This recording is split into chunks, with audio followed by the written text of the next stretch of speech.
Okay, we're backing up and going. I don't know what happened there, but it just randomly shit itself. Rude ass bitch. Who gave you permission to do that?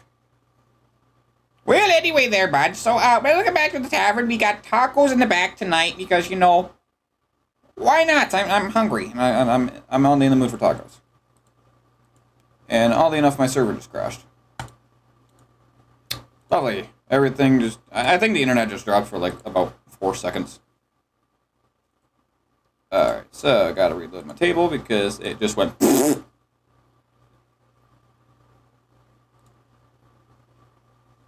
Okay. So let's move over to the players, yeah? Do-do-do-do-do. Do-do-do-do-do. Do-do-do-do-do. Rude Sandstorm. Well, you switched him. Thank you. Oh, that took forever. Why didn't it want to work the first time? Good thing we're getting all the technical difficulties out and off the boat right off the bat, because yeesh. One of my players is texting me. What is wrong with them? You are muted. The legend. I am well fucking aware I'm muted. So the legend is that you're seeing tree beards. Redbeard? That sounds kind of cool, actually. I've been studying all kinds of legends and stuff. I've seen a lot. In fact, I actually managed to coax an urban legend out of hiding back in Tennessee. Well, There's an old legend called the Nesting Witch of Tennessee. I had never heard of this one until somebody mentioned it during a tour. Apparently this witch is supposed to guard all the wildlife in there. The reason she's called the Nesting Witch is because she will actually take a knife, cut open a wound on her body, stuff an animal in there, incubate it, then cut open another wound, and more animals of that type will burst forth from it. it's a wee bear sister, bud. Well, you know what? At least the witch is using their powers for good? Question mark? Well, she doesn't like it when people don't believe in her, though. Anna, I think you'd like the podcast Old Gods of Appalachia. Oof. What? Good old Old Appalachia. Gods of Appalachia. Come on. Insides. Come here, girl. Good old Appalachia. Child. Appalachian Mountain. Fun fact. Oh, No. Although I am sophisticated, my ancestry comes from the Appalachian Mountains. You have been baited into the room with food. You're a simple woman. I have no idea. I have no idea where you even live or how old you are. I'm in Ohio, so. Oh, hey, we're state neighbors, but you live in the shitty state. Ohio is definitively shittier than Indiana, and people from Illinois agree with me. Alright, well, the first bad part is that you said Illinois. Immediately, their opinions are false. No offense to any people from Illinois. I'm a Floridian. I'm a Yankee. I'm a New Yorker. Yeah, me and Sean are Yankees. And Norkers. North Korea. Okay, anyway. Oof. So, are we ready to begin? Yes. All right, let's go deep. Justin Smite? Let's No. do this. Wolverines. Oh, there's a reference and a half. Let's go murder. I'm in danger. You guys right now. Anyway. Sure. So, when we previously left off, you'd taken us a long rest, resting up within the Lichison's caves, and you have all were given what would be your each individual worst nightmares. Something you wouldn't wish upon anyone, let alone yourself. Hold on. Upon awakening, you try to brush off this incident, just trying to call it a crazy coincidence, and prepare yourselves for the big fight against the Incubus. Coinky dink. A very long, drawn-out battle, trying to figure out what you guys can do to deal some raw damage to this guy. And eventually, you manage to chip in a little bit of damage. You get in some good hits.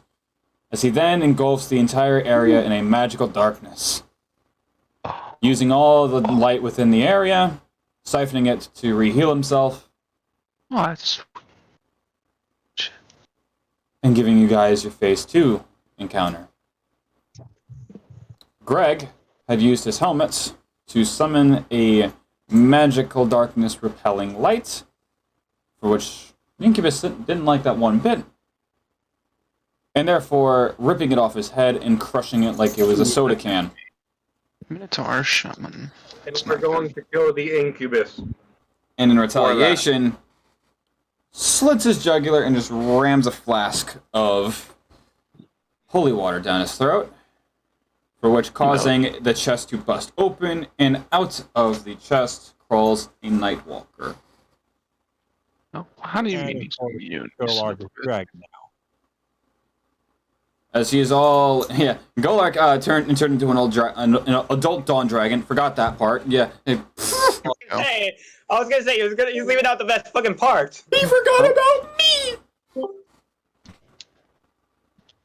And that's where we start off phase 3 of our Incubus, and now Nightwalker boss fight. Good things always come in threes.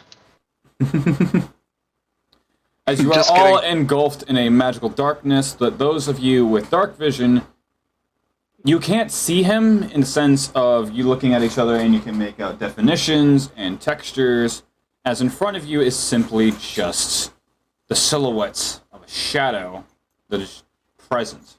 Almost like something out of Paranormal Activity movies. As you can see what look... Oh, they're so good. Which one? Which one? Yes. Oh, wait. Okay, fair enough. Not to get off track, my bad. As you can see what would look to be his head looming around, judging the party and judging your conditions. Yeah, You have all fought brilliantly. God damn it, we can't hear you. You have all Turn yourself down, bitch. We can't understand you. You have to find a mixed volume where we can understand you. That is literally the next volume that I found that fit this character. This is just it. yeah. The stream's not up. Where's the stream? You have all fought brilliantly. But unfortunately, this is where you die. You watch as he motions his hands, what you'd look to be his hand, out in front of him. Like he's pointing at something, but with no actual target to be what he's aiming at. Hold on. And he just flicks his wrist down. I'm going to need all of you to make me a Constitution saving throw. Gosh dang it! I'm just going to go ahead and start the boss music there. What did I say? Oh, is it working, by the way? I don't know what that is. Not I have on, no idea what happened. My Wi-Fi cut out. Okay, there. 17. No, I actually don't know what was said. So he basically said in the demonic lost soul voice that he has, you have all fought brilliantly, but unfortunately this is where you die. And he gestures his hand out like he's pointing to something, and then just flicks his wrist down, and now you all need to make a Constitution saving throw.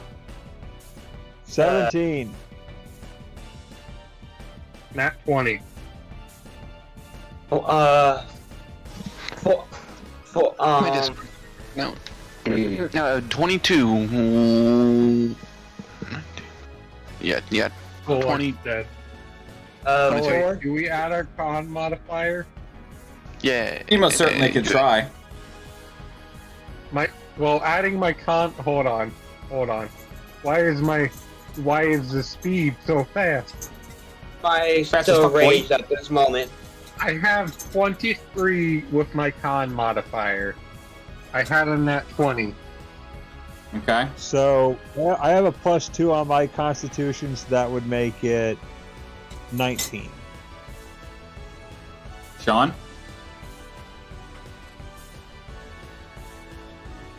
What would that make yours? I can take that. You good, Sean? I said 22. Okay. And then, what'd you get, Stetson? Well, I got a 14, but plus 5 in con is 19. Well, hot day. So, We're all high rollers today. not high enough. As now, every Dang. single one of your turns, you now must take 4 points, not 4 points, a d4 of necrotic damage. Wow. We gotta beat this guy now. I was gonna say if I was raging. As well, to this effect, should any of you be reduced to 0 hit points, you die with no chance of revival, unless one of you manages to make the wish spell outside of Dagon's power. Question. Is this neurotic damage, is this a curse? Is it a poison? It is not a poison. It is an aura.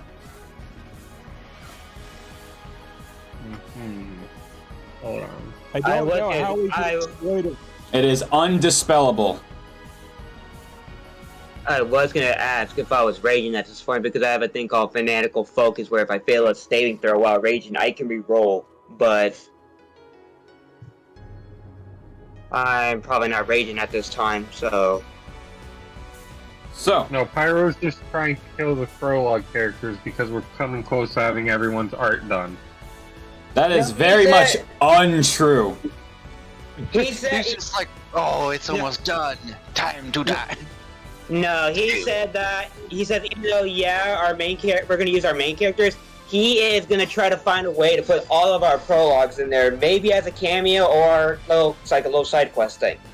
No, I mean, Gr- it could always just be a Greg story. or a Descendant film. was gonna be my backup character, so he was gonna be in as a legend. So, you are all taking at the point of every single turn a d4. We don't need your input, puppy. Yeah. And as well as should any of you drop to 0 hit points, you are without doubt dead unless you are able to cast the wish spell without means of Dagon. We are aware that's right. She's saying this is bullshit. Yes, she is. And I love just how kind of broken becoming a paladin made me for this specific fight. All right. We have got to beat this guy now. It's now or never. It was always now or never. It's just become more now. Yeah, we gotta, like, from no holds barred, don't hold back, give him everything you've got. I already know my So with that first being move said, Golark, I'll allow you to start us off. Okay. Hit him with Radiant Dawn. Okay, let's see. I know. Smack. Smack that, get on the floor, smack that. Don't give me more, just die. Okay. Master I- Chief, Get that. why are you I- beating this man's balls? I know Go I can't ahead. use I know I Man's can't ass. use prideful presence No. because it's a fucking shadow. It cannot be fucking frightened. So the only thing I'm gonna go with that. I'm gonna use Radiant Dawn. And what does that and do? with- The dragon exhales a holy light in a 60-foot cone. Each creature that's in the area must make a DC 19 Constitution saving throw, taking 13 d8 radiant damage on a failed save, or half as much damage on a successful one. And the only Smack thing that's in front of On the Golar floor. is both bosses. So go ahead and roll me an attack with disadvantage. What? There is no attack. It's just you making a save. Okay. Breath weapons or anything that's within a certain cone. Yeah, 60-foot cone, and you must make a DC 19 or higher to save it. All right.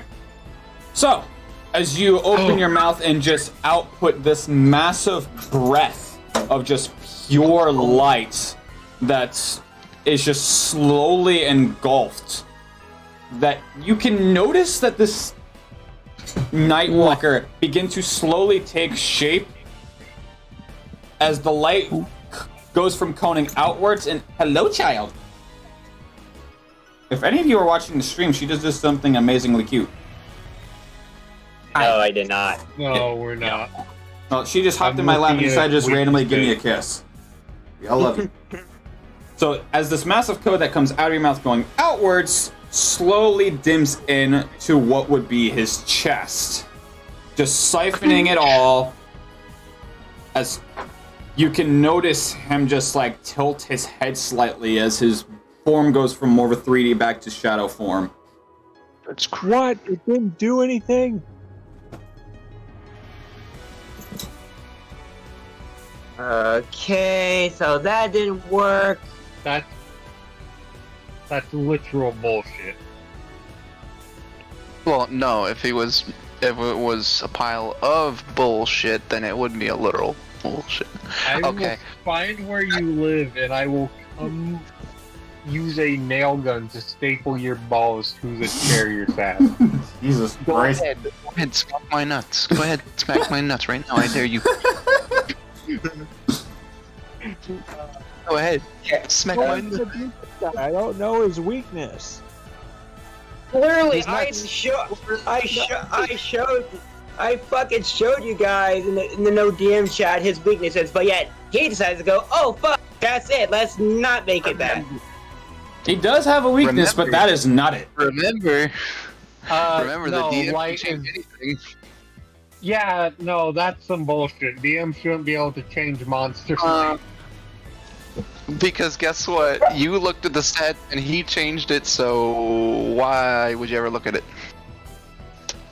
Brother. Why it's do we how even you- have the handbooks then?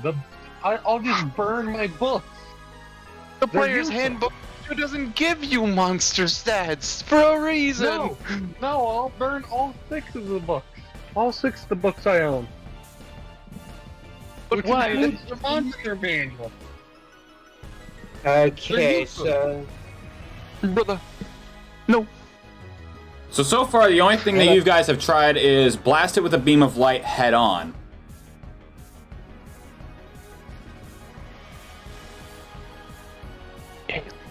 So, Yeah, at we this have- point, you have bonus actions and movement left, Golark. That's ooh. That's a, Well, it's supposed to Hold be on. immune Hold to all forms Take of the- melee damage. Golark, take the anchor. Let's see what getting hit with an anchor from a dragon does. Nothing.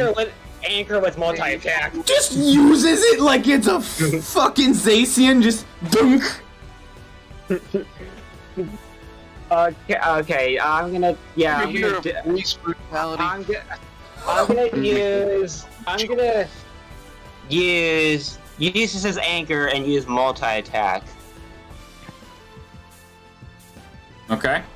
Go ahead and roll me to hit with disadvantage. Remember, the safe word is police brutality. 17. What the hell did I just get? Huh? Not laid. The fuck? No, well, obviously, dipshit nut. Oh, it's more Greaves. I don't want more Greaves, though. That's fucking... Roll the 17. How do I do disadvantage? I'm not an egg. So you roll the d20 twice and take the lower roll. Oh. Bruh. Oh, fuck you. Fuck you. My second one was a nat 1. Why didn't you lie about that? We're not all in the same room. He's good. So Because as he's you a- take the anchor in your mouth, you go to swing it. As you watch as what you originally thought was the location of this thing, and he's just simply not there. Brother, he's step chase. Okay, so since I can only fly, how are I can move? What's what's distance I can do with goal arc? So with goal arc, as of right now, you can move 90 feet. No, 60 feet. 60 feet, my bad. And then fly 90 feet. Well, I'm flying. But in this particular cave, you would only be able to fly about maybe 25. Goblins. I'm gonna fly. That goblin's actually pretty strong. Don't run away. Do I have a flight condition bag? I have a bleeding, blurred, grappled, petrified, invisible. Why is there some goblins? You know what? I'm gonna do the prone one, and I'm just gonna use that one. Because it's the because when I do prone, I just flip your thing upside down. So I'm gonna take Smack this, that. make it the size of your head, apparently.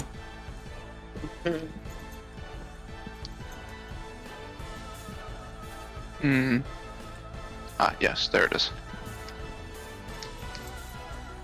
There we go. You can move that and that. There we go. All right, so you are Okay, now s- mid-flight.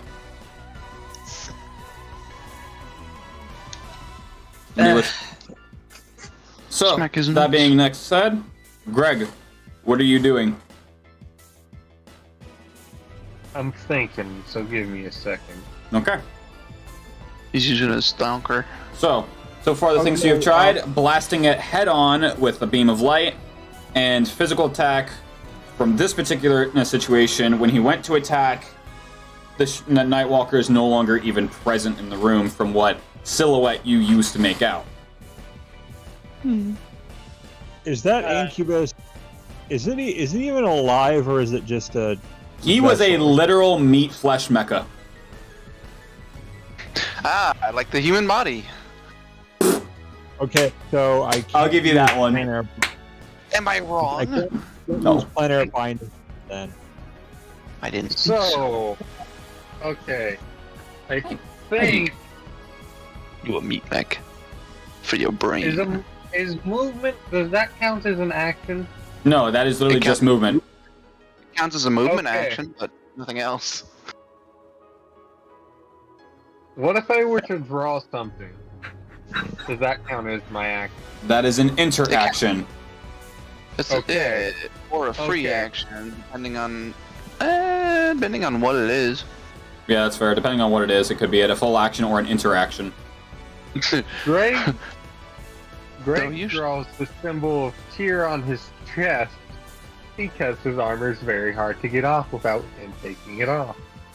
All right. So what Greg are you is drawing it going with? to charcoal because Okay. I have Okay. smithing tools.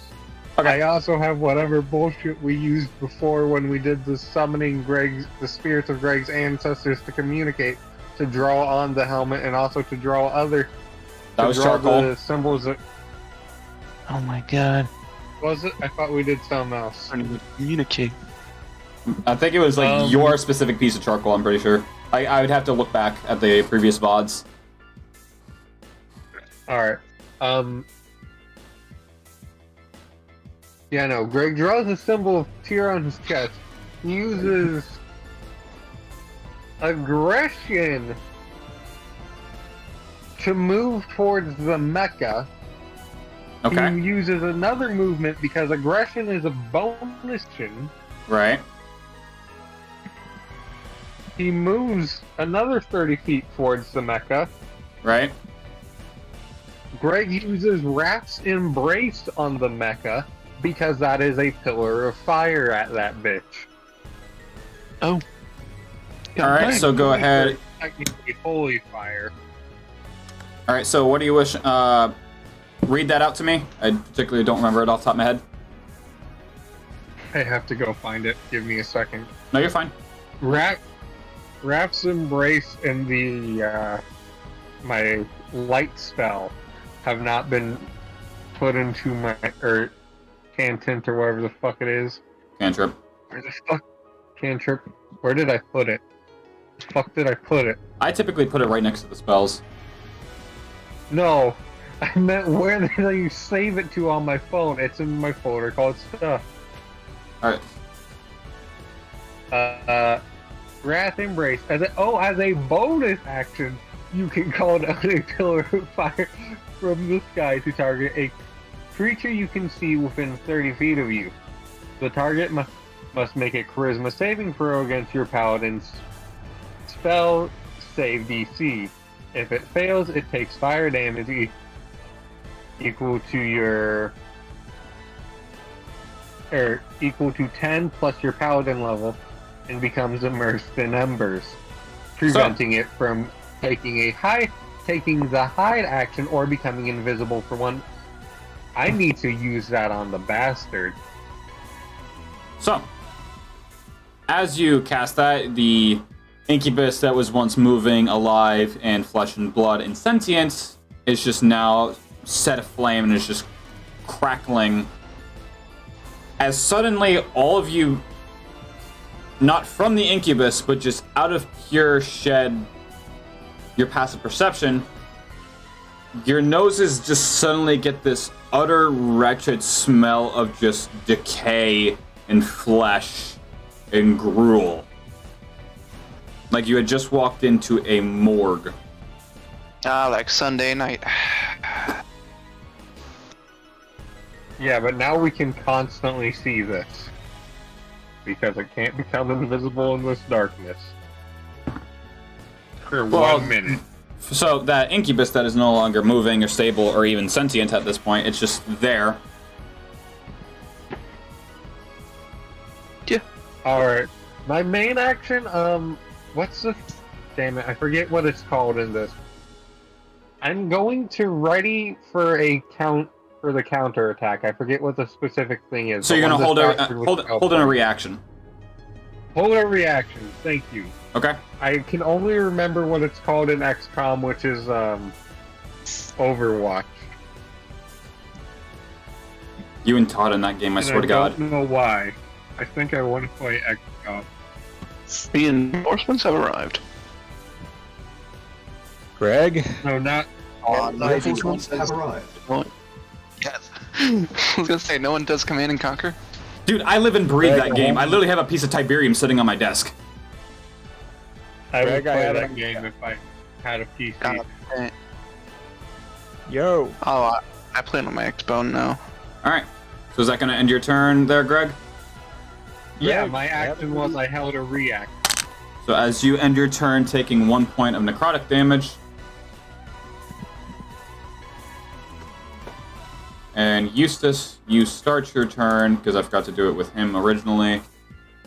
What You take 2 points of necrotic damage, leaving you at 13th health from the previous session. Do not let the wizard die, man. Player, kill the wizard. Fucking fourth wall. Hey, player! Drop the chips and get me some ammo! Damn it, what game is that from? Is that from Gears of War? Call of Duty Zombies. Oh, dude, All that the was really? It's That was Dempsey. Dempsey. Yeah. Okay, I have had it up to here with this friggin' bullcrap. With this motherfucking shadow in this motherfucking cave. Gets killed in the next few seconds.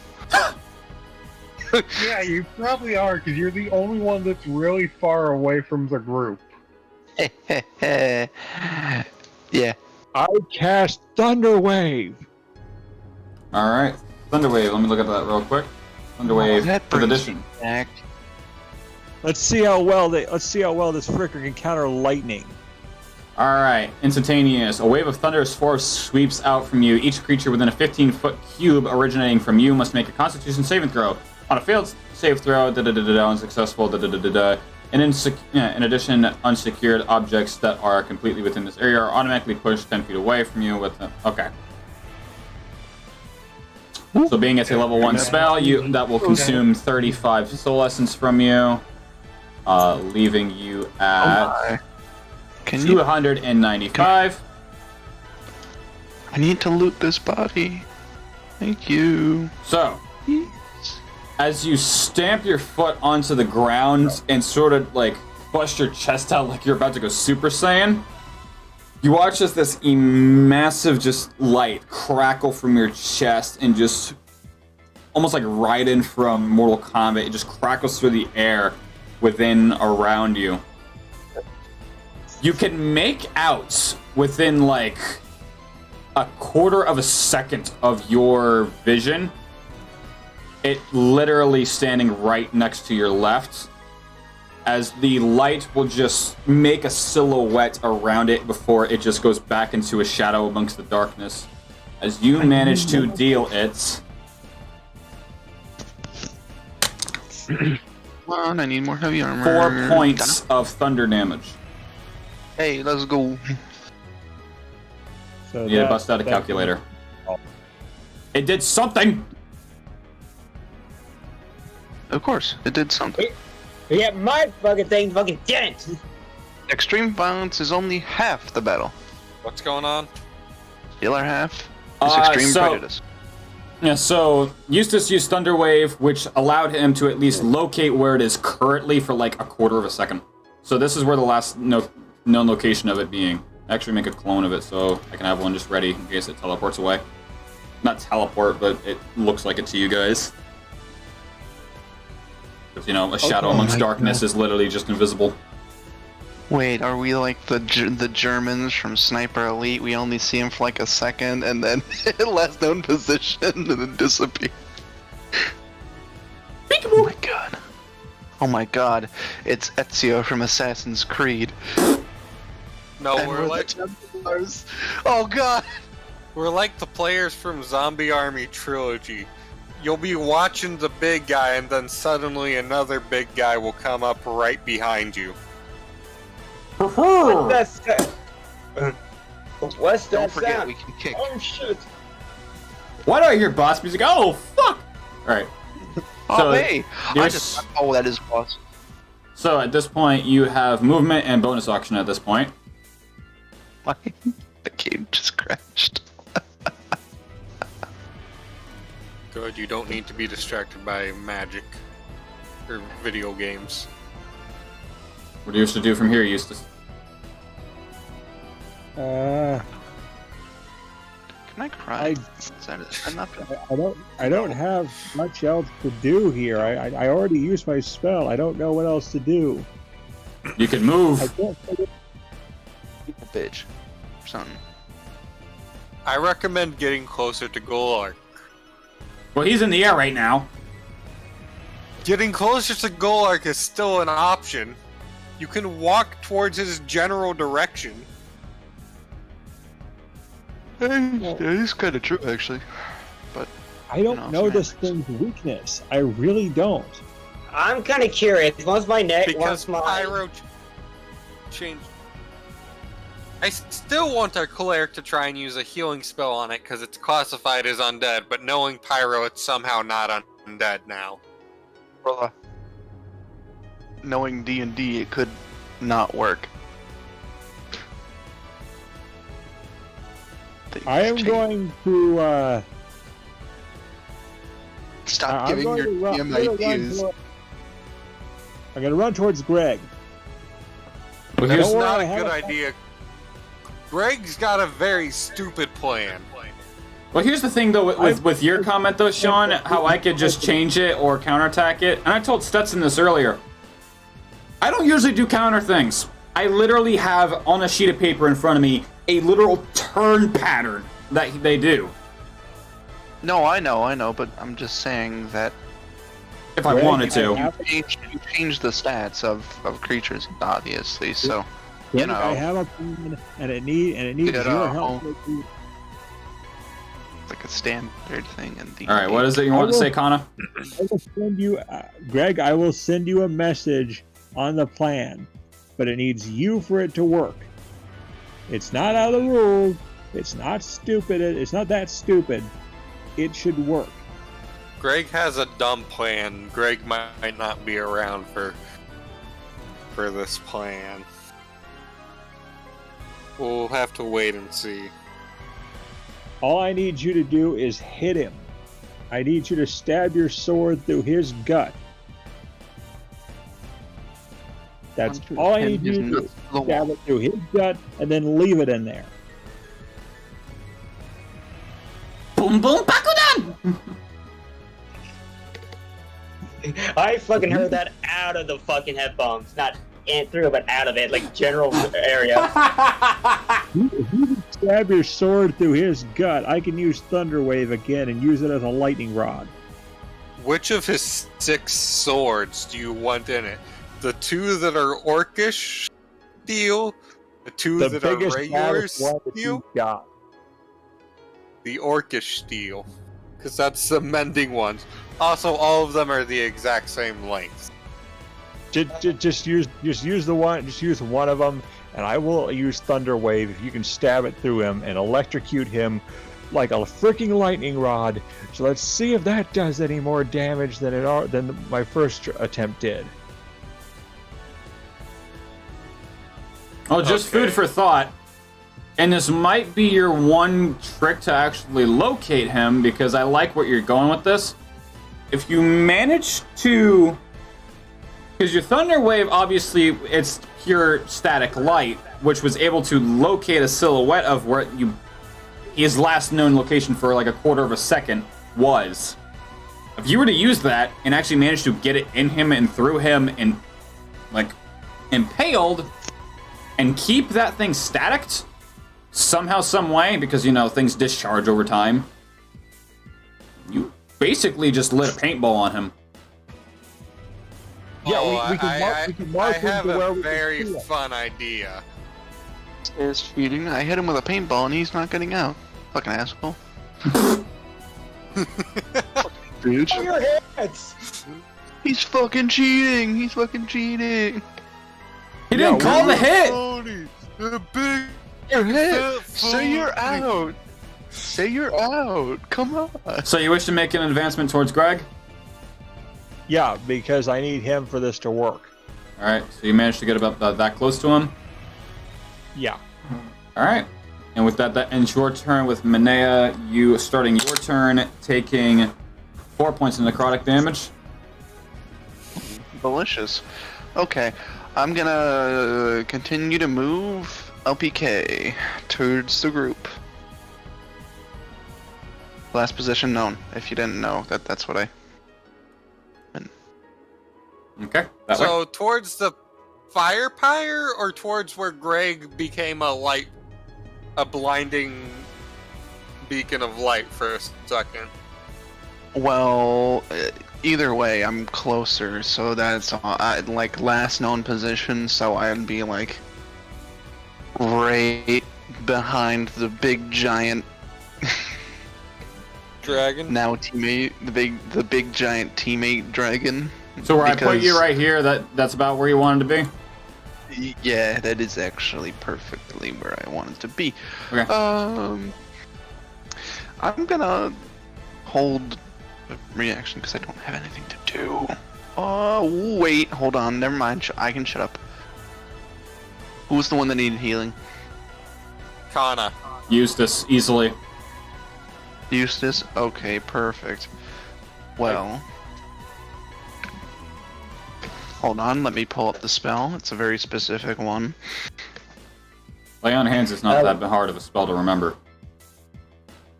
I'm not a paladin. Paladins have lay on hands, dummy. I'm a cleric. Clerics are epic gamer. And we lost Greg. Oh. Because instead of... Where is it? Bitch. Alright. I get my finger nibbled. You just said finger nipple. No, I'm getting my finger nibbled. I have a child at my feet.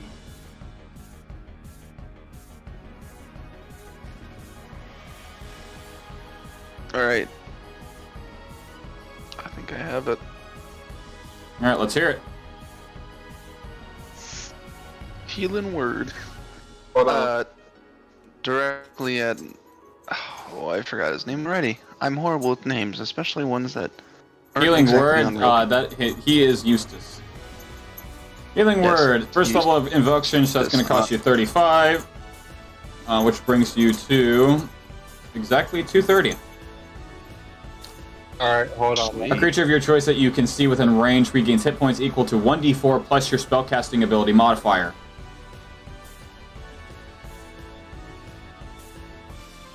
Okay. Which would be wisdom. That would be from off for a second, and I don't know why. I'm back now. My laptop crashed again, so I'm switching to my phone. Okay. That, So- my friend, would be 9. That's your modifier? Well, no, that was what I rolled. Okay, so Eustace, you heal for 9, which will bring you up to 22 out of 32. And then, That's better If than he my- was. yes, always is. Why is Now, if my audio- phone didn't wrap out, I have another instruction. Hello, child. How may I help you? What? What do you want? What do you want, child? How can I help you? Hey, My audio Golar. is well. being weird. All right, and I'm gonna hold an action. Okay. Because there's nothing else that I can do. Hey, Golar, I have an idea as well for you. Oh, good heavens! That's never a good sign. Take one of Greg's swords. The more of us trying to No. stab him, the better. Can't Golak use his claws and/or teeth? We need to stab him so we can make him visible. Also, how is a dragon going to hold my swords without destroying them, even the mending ones? Like, I feel like his grip strength would just break the mending one in half. Like a dog with a bone? Now, I question: feel like his mouth would just break the mending one in half.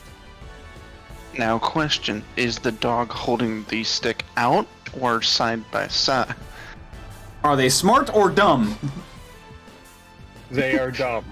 Very You put dumb. the- This is Golar. You lean your head down and go. Oh, fuck off! I'm not that dumb. Your So- character's been pretty dumb. At this Despite, I point- think, Golark, you suddenly feel something just straight clobber your head. Oof. As for like a half a second, you see him literally appear, like eye level floating, as he just straight side hooks you in the snout, dealing 4 points of necrotic damage to you. God dang it! Okay. Dealing, Tag this. as well as that, he's going to cast on you Chill Touch. Chill touch, you no, absolute yeah. monster. Hey, hold on. Chill out. So, with this, I create a ghostly spectral hand in the space of a creature within range. I make a ranged spell attack against the creature to assail it within a chill of the grave. On a hit, the target takes 1d8 necrotic damage and cannot regain hit points until the start of my next turn. And your AC being 16. I rolled a 19. And with that, you take 6 points of necrotic damage and are unable to heal. Which leaves you at 103 health points. This is a different one than I thought it was. As all of a sudden, you now have just this spectral, like, skeletal hand just gripping at your throat. As he just, you notice him within the silhouette you can make of the shadow him wave and then just vanish.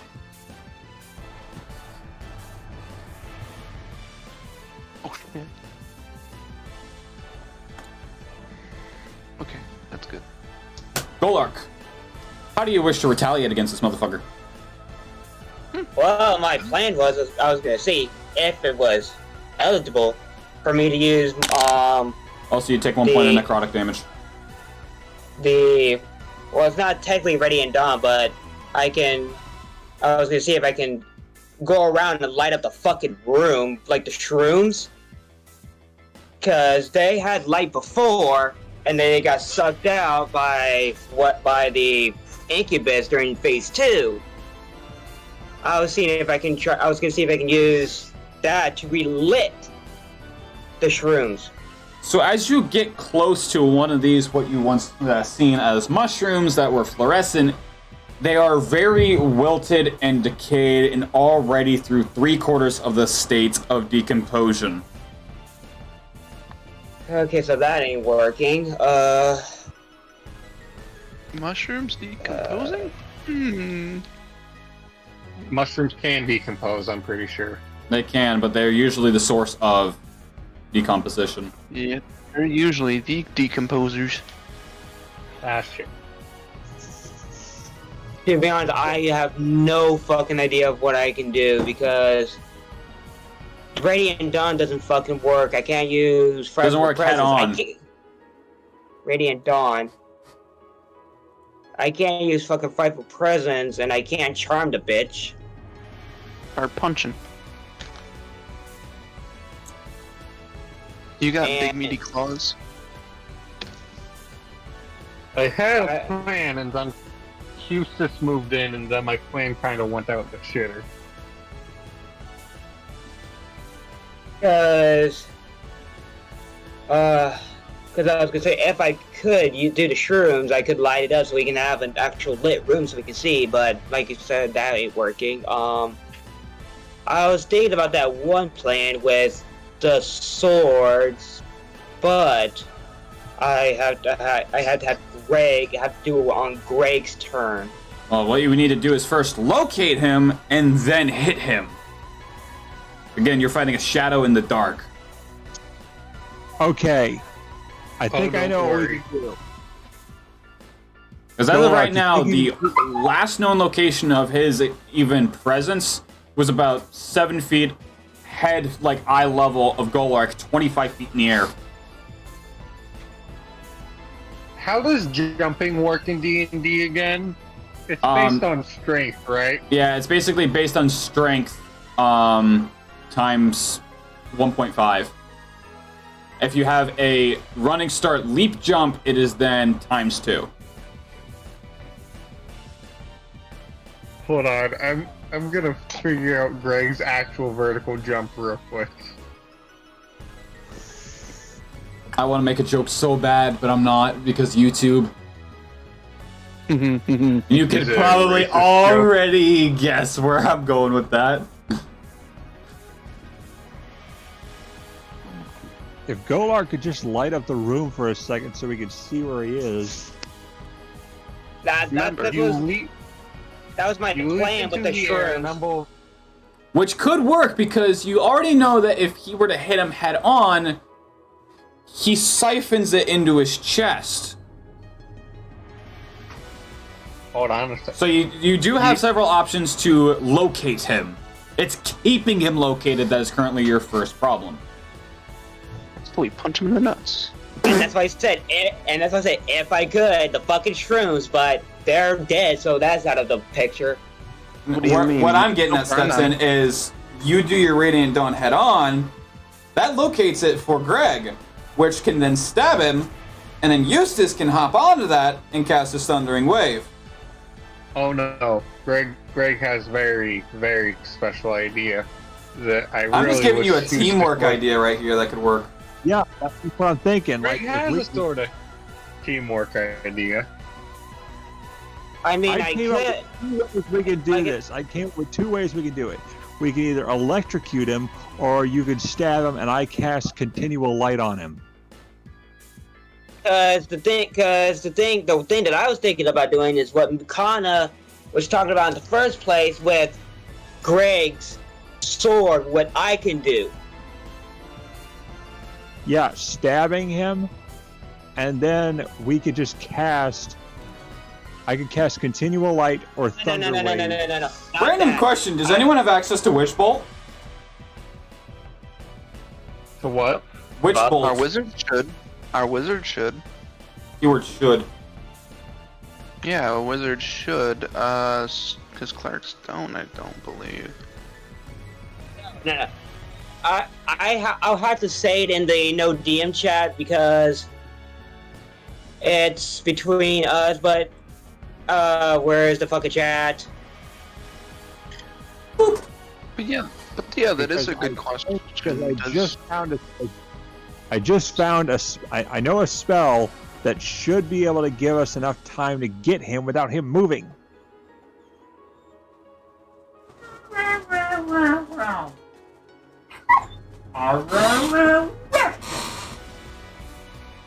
Anna, look at no DM. Yeah, I see that. That's another thing I suggested was doing that. Yeah, that's what I was saying. I could do that on Greg's turn. Okay. So what I'm gonna do is I'm gonna cast Radiant Dawn again. Okay. So as you cast Radiant Dawn, you watch as the cone comes out of your mouth as you're gonna pull it in straight ahead. As this thing like straight curves and beelines to the ground.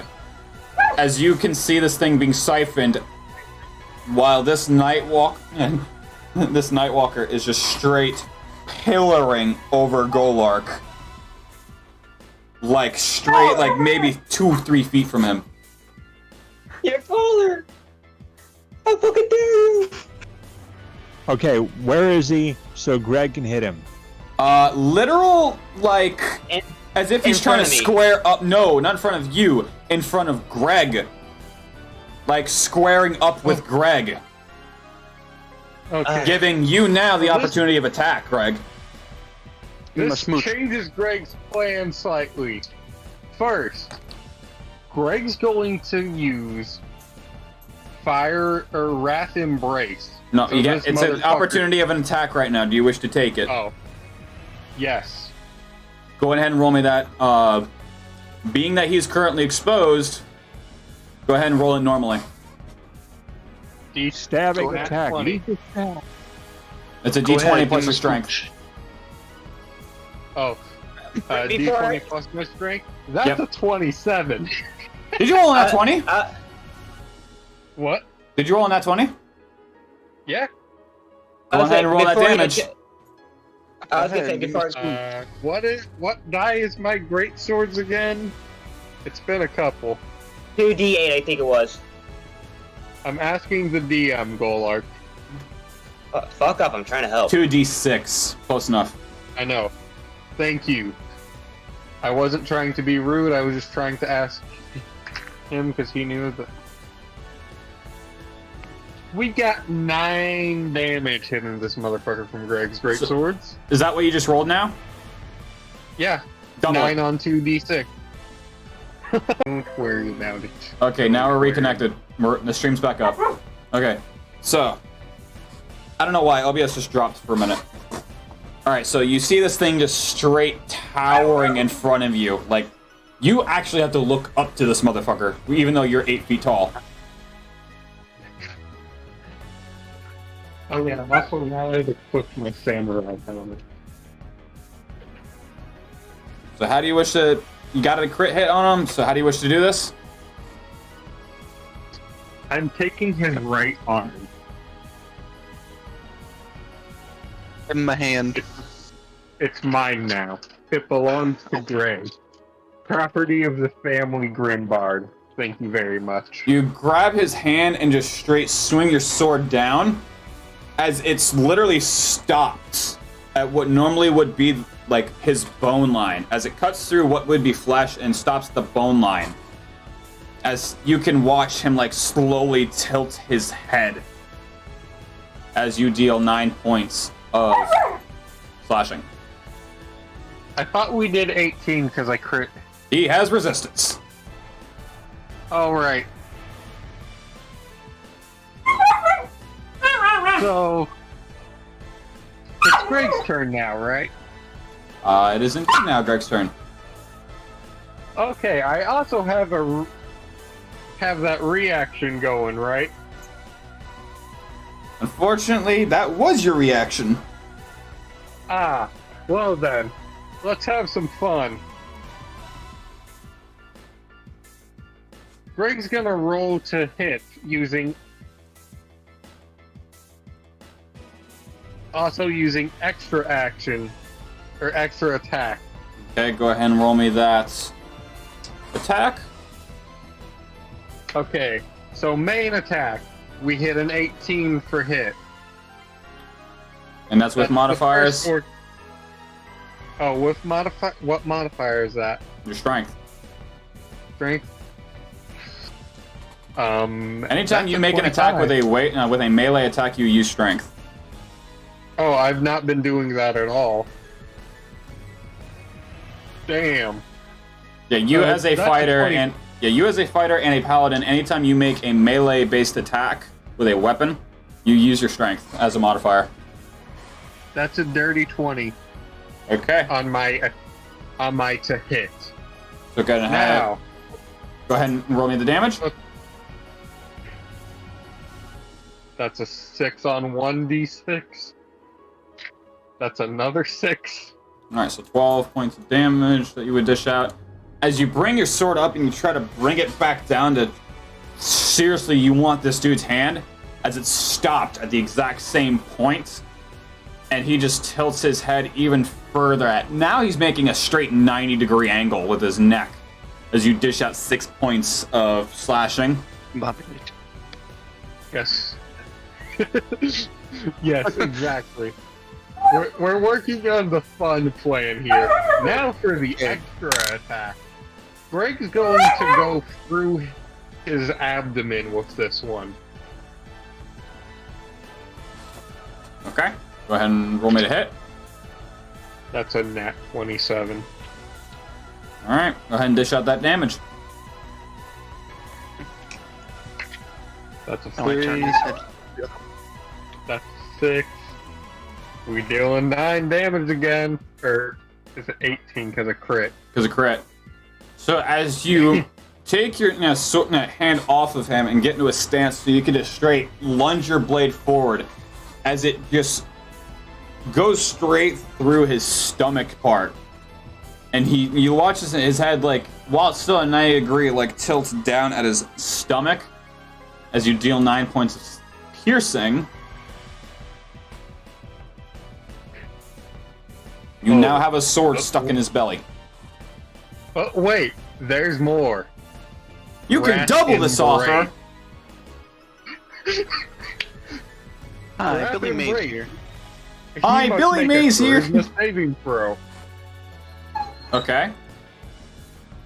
Let me look at what the specifics of my thing he has to meet are. What the hell is a paladin spell save DC? It would be based off your charisma. What's Greg's charisma? Let's find out. Well, it's also based. It's 8 plus your charisma modifier plus proficiency, correct? Yes, it is your. It's 8 plus wisdom plus proficiency. 8 plus wisdom plus proficiency. Oh, wisdom, because it. So it's 8 plus 13, right? Plus the proficiency modifier. Alright, so yeah, it's 8 plus your wisdom modifier plus your proficiency modifier. So yes. So it'd be 8 plus 3 plus what? My proficiency is 4 in wisdom. Okay. Hey Stetson, you want to do me a fat favor? What? Since your turn's going to be a minute, you want to walk Shiva? I don't go outside at night. You remember? You know that. What, vampire? No, a vampire would go outside at night. Oh fuck. Oh yeah, you're right. He's a You like- reverse vampire. No, he's Blade. Alright, well, in that case, we're gonna hit the pause button then. Because she's wanting to go out. God, it's Blade. He has to roll 15 or above. It's a nat 1. It's like the most rude thing you could ever say to someone in D&D. I hope you get a nat 1. I hope the boss gets a nat 1. Damn. I hope that you get just one under.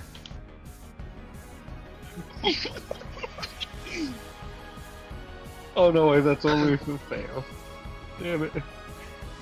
Hope you Oh. get just This is fun because I'm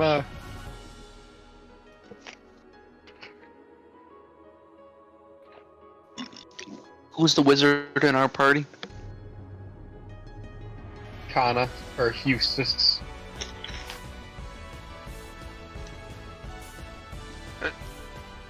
I was literally gonna say to Greg, not to hand me, but just put the blade next to his fucking mouth so I can breathe a light on it. Oh That no. was- No, you seem to misunderstand. Greg has his own plan. Kana, you just so happen to save us one more turn of definitely having a full health Greg without having to use any almost full health because I'm 1 damage under. That was one of the plans, having Golar smother one of your blades in holy light so you can stab the bitch with it. Yeah, I've got other plans.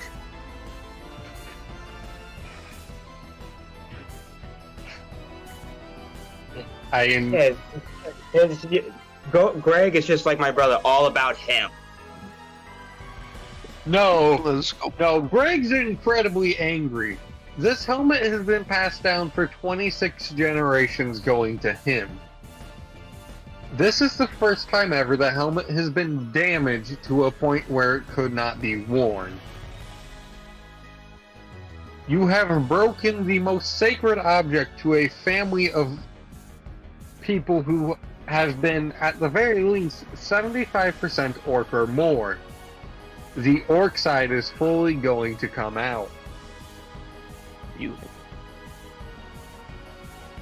You're not fighting just any old warrior.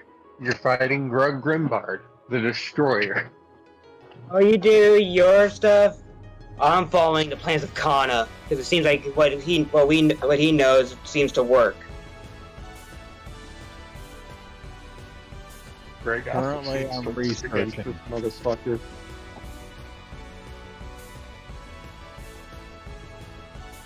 Now let's see if I get to the point of using my player token to have some fun. Or my player token to deal some real fun.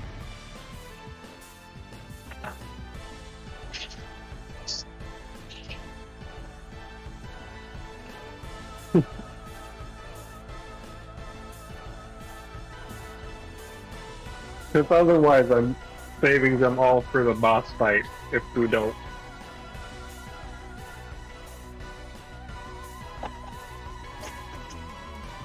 Actually, I have a better idea for what I'm gonna do with him. If Greg manages to live through this fight, and I have a feeling being the only one currently capable of doing some extreme bullshit, self-healing.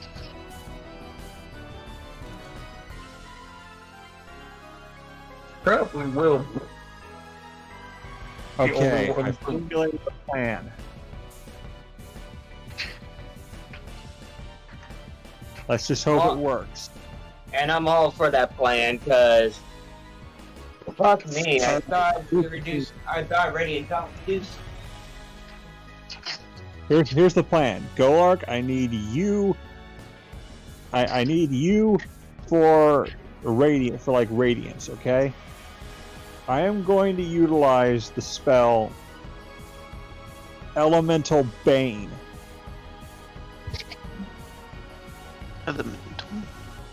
So I've got a very fun plan that leads to a road of Greg possibly self-sacrificing.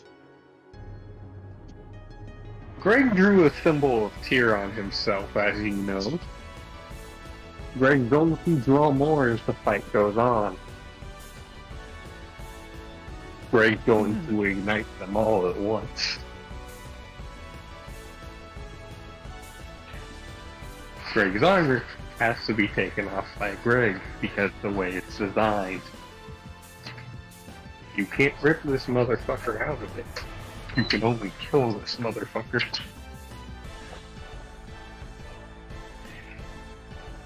A symbol of Tyr, you say?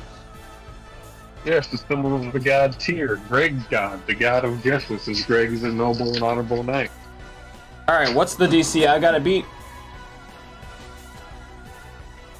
15. That was a dirty 20. Take a Hey, vote. can I use a player token real quick? Can I make the boss roll a nat 1 with a player token?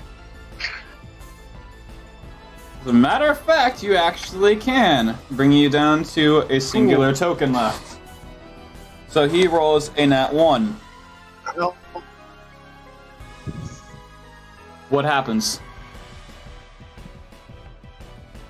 Alright, now let me roll the damage. I just put my pizza rolls in. And for that, you just gain a couple points for player experience.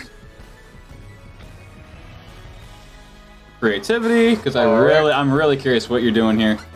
I really like this. If it fails, it takes fire damage equal to 10 plus your paladin level. It takes 11 fire damage.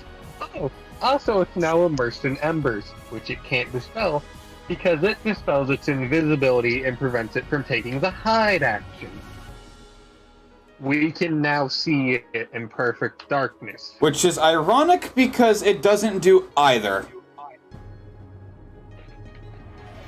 But it does take how much damage? 11 points of fire? 11 damage. So it 11 takes fire. So it takes 6 points of fire. Hold Wait, on. how much? Hold on. How much was it? Nightwalker is not how much immune was to it magical for damage. It is resistant to fire damage. Let me double check that. Wait, can you wait? Hold on. Can you tell me what the spell's effects was again? You said was it 10 plus your paladin level? 10 Yes. plus my paladin level, and I'm paladin level 1. Oh, okay. I thought you were higher than that. I was like, what the hell? He's a fighter level 5, paladin level 1. When we made it to this specific room, he multi-classed. Oh, Yeah. okay, because I was saying. And the backstory for that is Greg literally had the sudden realization he was classically trained as a paladin. But yes, To he be has fair, resistance. Greg's gonna- He has resistance to fire damage. Stand back. I'm gonna board. Dang it, that's one you added.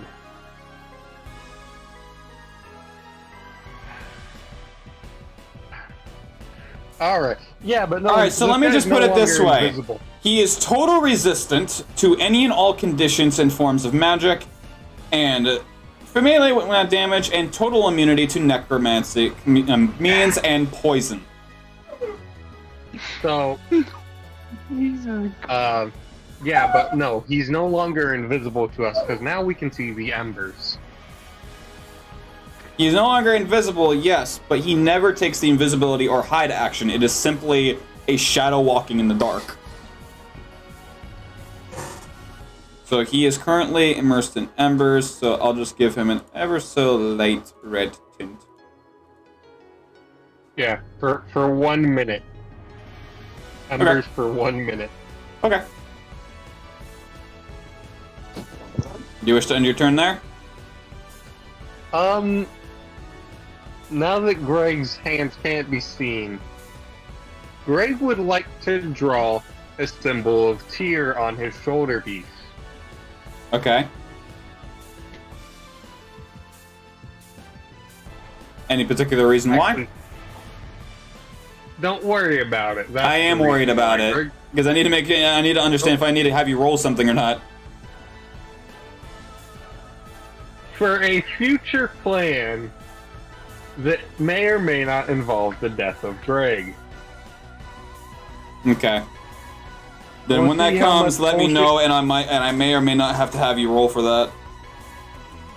Okay. Basically, he's just drawing symbols of Tyr all over his armor, which I'm stating this now so we don't get into this later. It's designed in such a way that the pieces overlap, making it difficult to take it off for anyone but the wearer to take it off. Okay. Because I didn't know we had to state the specific armor design. And also last time, I figured since I had said it and done it before, you would have understood that the symbol of Tyr was supposed to be on the helmet, since I said I casted it on the helmet, and I had previously drawn it on in the Lichison, but never taken it off as far as I am aware. You took it off so that you could place it in front of you, draw a few symbols to do with your family as well as Tyr, but I never considered it a holy symbol, being that he is more of a neutral standpoint. No, Greg fully believes in Tyr. Well, I understand that, but Tyr is a neutral god. He is the god of judgment, therefore he must remain neutral. I figured you would have understood that it was the holy symbol to the family. That I did not know. As they themselves are warriors who bring justice. Fair enough. I mean, it's good context for next time. Alright. Yeah. You wish to end your turn there? Because at that point you have literally any bonus action or movement left. Actually, I technically used my my bonus action to do Wrath's Embrace. Right, but any further bonus actions towards like the end segment of your turn? Can Greg throw his full weight on this guy? All like probably 500 pounds, including the shit he's carrying on his back. What, you What's mean, the- like grapple? I was gonna say, what's the intent? Just flop on Knock this this guy motherfucker? to the ground along with Greg being on top of him. Yeah, that's gonna be a strength check and a grapple check. So just roll me a strength check plus your modifier. What if we made it a grappling strike? Because I think maneuvers are bonus actions, right? Or are they actions? Let me look that up real quick. You better hope you don't get hit with what's about to happen in the next moment. Don't worry about it. Flopping on a motherfucker. Bang, bang, bang. Quickly, I'm going to drop my full weight. Oh, really? How? They are a Leave. bonus action. Cool. They are indeed a bonus action. I'm rolling a superiority for die for grappling No. strike and knocking this motherfucker to the ground. Alright, so roll me a strength check plus your strength modifier, and then roll me that d8 to put on top of it. That is... Hold on a second, I have to do a little bit of maths. Hey, method That bad. is a dirty 24. I'm Okay. pretty... 17 plus 7 is 24, right? Yes. Yep. Alright, then that is a dirty 24. So as you So why grab can't- a hold of this thing,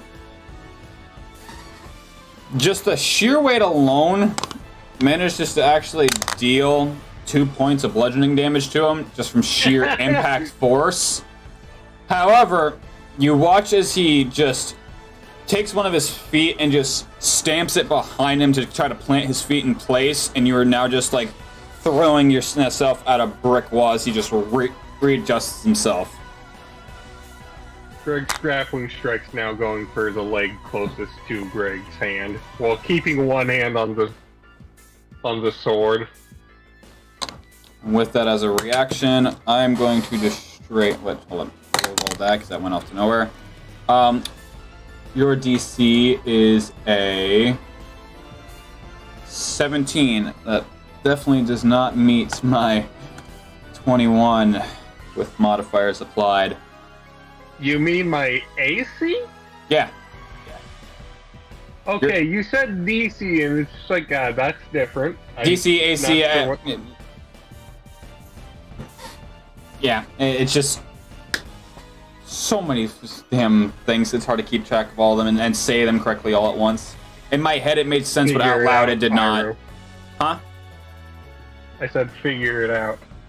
It's one of those, in my head, it made sense, but saying it out loud, it didn't. So your AC, being 17, does not meet my 21 with modifiers applied. As he plants his foot and just straight, like he's making an uppercut movement, just straight under jabs your chest. As you now take, the fuck was that roll? Stay in the fucking rolling tray. Thank you. You take 5 points of bludgeoning necrotic damage. Alright, and that will leave you at... Wait, I never got to roll my superiority die. Now you can. As this It's was a a 7. That is what you were to apply to the roll. Oh, I thought I was supposed to apply my strength modifier. So you apply your strength modifier and the dice. Okay, hold on. We need to redo this interaction because I did a dumb and I was not aware of that. Okay. Alright, so let me undo that then. So rewind. Add his health Greg back has up. Slight time manipulation abilities. Oh, you silly Billy.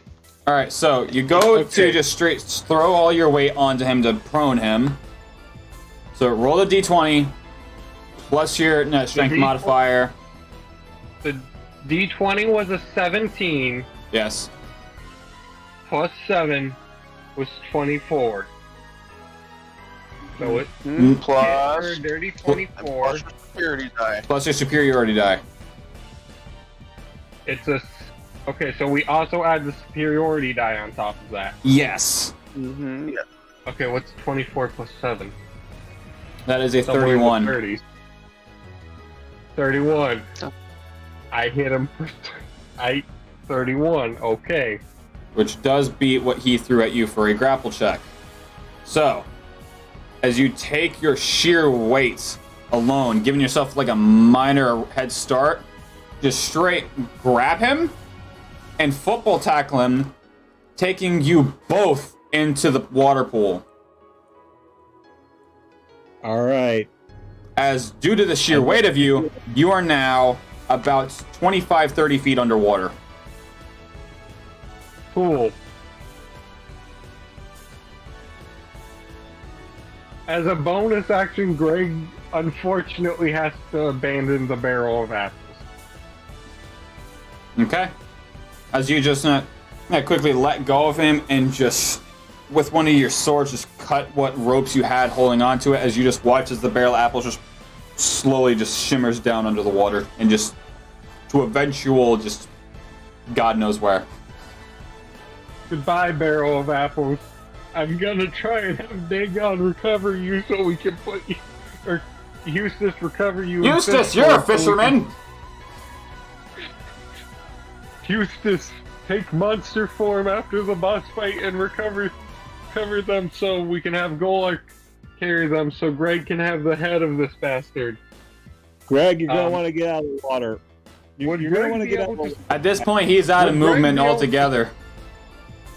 I'm out of movement? That would literally be the end of your turn. Cool. Eustace, Greg shouts now. He wants you to electrify the water with him in it. Alright, so I know you kickstart your turn taking 1 point of necrotic damage. Me or Eustace? Eustace. It is not the kickstart of your turn. Alright.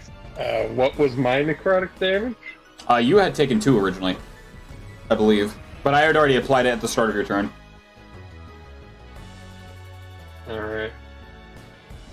I quaff what soul crystal, one of the soul crystals I have. I take my health potion. I call upon Dagon, and I'm like, Dagon, I know that we've been at odds for a while. You don't fucking say! But if we're going to make it out of this alive, I need you to give me a little bit of aid. You know about those storms that come by during the greatest of squalls?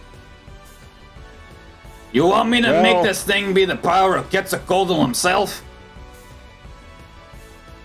I want you to rain down the might of Zeus. Yeah, tomato, same dude, different name. Alright. I rolled a player token. I am casting Thunder Wave. You know what, better yet, I'm casting Chromatic Orb. Chromatic Orb. 5th edition. I'm Googling this because I'm pretty sure Greg also has to go against this because he's right on top of the First level evocation spell for wizard, 90 feet. You hurl a 4-inch diameter spear of energy at a creature you can see within range. Fortunately, that wouldn't be able to be cast, because you'd have to see him. Alright, just go with Thunder Wave then, because that should work. So you would make a 10-foot cube of where you are now and would not reach him as he is currently 25 to 30 feet underwater. Wait, what? Wouldn't the water carry the electricity? How does that work in D&D is a very, very good point.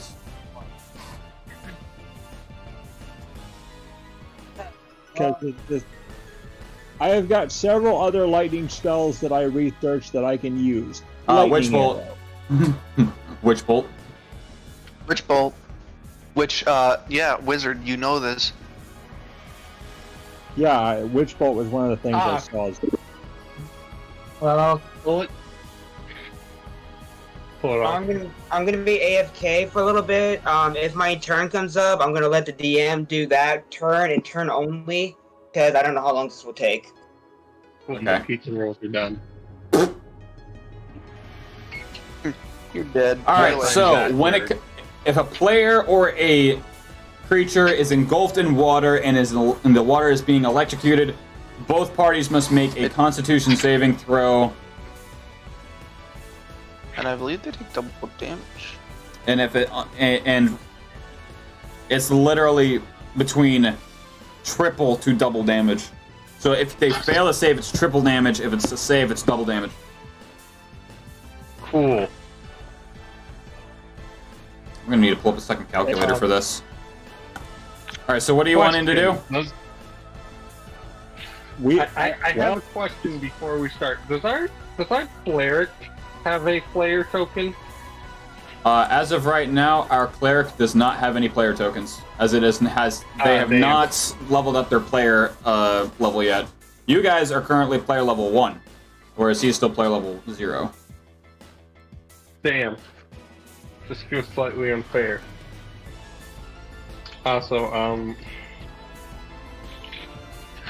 damn it, I really hope Dustin gets back before his turn, because I have a favor to ask of him. Alright, so what do you want to do here, Kana? Because you could easily just casually cast, like, Witch Bolt or something. So I can cast Thunder Wave or Witch Bolt or... Right. Because, no, I don't even think you can do Witch Bolt in this instance, too. Let me look it up real quick. Towards a creature within range.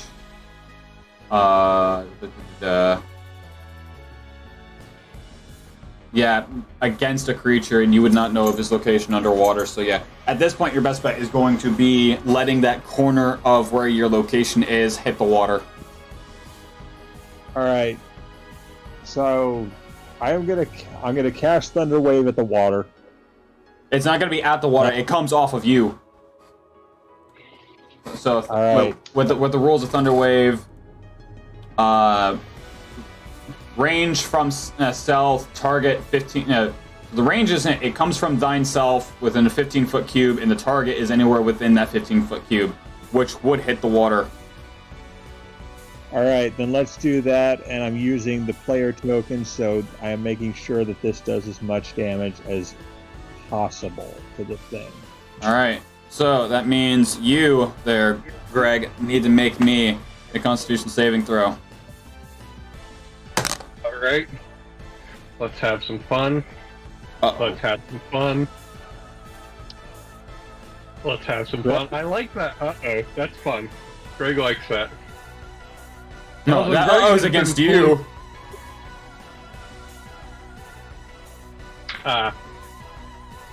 Alright. I got a nat 23 because my, I got a nat 20 and I have a 23 for my Constitution saving throw. I was gonna say, so I rolled a nat 20 as the DC. Nice. So, Nice. with that, you take. How much does this do? Okay, A lot. yeah. Don't remind me. Oh, don't worry. You can probably Greg was see it fully just from your... prepared to self-sacrifice this Stay entire in the time. rolling tray. Thank you. As you take No. 12 points of thunder damage. Kana used his player token to make it deal as much damage as possible. Right, against me, more than likely, I would naturally assume. Yeah. Which means you still have to make the save. Didn't I? And you did. So You 23? you succeeded, and you take 12 points. Because normally, Okay. what this would do is deal 2d8. Because you save, I'm going to let it stay that 2d8. Which means he has to roll poor water rolls. 6. So, again, I need to pull up another calculator for this. Oof.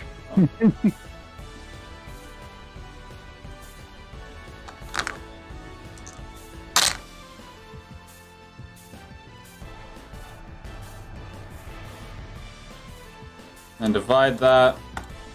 Okay. No. Yeah, I'm gonna let it stay divided. Alright, so as you take that much damage, Greg, this motherfucker takes 11 points of damage. Sorry, he what? He's supposed to take triple damage, isn't he? Didn't he fail? I rolled. I'm gonna pull up straight the history of what I just did. It was 1 plus 2 plus 3 plus 2 plus 5 plus 7 plus 6 plus 4, which added up to 22 damage, divided by 2. Alright. What was his save? Did he pass or did he fail? Kana used a token to make him fail, Alright, so he's supposed to take triple damage. which is what I rolled. I Because thought normally you it is a took the normally it is a 2d8, and I made him roll 68. I thought you took that plus. I thought you took the d8s and then multiplied it, the outcome. I can do it that way if you want. All right. So 2d8. I take the two highest of those rolls. I'll just straight reroll. I hope you roll 8. Rolled a8. I hope you roll less than 8. I hope he rolls 8 because this is a boss.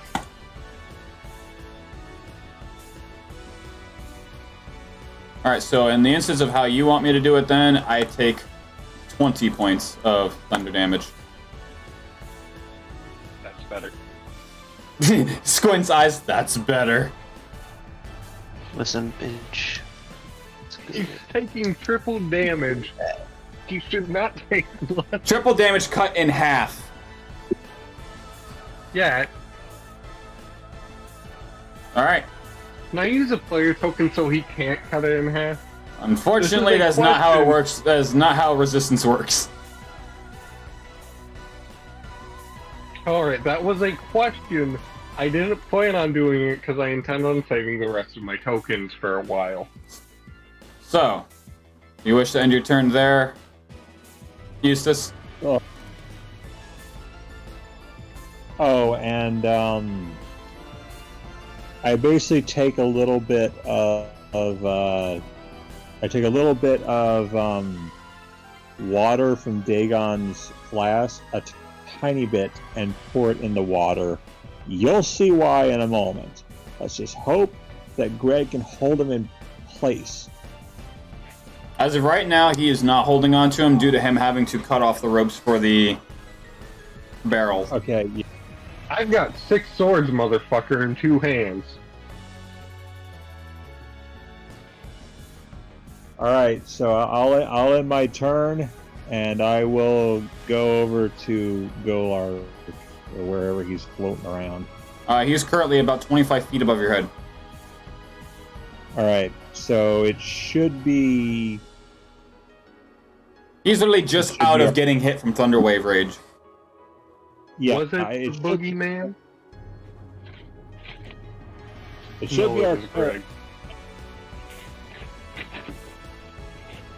It is indeed our cleric's turn. How Yep. did you know that? As he suffers 3 points of... No, that's not 3. That is a 1. 1 point of necrotic damage. God dang. Alright, so far, just to let everyone know what their health's at, Golark's at 102, Greg, you are at 12, Eustace is at 21, Minea is no. at 40. Shouldn't I be at 36? Nope, because between the necrotic damage and what you just took from that thunder wave, I took 12 points of damage from the thunder wave, didn't I? and then all the damage from the previous necrotic damage turns, as well as didn't I the... only take Go ahead. Didn't I only take 2 points, and I'm pretty sure I started off this round at 50 health because I healed right after that guy attacked me last time. When did you heal? Or I started at 51. Let me- when did you heal? I'm trying to figure out how do I look at the history of this real quick. I'm pretty sure right after that guy ripped my helmet off, I healed. That's or not right after, but after like beating his ass into the ground, I drank half my major health potion. Yeah, and I quaffed a health potion before I casted that thunder wave. Alright, how much was that health potion for? The major 100. Greg was at like 2 health, and I You I drank drank half half. of it. That I do remember. Because you started today's session at exactly 51 health, minus the 1 for necrotic damage. Trying to see where I've done damage to you. It's Golark's turn. Golark's turn.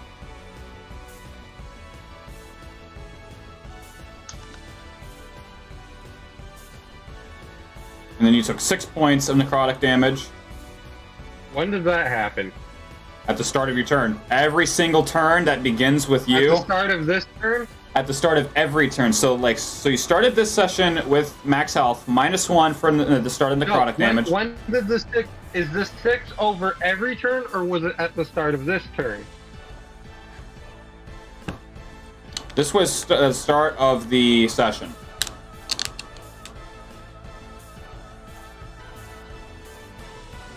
Wasn't my first necrotic damage 1? Your first necrotic damage was 1, and then your next necrotic damage hit was for I thought 6, it was a 2. and then 2. You had taken a hit, and then 2 for the necrotic damage. So, no, 4, 3, 2, 1, 0. So you had taken 5 damage because you're at 39. And then I undid that. Okay, so that's where I went to do that move, and then we had miscommunication, so I reverted it back to the 44. And then we kept going through.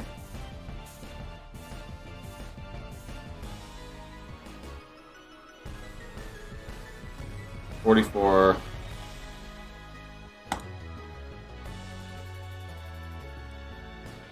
Let me open up a new calculator here.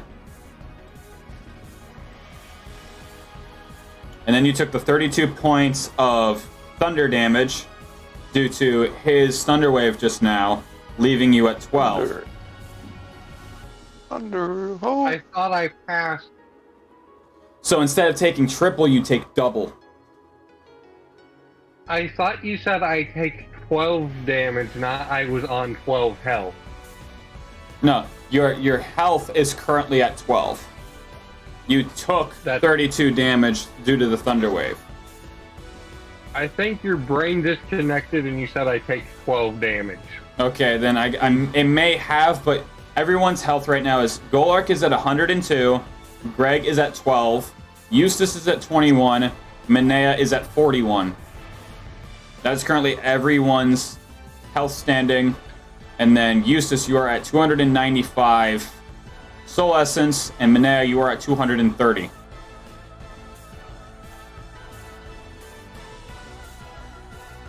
We gotta beat this guy. Did how much like what happened when we thunder shocked? When we just completely... You dealt some damage. You did indeed deal some damage. Because you had dealt 20 points of damage. How much hit points is he at? That's for me to know and you to find out. But I will say you guys have only began to scratch him. What? We're throwing everything we got at him. We're almost dead. He's a cleric for a reason. And he's currently underwater. And you all know how electricity stays in water. Then we just gotta keep hammering him with thunder damage. Or hope he doesn't manage to get out of the water. Which is why I intend to freeze him in place. I don't think you have access to Sub-Zero. And I Quickly, swear you don't do Sub-Zero that while kicks Greg's ass. filling. Remember, I don't mean Sub-Zero. I mean, I can still do cold spells. There are cold spells. But here's the best part about that, though. He's resistant to cold damage, and he is immune to being frozen. Oh, for heaven's sake. Well, not the water. The water I'm is pretty sure we could trap him under ice. Yeah, that's what I'm thinking. As long as we can keep him from moving, then we can keep attacking him until he's dead. Either I use that or I find some way to bind him in place. Dark tentacles. Hey, about how heavy is Kana's anchor? Well, you want to tie him in place? Like bind him with the anchor? Duh. Last I knew, Golark has it. Well, can Golark do it? Because he's a dragon. And it is 60 pounds. Tie it around his foot, just fucking drop him. You get the concrete shoes, except it's the anchor. Alright, so Minea, that is actually now the start of your turn. As you took the 1 point of necrotic damage at the start of your turn.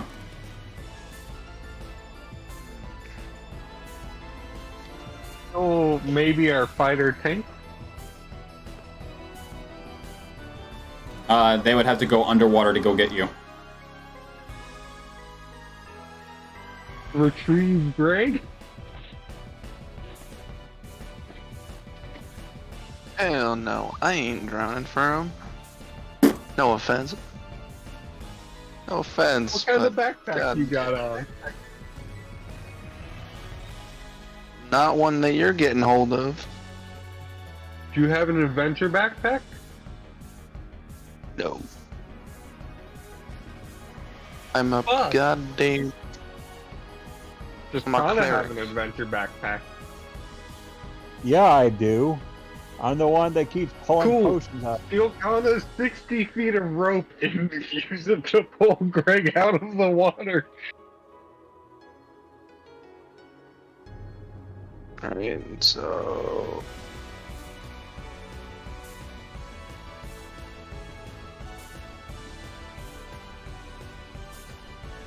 As you can see roughly where Greg is. He's the blind spot in the embers on this guy. Which, by the way, now that he's in water, those are extinguished. Thank you for reminding me.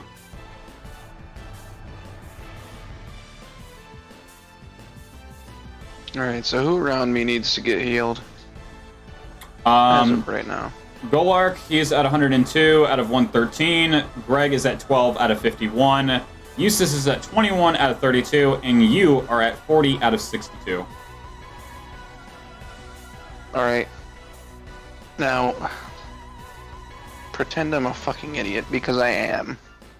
Who's the one next to me that isn't the 116? The only person next to you is right now is Eustace. He is at 21 out of 32. Alright, Damn wizard pack. I'm gonna heal Eustace, because why not? Well, good idea. I mean, like, I'm gonna be right. It's gonna be another night. Gonna be for 9. Oh yeah.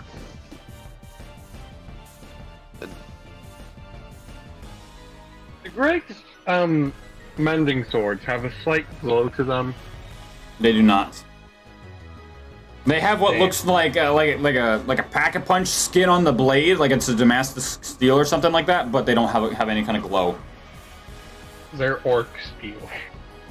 But you get what I mean, like as far as the pattern goes. Yeah. Oh, but yeah, Eustace, you get healed for 9. So he is at 30 out of 32. Now, would I be able to tell where this the bitch boy is? Just has 60. The last thing you remember hearing is a massive splash in the water right next to you.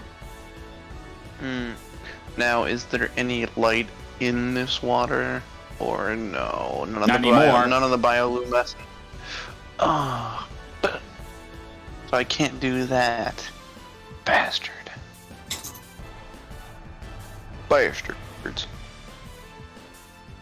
Sorry, what? My audio broke up. No shit. Oh. And what did you cast there? Healing Wish? Healing word. Healing Word, but yeah. Alright, so you're at 195 for Soul Essence. Degree 35, do it being a level 1 spell. And then, you know what? I'm gonna cast... Well, actually, I'm gonna have to touch the big-ass dragon. He's currently 25 feet up in the air. Fuck. Okay, never mind. I'll continue to look around. I'm gonna hold my action. Hold a reaction. Also, Yep, hold my reaction. I used one of my crystals, the soul crystals. You did. And that's what redeemed you from even having anything deducted from you casting that. Yeah. So So you're just safe. You just stayed neutral. let's hope my next move works, because if it doesn't, we're in big friggin' trouble.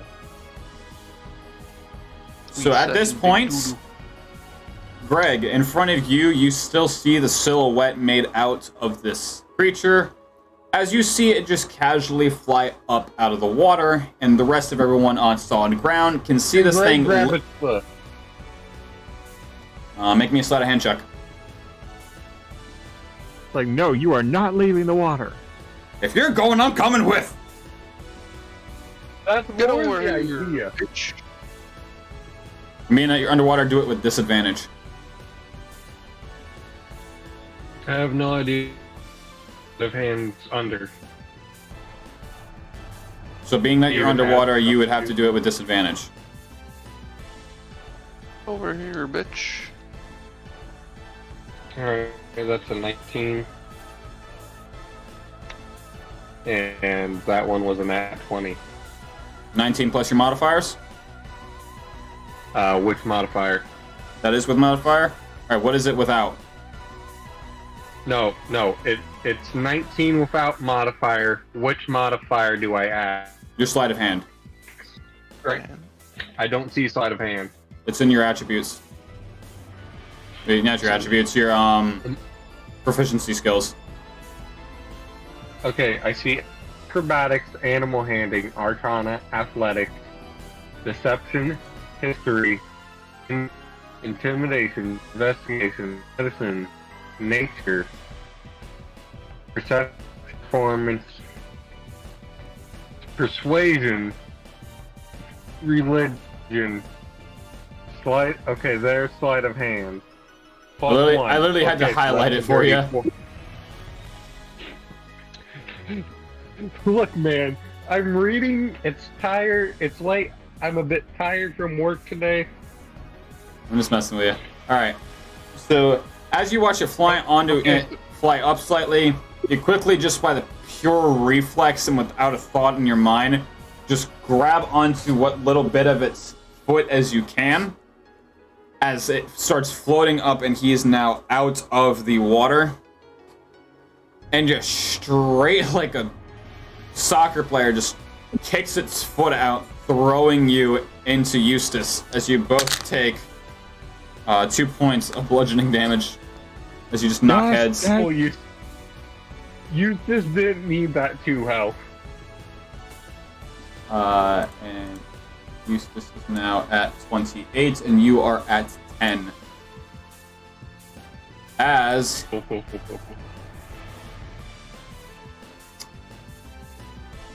where's Golark when you need him?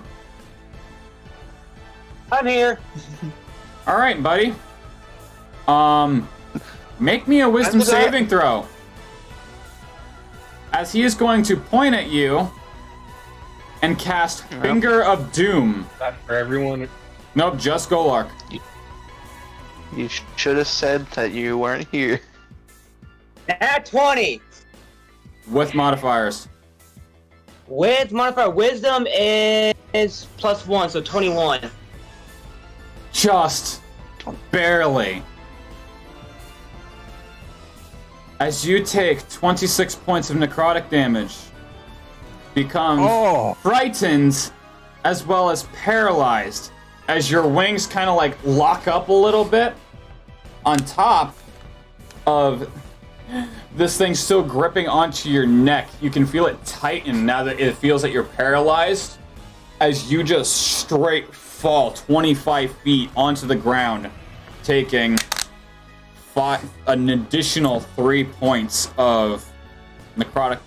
No, that's bludgeoning damage on top of the necrotic damage. So you, grand total, take 30 points of damage, mate. So much for a fucking nat 20 bit. You just barely failed, leaving you What was at the save? 22. I should have added a point in my fucking wisdom saving throw. Fuck you. We're currently at 72 health, mate, within your dragon form. If Golark dies in his dragon form, does he restore to his normal form? Yes, he does. Golark has 2 lives here. In a sense. Golark, you want to You grab? don't really want to. You want to grab him and shove him in the water? You're big enough. Wait, hold up. You rolled a nat 20, and that is your modifier? That's without. Modifiers 1 in wisdom. Right. So every single turn, you must make a saving throw to become unparalyzed. Homeboy is paralyzed the rest of the fight. Oh, come Unless he on. can make the save. He can't. If he rolls a nat 20 plus his wisdom modifier, it is still one short of the save DC. Oh, That's what I'm saying. I think I Bye, have an everyone. idea. balls. Oh, I feel bad now. Oh no. You no, I'm just kidding. Okay, I'm just gonna flip him upside down. Okay, should I start making another character? No, because as long as Golark does not reach 0 HP, you are fine. Right now, you're just straight paralyzed unless someone can lift this off of you or give you guidance. Cleric. Clear. Why's it gotta be the cleric? Because clerics have guidance. I know. You should I have very funny idea for this turn. Okay, so whose turn is it? And the Nightwalker is going to end its turn, becoming a shadow in the dark again. The last known location is hovering over the water.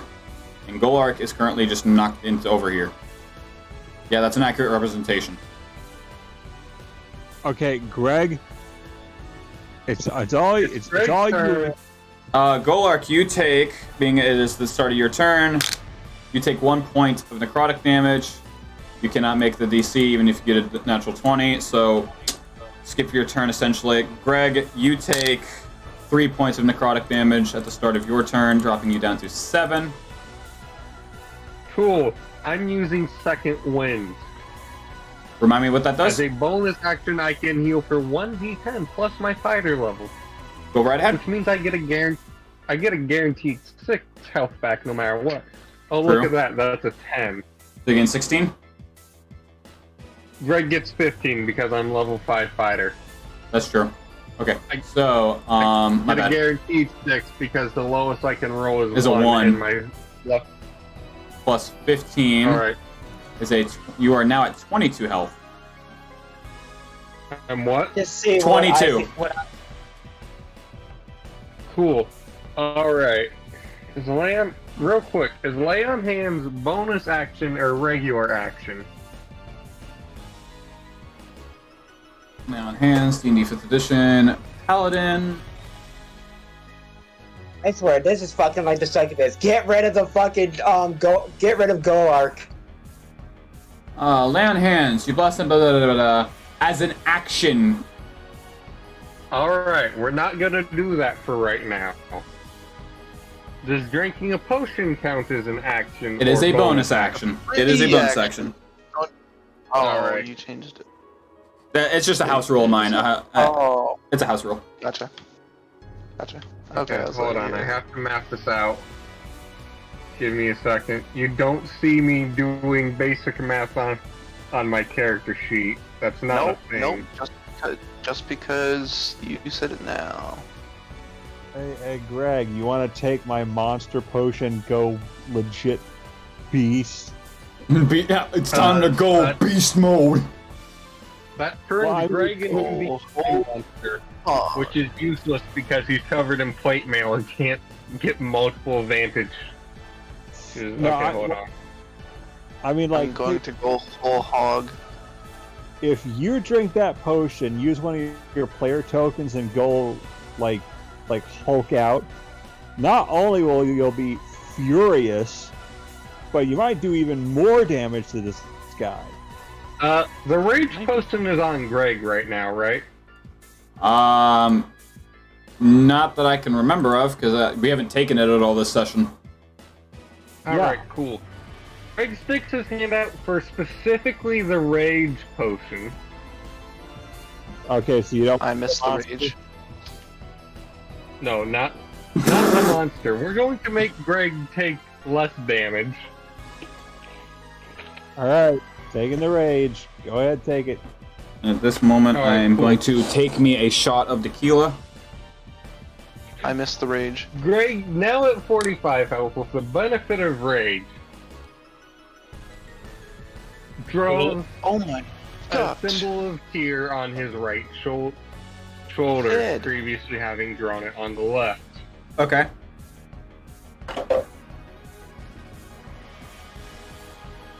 Now, for even more fun times,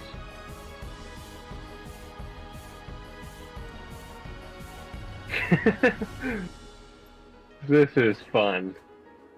This will be fun. Not for me! It's gonna be fun for Kana. I see you in chat, Danny. Yeah. How's it going?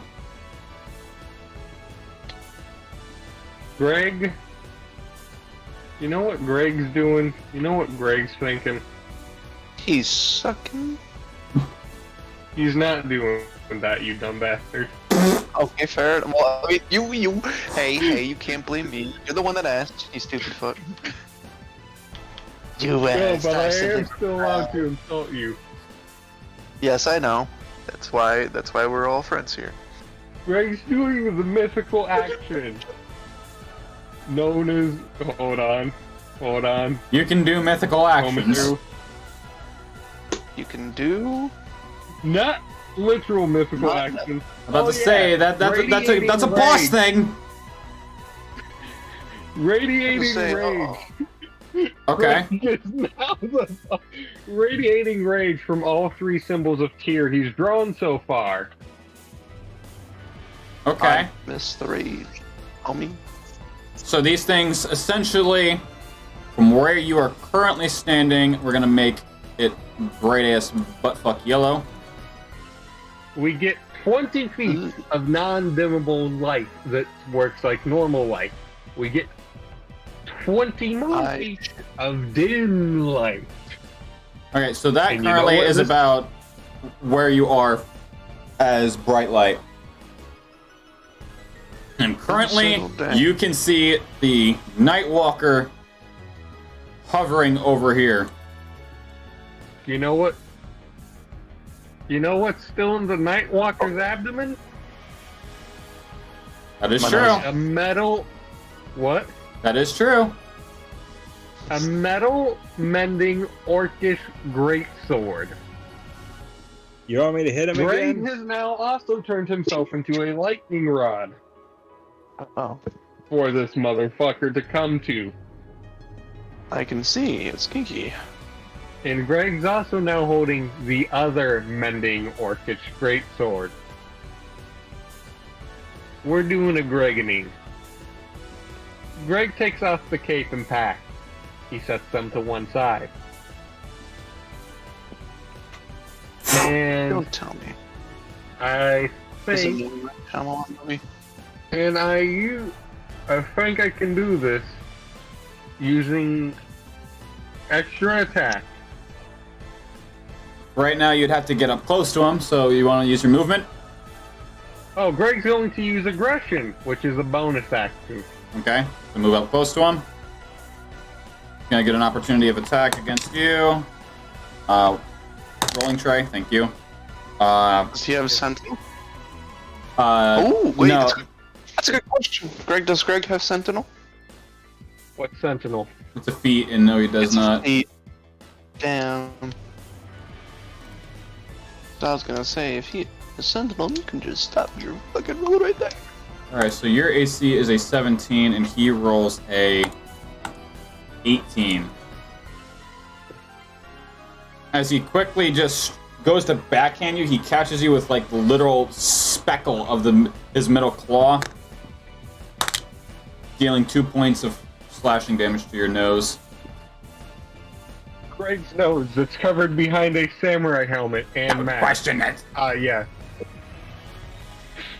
Question, stuff. We don't use logic here in D&D. Come on. No, but we always question the DM because I'm that player.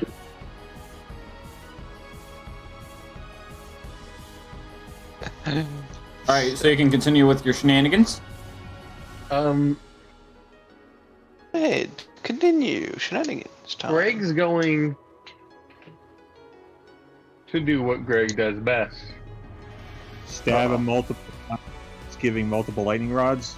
Oh, speaking of which, since you moved, at this point, it would be more of about right there. Yeah, but Greg can be seen by everyone else. As of right now, That is yes. sort of the- That's sort of the point. Yep. I get this for 1 hour, and so far I've drawn 3 symbols. All 3 are ignited, and we've already discussed that the armor is hard to take off unless you're Greg wearing the armor. Yeah, because you know where the buckles are. Also, because the way the armor is designed, it interlocks to cover up each piece and can only be manipulated in such a way when worn by the wearer. Go ahead and continue with your turn. Greg. What I already rolled to hit, right, for my extra attack? You roll No. for your main attack first. Okay. That's a 19. Plus your strength. Oh wait. That's a dirty 26. Go ahead and roll your damage. No, it's dirty. That's a 6. Right. Yoda, get out of here. Ooh, grody. That's a 6. Uh-oh. Monster. I will make you So your pay for first, breaking one's a things. 6. Yep. What's your second one? No, we got 2 6s. So 12. 12. All right, so you make your little monologue speech as you just go ahead and grab both the great swords with both hands and just straight diagonal slash against his ribs, causing 6 points of slashing damage. Okay. What It's happens called if I were to gut this motherfucker and then reach up and crush his heart? Does he even have one? He's bled in the fight, right? Not that you've seen so far. No, I mean we don't even know if his heart is beating. He's an undead.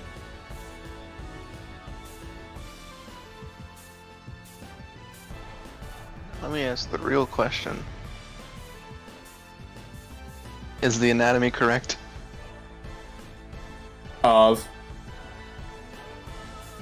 Well, I mean, it's just a general question. Is the anatomy correct? yes and no. Let's roll for extra Okay. attack. Kick him in the taint as hard as you can. We got a nat 27 for extra attack. So, okay. Go ahead and dish out that damage. You'll kick him in the taint. Do it. Oh wait, if you're talking about him having balls, no, he does not have balls. No. Just kick him in the taint. What would that do? It would make well, if it was on like a regular person, it would make them immediately evacuate their bowels. No, it And would not pass- do and that. Damn it. I like who you're going with that, but no. Would that See work on- now. if we What? ever find imps or pit demons again, would that work on them? I mean, do pit demons need to crap? I'm asking the DM here.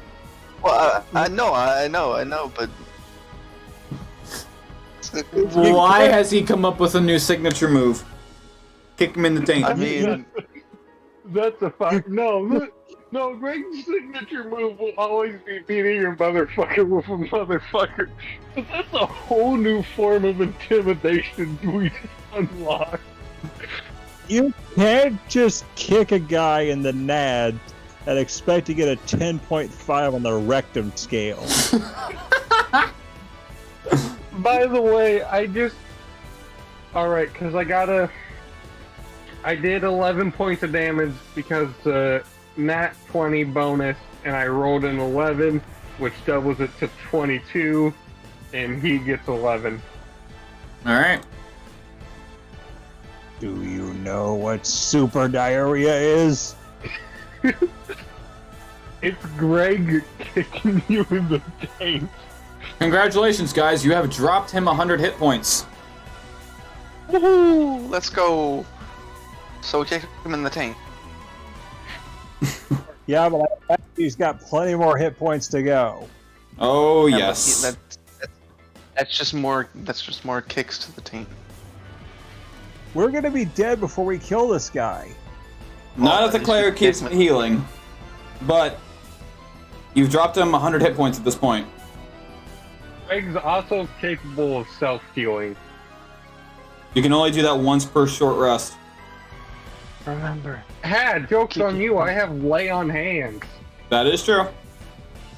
Which I can use, I think, like... So you have a pool you pull from.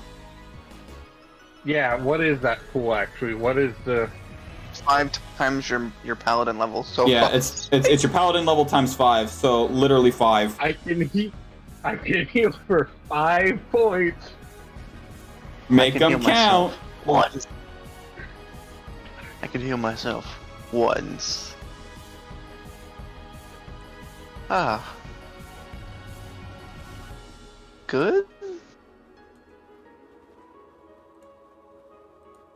Okay, we gotta. So now what? What are you doing, Greg?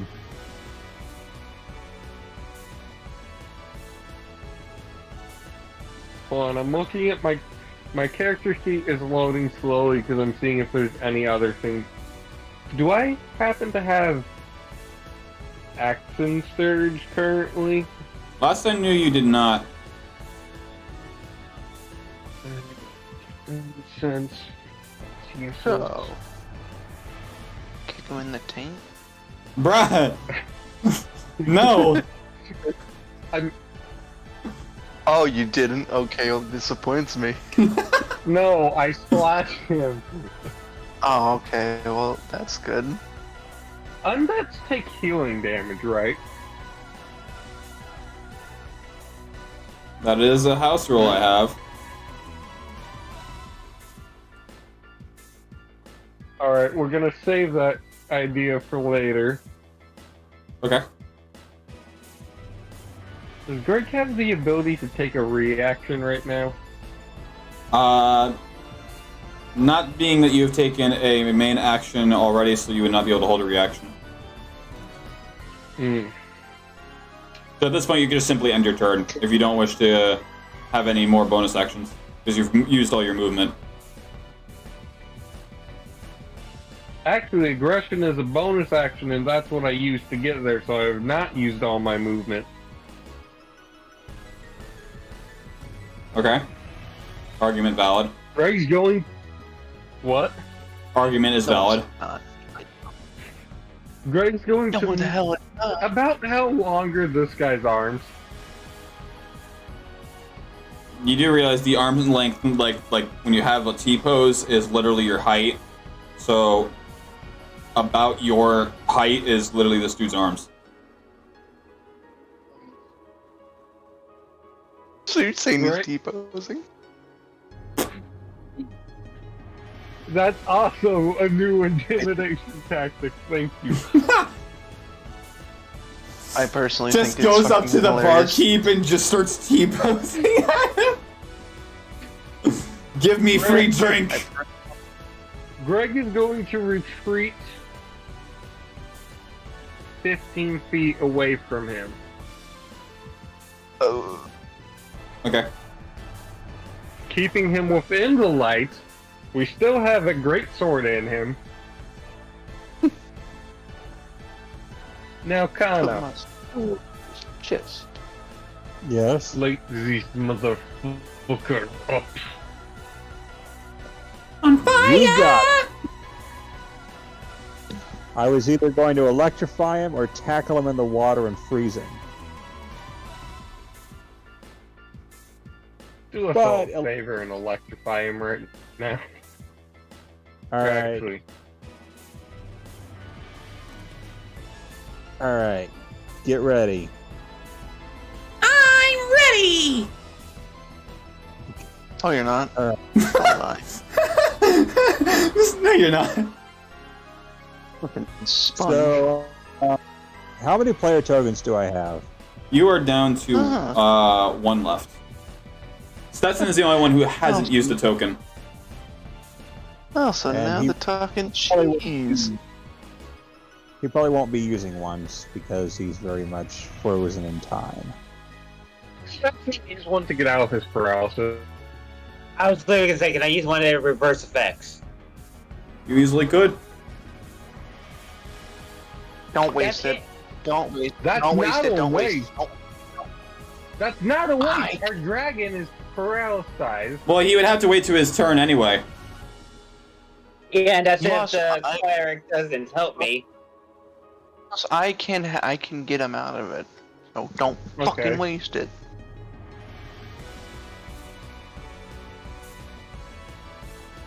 Player Alright. token. Player token. I'd contact Dagon, and I'm like, "Hey, Dagon, You again? What up? Flip on me. You get before. we are going to die if we do not find a way to stop this guy. I have a way, but I'm gonna need your help."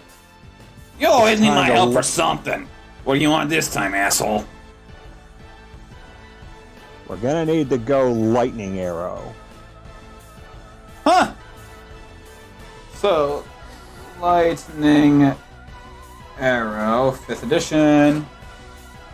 Level 3 transmutation spell, range self. The next time you make a ranged weapon attack during the spell's duration, the weapon's ammunition or the weapon itself, and if it is a throwing weapon, transforms into a bolt of lightning. Make the attack roll as normal. The target deals 4d8 lightning damage on hit, half as much on a miss. And guess what I happen to have? A cutlass. What, are you gonna just hatchet throw it? Yeah, I'm gonna freaking knife throw my cutlass at him, turn it into a freaking, like, You don't even- lightning arrow. You wouldn't even have to use a token for this, you could just cast it. Oh, well, fine, but I was gonna use the token for, like, double damage, just like... There you go. Okay, that makes more sense now. I had another idea since you were contacting contacting Dagon, because I remembered some conversations from No DM Allowed, which sounded fun. Really, what were you thinking? Let me What, you want say what. Let me just say a sort of version of what you said at one point. So go ahead and roll your damage and double it up. As you Alright. take your cutlass and just throw it, as the blade starts to just cackle and cripple with lightning just spitting off of it like a Tesla coil as it flies through the air. And it should electrify the other blades, considering it is also metal. So, how many D4s? That is 2d8. 2D8. No, nope, my bad. 4d8, my bad. 4D8s. You got it. Alright. Would the other blade become electrified? It would. Being that where his throw would land, it would land right where the heart would, no, not the heart, but right where the ribcage would end and split. He would make it right through there. And going downwards, making the two connect towards the back post of his spine. So we got a 5. Lovely. So the first one's a 5. Okay. And... roll. 6. 5 plus 6. Or... is that a 6? No. I think 6. It's hard to tell the 6s from the 9s on these things. Well, it's a you know? D8, so it's going to have to be a 6. And one more. Oh, no, wait, that is a 9. And you're rolling the What? wrong dice, my friend. No, it is a 9 because the 5 and the 9, like it's 1, 7, 3, 5, 9, Anna? 1. Kana. What? It's a D8. The Oh. hell are you rolling? So is Weird. the number directly under the 1?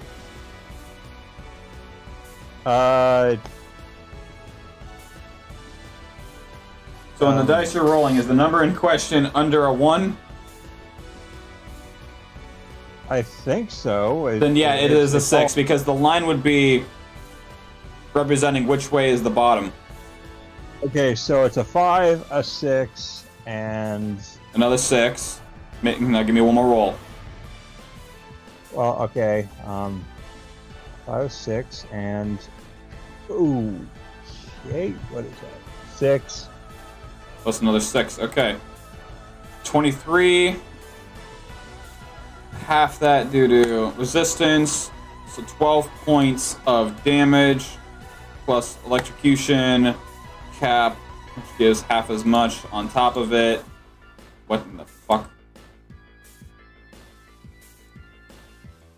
The electrified Grimbard family sword. That's what I'm meaning. Alright. Ah. So you just managed to throw your cutlass at it, electrify it, and electrify the other one, giving it chain damage. What do you just do from here? I then rush at him and grapple tackle him. Just grapple, Ugh! Make me a strength check. Alright. That's with the D20, right? D20 plus your strength modifier. Which probably won't be much because I'm a wizard. It's a negative 1, I remember that much. Negative? 13. So 12. So as you bum rush this thing and go to football tackle him, it's like you just ran into a wall as you take 2 points of bludgeoning damage straight to the face. In monster form, though? Monster form, I don't believe, gives you any benefits towards that. It should, shouldn't it? I mean, Check your list for me then, real quick. Okay, let's see. Because I feel like there should be an advantage here on check.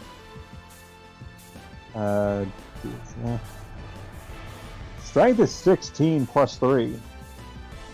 Okay, so that would cancel. So that would be plus 12 plus 3. 13 plus 3 is 16. Yeah, it still wouldn't meet it. Dang it. And you're just currently now literally toe-to-toe with this thing. Well, I'm make an opportunity of attack, and that is a 19. As this thing is just going to straight, almost like he's getting ready to do an uppercut, but just straight downwards front jab into your abdomen, causing you to suffer 4 points of bludgeoning damage. This frickin' sucks. A challenge rating of 20 for no reason. Mm-hmm. Yeah. And our average party isn't up to 20, so this is gonna suck either way. Well, I also I nerfed a few things and buffed a few things. Our party average is exactly 24. Plus, we still Our don't party know. total. Wait, hold on. Weakness. You have identified it, you just haven't abused it. The frame rates. What, the light? The fact that we can see him, is that it? Okay, you have found another one of his flaws, and you are abusing it, but not the primary one that will deal the most damage to him. Well, how the hell I'm am I pretty sure it supposed was to- the lightning. Well, that is still doing half. You have identified it. I don't think it actually clicked in your head. It has God that. damn it. It has it. I would think of every possible way, and it's not. You have actually why- said it out loud and asked me about it. Oh, Which one it's of us? What, the frickin' fact that he can hop through planes? No, that is the incubus. Oh, the taint. No. Yeah. No. Wait, his balls? No. No, you have asked me if a certain mechanic is in place, and I said yes. It's hard. No. Ah. Is it gay? I mean, we don't know what way it swings. Greg immediately disassembles his armor. Honky orc. Greg rules. You have identified it, asked me about it, and I confirmed that it's a thing. I don't know how else I could tell it without downright telling it.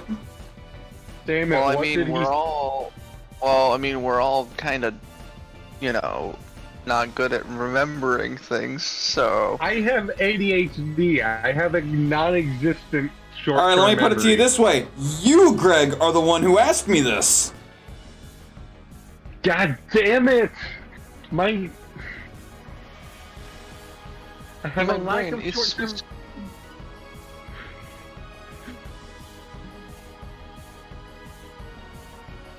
am I gonna have to look back in the stream? I don't know how. You'd have to rewatch that whole damn thing up to current. Oh Jesus! Because I don't remember when he asked me, but it was fairly recent.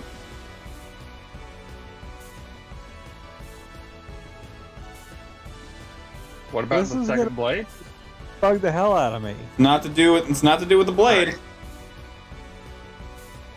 Hmm. So Manea, with that being said, it is now your turn as you suffer 4 points of necrotic damage. Leaving you at Healing! 36 points. Linnea, don't heal Golart, heal it.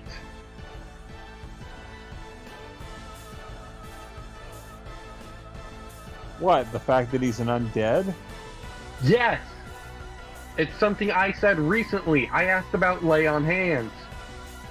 I see Pyro smirking face in the stream delay.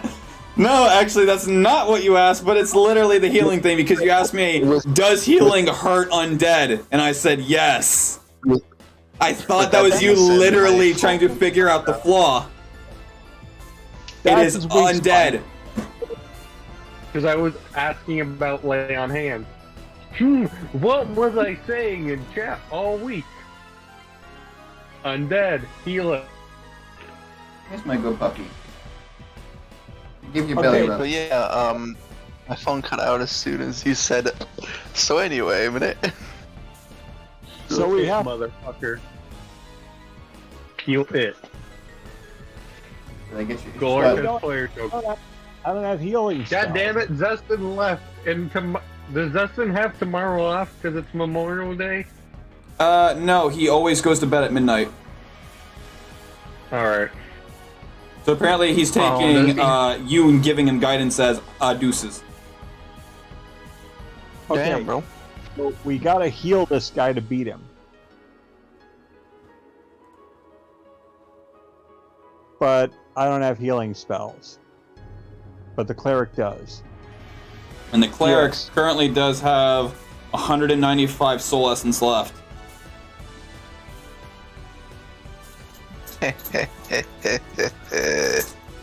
Time to heal.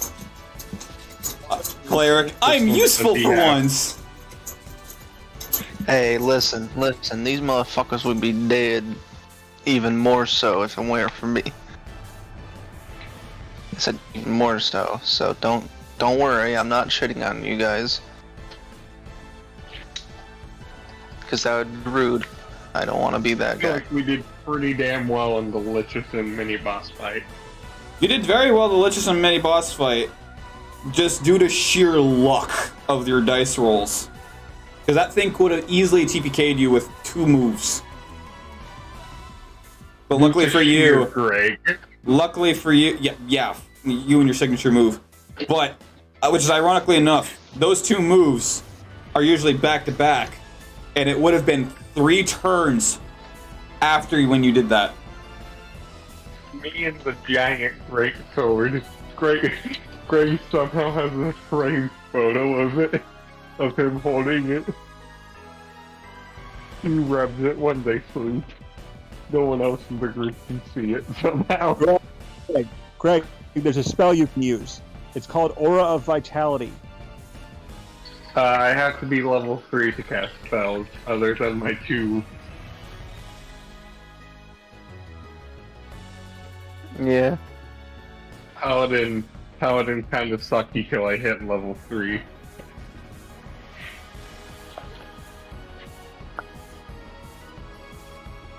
But, Mr. DM. Mr. Player. You wouldn't be... Now, I'm not accusing you of this, but... You wouldn't be intentionally misleading me, would you? With what? Well, I mean, most of the spells, especially the healing ones, don't have any effect on undead. Well, Or is this one of those cases where it's, you know, screw the description? so this is a literal undead creature, and so far you guys have actually, ironically enough, have yet to come across an undead creature, being this the first. Yes, I have fumbled with a bunch of the stat sheets, giving him certain abilities, giving him legendary actions, changing certain of his resistances to give him certain flaws and certain abilities that you need to find in exploits. And this is going to be a common theme with big name boss fights. Fair warning. Now I know you changed the, you know, the stats of creatures, but have you changed the stats of spells? Not usually. Spells I usually leave alone. Because as of right now, all of my healing spells wouldn't have any effect. How so? Because it says that, well, I mean, all of my healing spells say that these effects do not work on constructs or the undead. In that case, drop the undead part, because healing spells harm. Okay, so okay, that's let me just rephrase that. in-house rule, In the wording it's presented, it technically is true, because it would not heal an undead, but sure as hell will hurt it.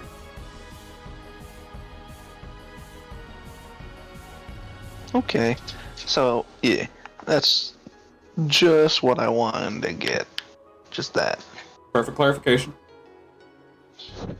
Now, Fruity has because- last. Alright. This Frigger's got me mad. My next move is gonna cost him dearly. Bro, Oh, bro, Jesus. when you said that, for whatever reason, I immediately thought to a paladin casting Lay on Heads to an undead and just jacking them off.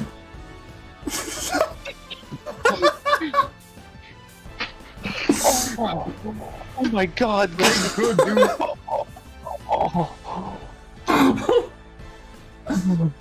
Oh. Oh my god. You bastard. Will his Fucking- body disintegrate as we heal it? Disgusting. Because just thinking of what that would do to an undead. Ow. Nobody wants to think of a paladin giving an undead the horizontal monster mash. I feel like Well, Fridge no. does that. I mean, listen. Fucking the undead, that's no problem. But when doing it with healing in the context that he's giving it, my god. So, I'm not gonna lie to you guys. I feel like that's something Dang it, Greg man. would have done just to piss off someone in his 25 years of heroing. He'd... Okay. I'm surprised Greg hasn't gotten so pissed off that he's about to give this thing a Colombian necktie. Oof. You could do Oh that. my god. So at this I know, point, I know. it's still your turn, Manea. Ah, yes. Okay, perfect. Well, Yeah. oh my god, my game just crashed again. God fucking damn it. And by the way, you still can upcast stuff. Pyro. Yeah, I know. Okay. But can I see it? Oh, okay. So literally, this circle that I've got drawn out is literally everything that you can see as if it was bright light. And then Hold on, 20 feet, now- 20 feet past that, we have dim light.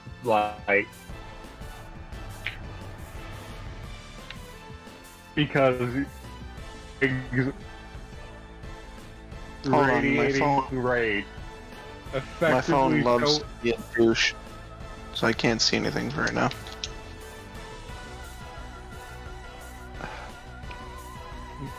You are Just cut my capable of discard. seeing it. Okay, I'm capable of seeing it. That's all I need to know. So, what it will do is eat ass Smoke grass, And skate take- fast. and take. Hold on, let me roll My out phone these cut out 2D. again.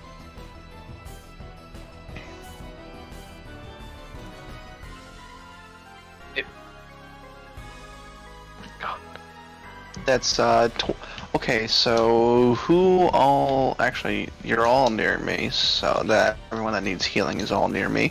Plus this thing, as I'm going to cast Prayer of Healing, meaning that everyone around me, well, up to 6 creatures of my choice, are now going to get 21 points of healing. Is a second level. Lovely. Are Including, you going to upcast it or leave it at second? Leave it as second. Alright, so it's going to Because, suffer 45, so that's going to leave you at... So that's gonna... Yeah, so that's going to leave And you yeah, at 150. and I mean everyone. I mean everyone, including that creature. Yeah, more. So, you said how much? Alright.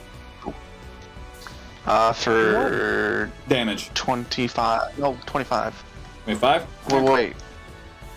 25 for healing for everyone. Right, but to him it would be worth damage. Yeah, so 25. When did I get to 20 health? You've been at 20 health for a little bit of a minute, as you are now up to 45. Didn't I heal to 43? How'd I lose 23 health? I've been keeping track of everyone's health the entire session, mate. Yeah. I healed myself to 20 some odd using second wind, then I consumed a potion. Let me pull up the damage again. Damn it. See version history. Matt, did you register me drinking the potion? I did. You were at... Did register? Or didn't? Did. Okay. So you were at 10. At 10. That was the bludgeoning damage of 23. getting hit. And then you went up to 22. And then suffered 2 points of necrotic damage.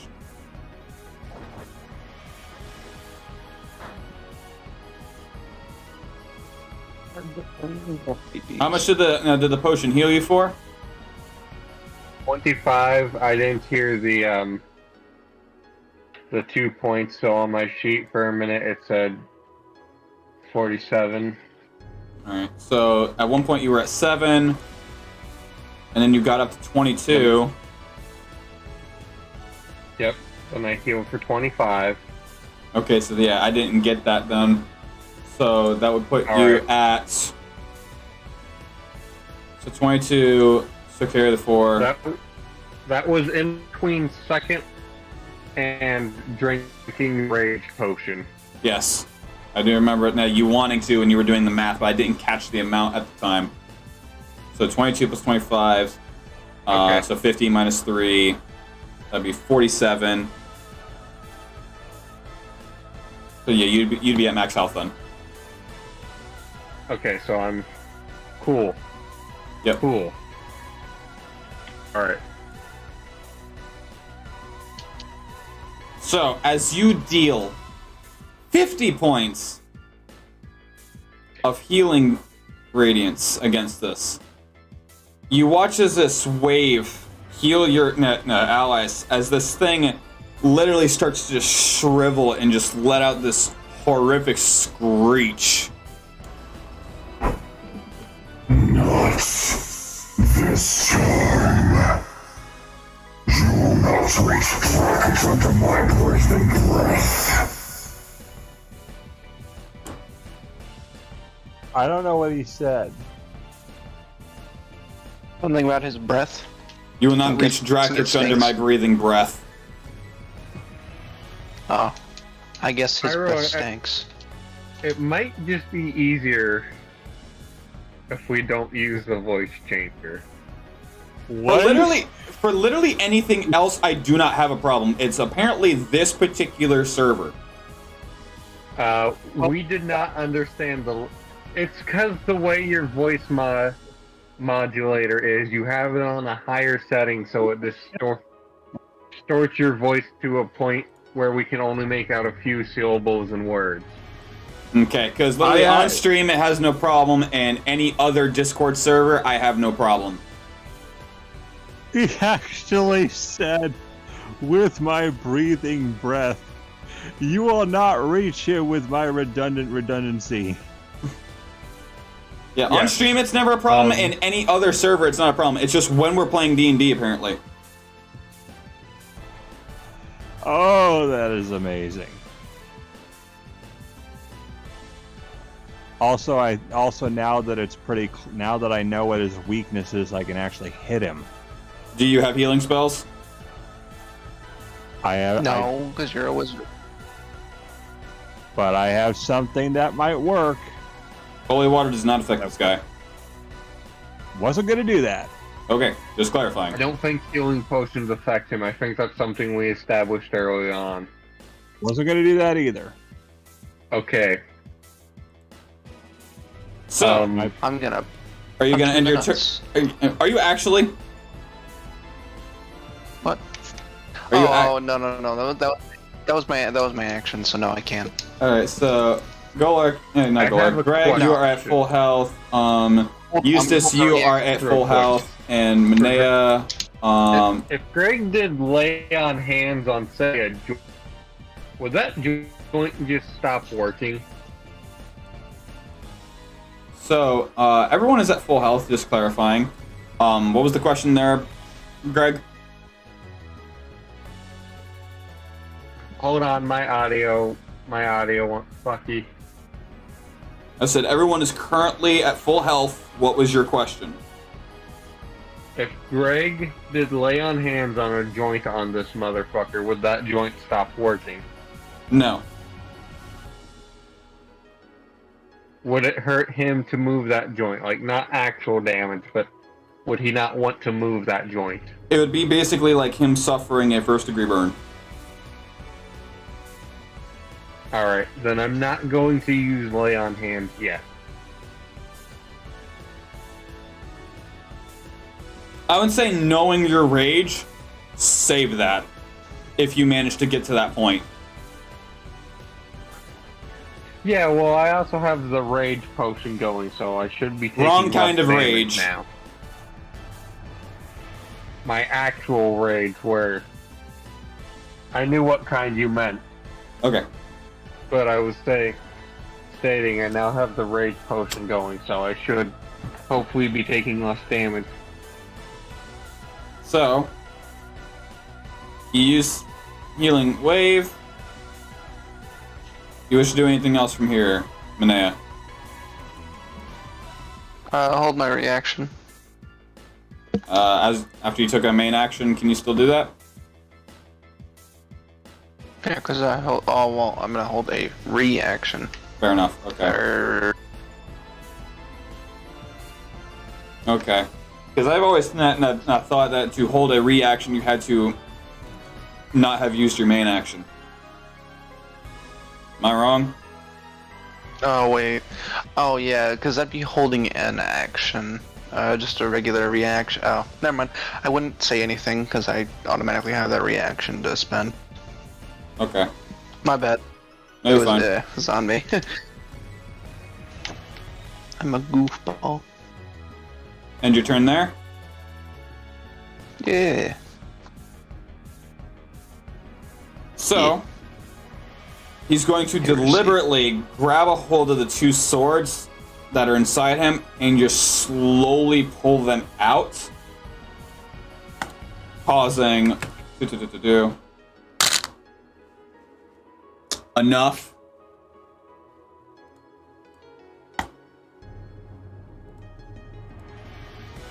All right.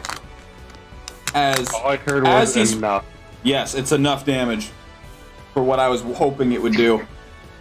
As he's pulling it Killed out. himself. No, worse.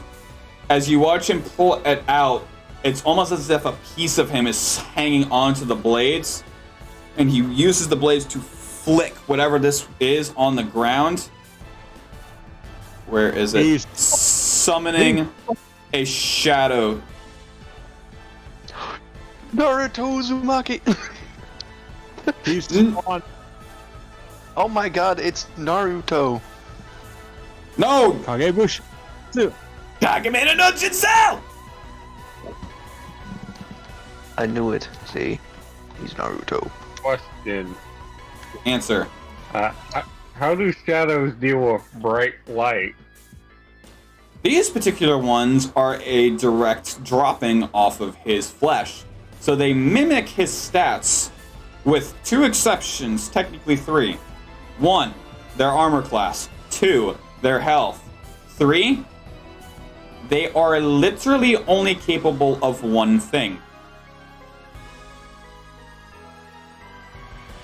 Punch him. So, just so everyone's aware of the presence in the room, besides the current literal elephant in the room, this is a shadow, and the only thing it is capable of is strength drain. For every time I hit you, you take 2d6 necrotic damage. And you suffer a reduction in your strength score to a d4 damage. If your strength score is reduced to 0, you die. Is that permanent reduction?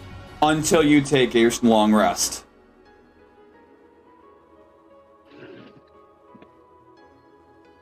So currently, you have two ways of dying right now, permanently. These things hitting you constantly to the point where your strength is reduced to 0, or you just simply die of other means while this Nightwalker is present in the room. Okay, first of all, like, how is it able to be in the lit room that we are inhabiting? It should have sunlight. It should have sunlight weakness. It's a literal piece of him that he ripped off and becomes a sentient being. So it copies all of its stats, except armor class, health, and having this one single attack.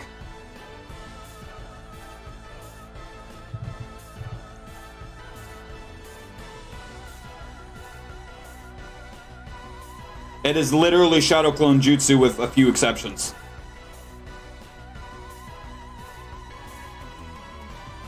Hey, Greg, How many hundreds of health do they have? These things have 800. 800 health. No, 100, meaning 100. 800. Question about player token. Okay. Could it be used to get Greg's greater summon ability?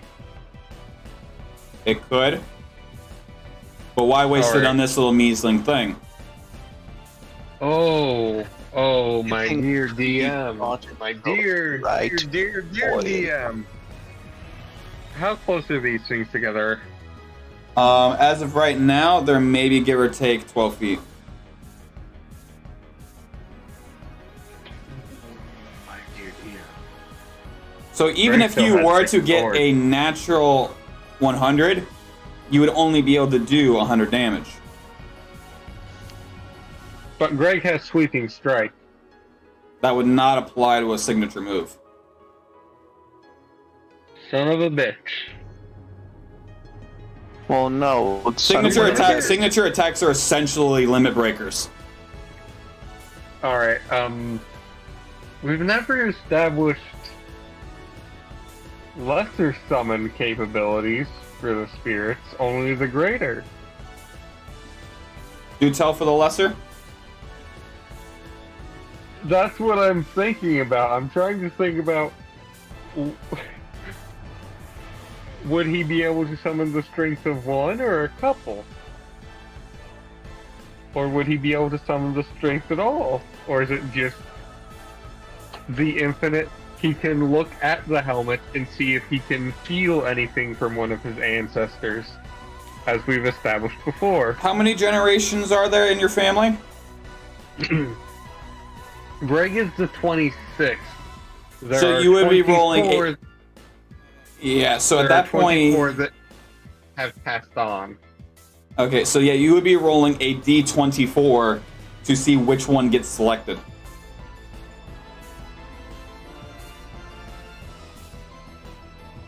The one case in which one would actually be the best. Because the physical strongest besides Greg is his namesake, Grug the Noble. Well, granted, it would be literally a d24 that you would roll, and whatever it would land would choose which of the ancestors you would draw power from. And it could be literally any of the classes of the player's handbook. So you could literally get wild shape, essentially.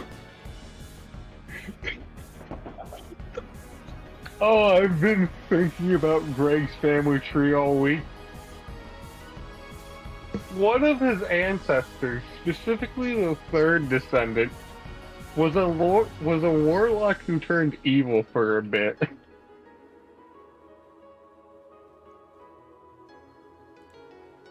So I'm having a fun time if I roll low numbers. What are you? What warlock was he? Like fiend or undead? Orc, like all family members. I mean, when you're a warlock, you make a pact with something. What did he make a pact with? I don't know what the pacts are. I've just thought about what he would be, because I figured if I'm gonna have a magic user, it's gonna be the one member of the family who turns slightly evil. Well, you think of it like this: you could have a pact with Lord Soth. Lord Soth? It's not Tyr, I'll tell you that. He is the one member of the Grimbard family who is not sitting in the halls of Tyr. It could be Soth for all you know, and Soth was a Death Knight.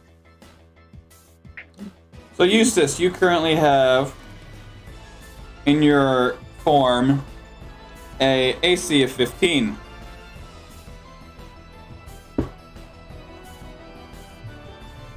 Yeah. Hey Greg, give me the damage rolls for so yours is a 2d6? Yeah, for the family greatsword and all the greatswords. And what is your damage roller for your cutlass there, Eustace? I don't really know. I don't remember. Alright, let me look it up real quick. Cutlass 5th edition. I'm just saying, if you have if you made a pact if your guy made a pact with Lord Soth. D8. So, you suffer 10 points of slashing damage.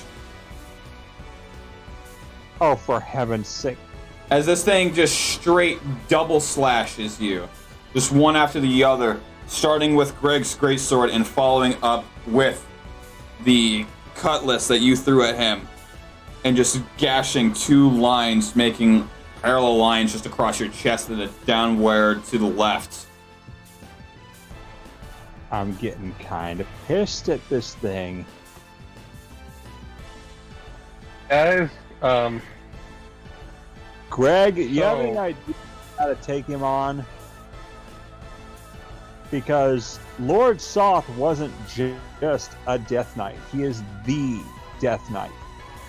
question. Pyro. Wait, hold on. You mean the Death Knight? You mean like the one that? Ooh.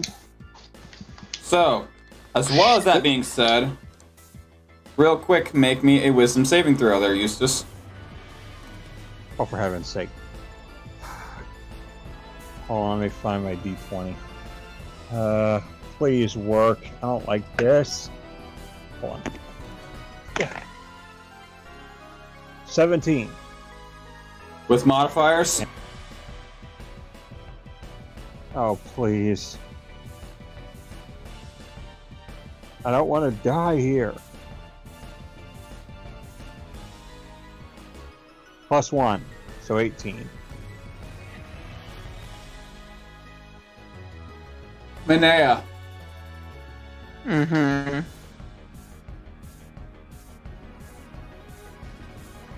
Yes.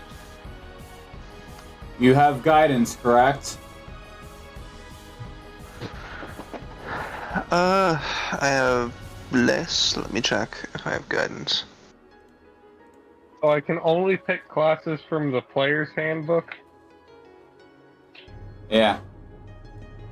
Okay, so I can't just reach over and grab my, Ebon Rising from the Last War and just be like Artificer and somehow make Greg have a bullshit weapon? Look, like, I'm just saying it would make a lot of sense for your one guy to have been a follower of Soth. Look at him. I linked you to him. Hold on, I'm looking at stuff and wishing I didn't multi-class into Paladin because my Paladin's going to be kind of useless. You're a cleric. I'm pretty sure you would have guidance. It's one of the main start-off ones. Yes, I do. Would you like to use your reaction to give him it? Yeah, you know what? Sure. Roll that d4. It's not possible to go back on a multi-class, is it? No. Alright. Well, wait, hold on. Do you want me to roll it, or Yes. do you want him to roll it? You roll Because it. I got a 4. Oh!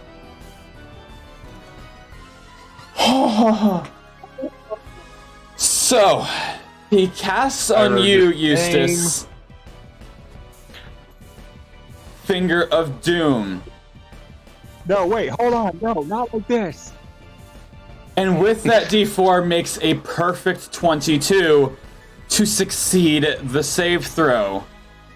To avoid the 26 necrotic damage. Leaving you Yes. only to be frightened. As well as immune from getting hit by this for another 24 hours.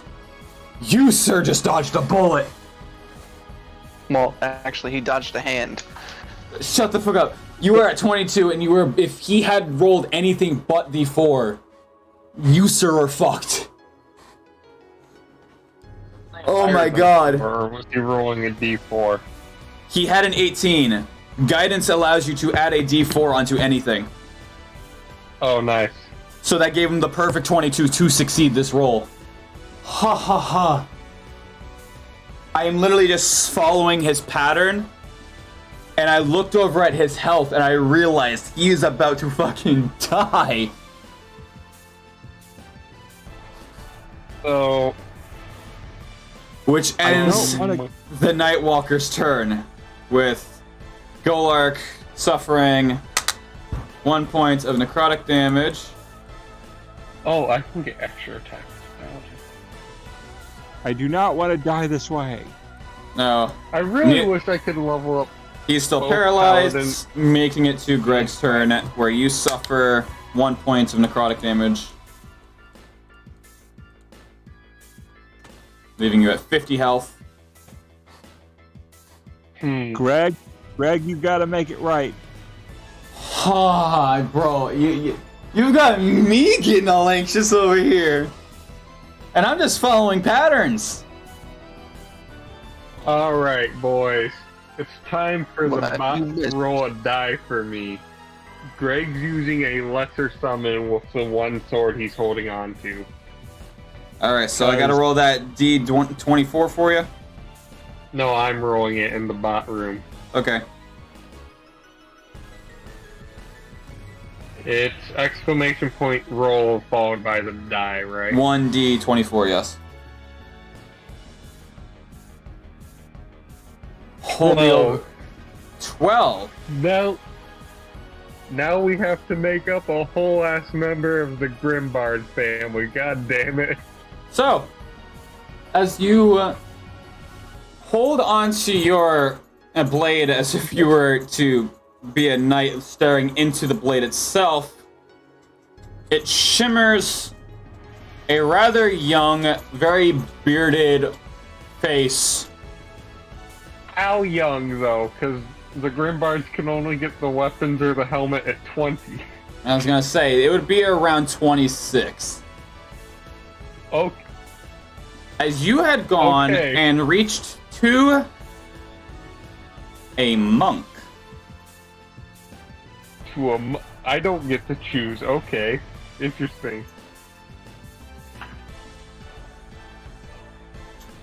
Because I was gonna tell you one thing. There's only one class I can really think of that no member of the Grimbard family would ever be, and that's the Bard.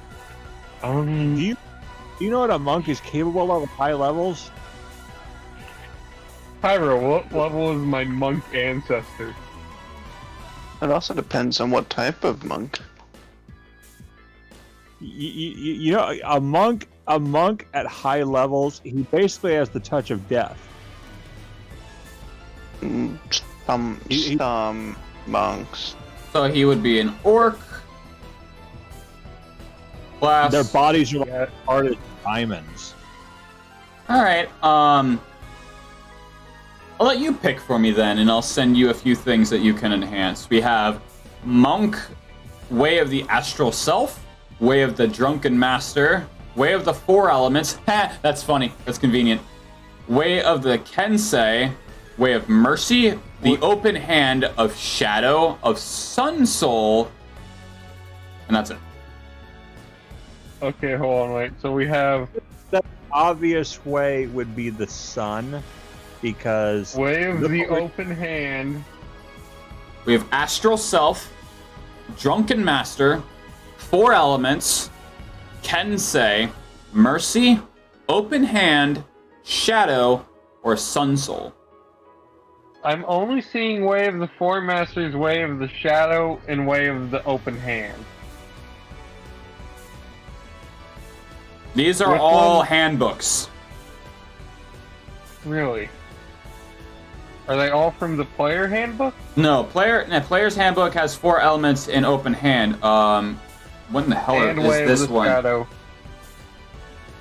Send me so- Drunken Master So, and Sun. I want to see those. Astral Self is the Cauldron of Everything. Drunken Master is Xanathar's Guide. Kensei is Xanathar's Guide. Wait, I have Xanathar's Guide. Mercy. Pretty sure. Mercy is Cauldron of Everything. Sun Soul is Xanathar's Guide. No, send me Sun Soul and Drunken Master. What the hell is Murderic's Ancient Tome of Foes? What do I have 3 books for monsters? Oh, Vovol's Tomes of Foes. Oh, I love Vovol's. No, I have Volvo. I have Volvo's Guide to Monsters, and then I have Oh, Mordecai's Tome of Foes. Mordecai's Tome of I love people texting me to do other things that I can't do while playing D&D. I should set my status to playing D&D while playing D&D.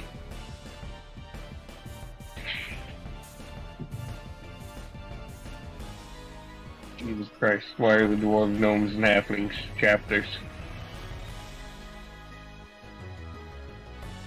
Can I get Drunken Master and Sun God? Oh, you want Drunken. Okay, hold up. What did I just pick for you here? Wait, this one's. Alright, so let me undo this then. Alright, so you want Drunken Master? Yes, because that feels like a very orc thing.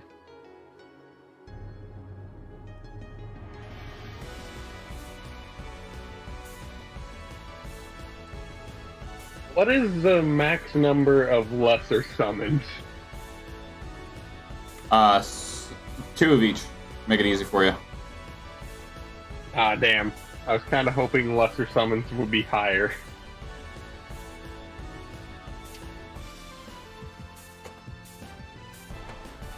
Oh my god, this guy got fucking blasted. The hell are you playing? Oh, I'm playing some Fallout 4.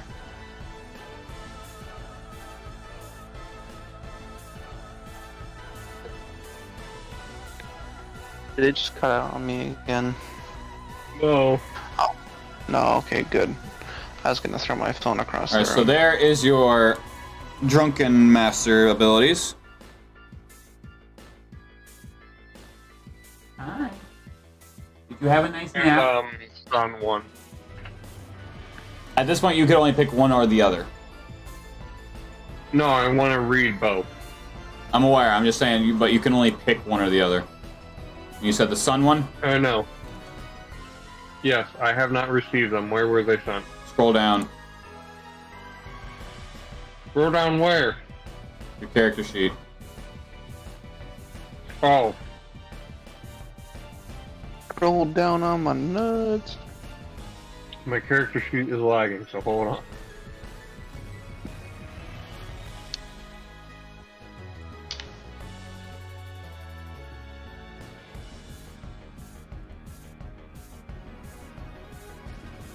Let's see. I'm gonna do this. There you go. Very bottom of your page.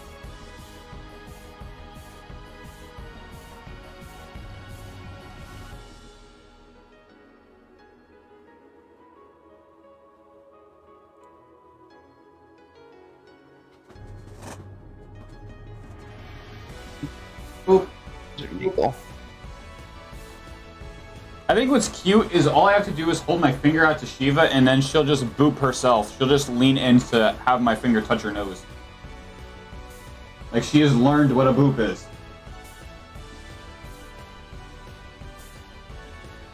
Ah. As funny as Drunken Master, this particular monk is not Drunken Master. Their son.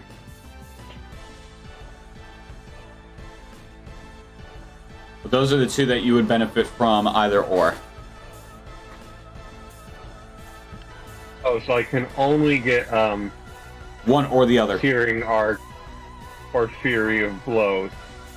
No. So you would, if you were to pick Drunk, you would get those abilities. If you were to pick Sun, you would get those abilities. The only difference is Tipsy Sway.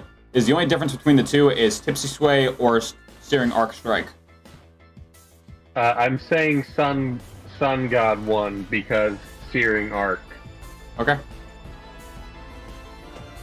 And you gain those for 3 turns. Sweet.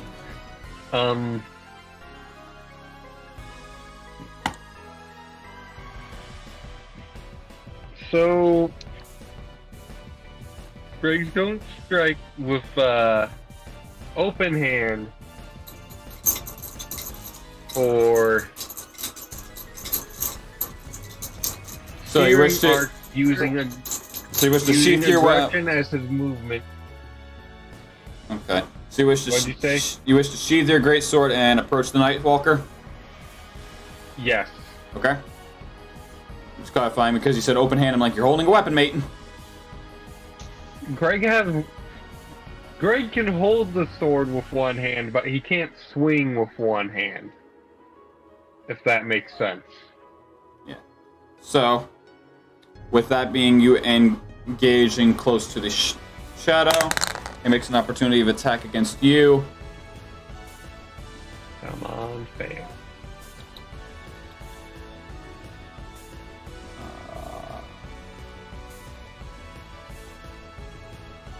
meets it just barely. Motherfucker. As your strength drops 4 points, and you suffer 8 points of necrotic damage.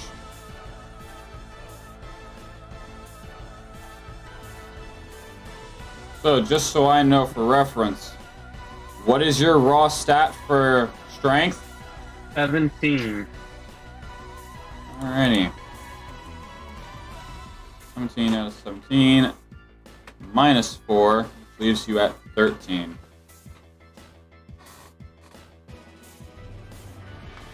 I'm gonna make him eat asbestos.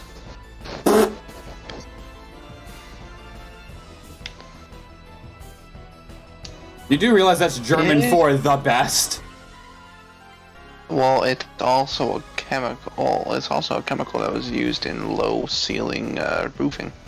But yeah, asbestos is literally German. Is literally German for the best. Material. Join hunt. All right, so you approach the Nightwalker as it's currently semi-curled up after just taking that massive hit of healing damage. You're I approaching. thought only the shadows did that. I'm smacking the Nightwalker. You are. The shadow hit you, and the Nightwalker is currently curled up from getting hit with the healing damage. Oh, you're approaching me? I can't kick your ass without getting any closer. Then carry on. All right. Can I walk past the shadow? Right here.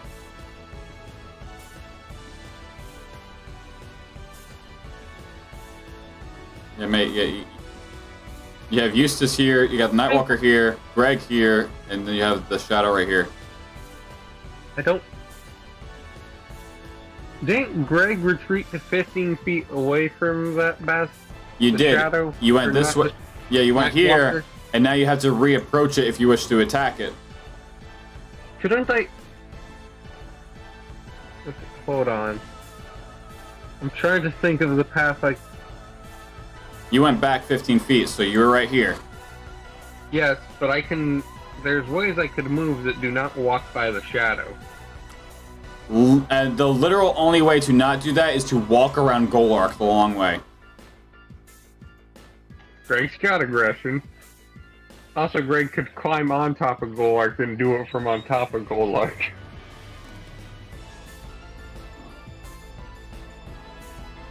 Could I jump off of Golark while doing this to hit the bastard? Not necessarily, because that would take up... So take up your movement, and then your action would have to be to leap off of him. Yeah, but I have extra attack. That is only applied if you were to make an original attack. That's why it says extra.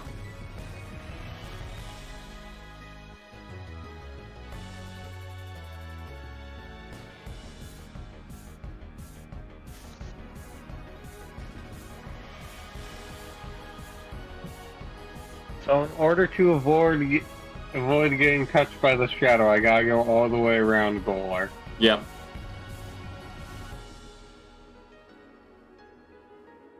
Isn't there another shadow on the other side of it? Currently, there's only one shadow. Because you've only dropped him under 200 hit points.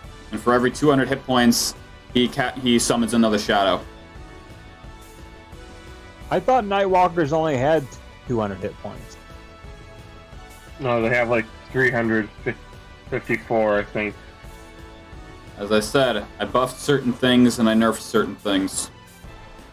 He's made the hit points to a level where we're gonna struggle.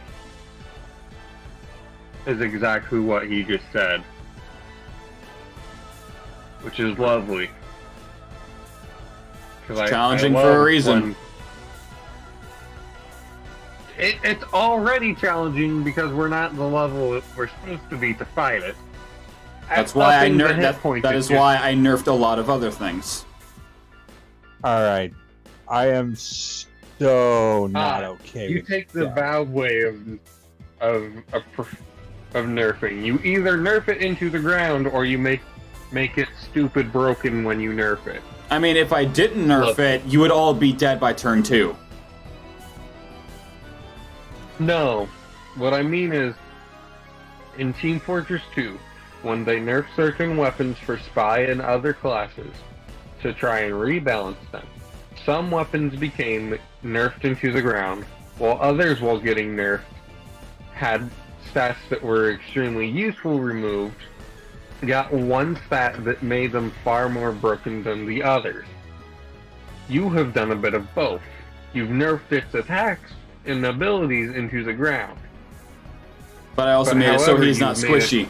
Because I knew you could easily just one-shot it. So I did this to avoid that. We've already used both the greater summons on the rest of the boss fight. But you could easily have just reburned them and do them again. I overthink like this. I can only earn them from rest. Or burning player tokens, which you could have easily done. For the most part, I'm saving them with the exception of that one for the final boss room. You are currently out of player tokens, mate. No, you're right. You still have one. Kana just used up both. Wait. Did I? You said that... Yeah.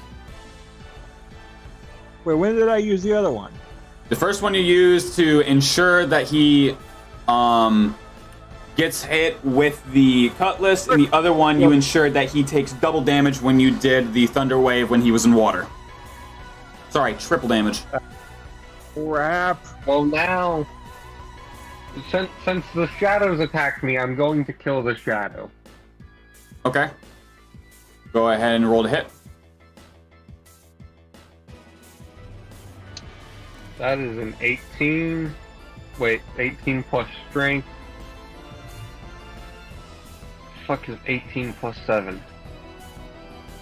25? Go ahead and roll damage. I'm just gonna pretend it's 25. What is fist? What? 1d4. If you're using a punch. Yeah.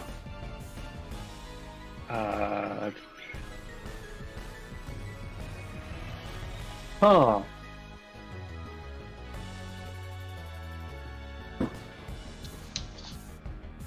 Okay, hold on. Wait a minute. Hold on. Hold up. And up to 3 key points to use and boost Burning Hands as a bonus action after an attack. So I can use the Great Sword and this, it looks like. You can. Okay, so we're not hitting with the hand first. We're hitting with the Greatsword, and we're hitting with an extra attack in there as well. Okay, and that would consume you being able to actually punch him at that point. Just clarifying. Wait, I could punch him, then use extra attack. And so you could essentially punch him and then swing with your sword. You could either swing with your sword and swing again, punch then swing, or swing then punch. That's the combo you can do as of right now. Isn't extra attack itself also a bonus action? No. It is a bonus action that consumes an attack, essentially. It's like you taking a second swipe as a rebound. Then how does a fighter having the ability to level up to get like 3 or 4 extra attacks work? It's as you progress, you gain certain abilities that would allow that. Or simply abusing other skills to burn with extra attack. Like how you do with your action surge. You hit it with an attack, you use your extra attack, you use action surge. You hit it with an attack, you hit it with an extra attack. You've already utilized that once. And you figured out one way to use the class. That is one way people get that. They take one ability and then they stack it on top of other ones. I rolled a 12. On top of your strength?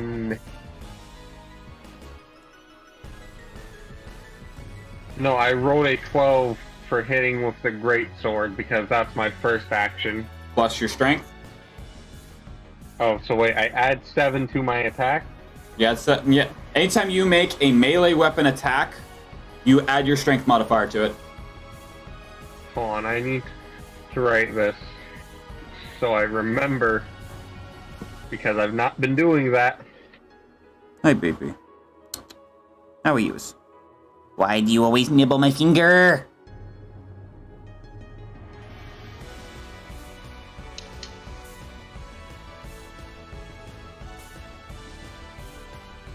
Okay, so 12 plus 7, that's 19. Okay. Go ahead and roll out your damage. No, I rolled an 18 to hit with the great sword. Okay. Dish out your damage.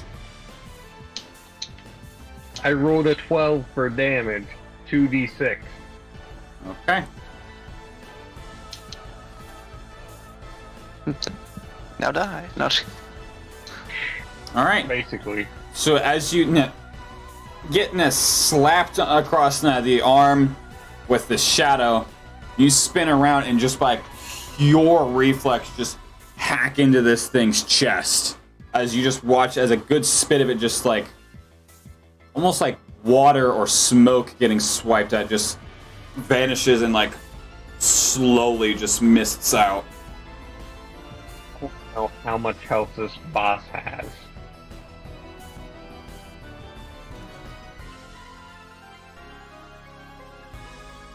So as of right now, you've dealt 12 to the shadow, and you've dealt 3...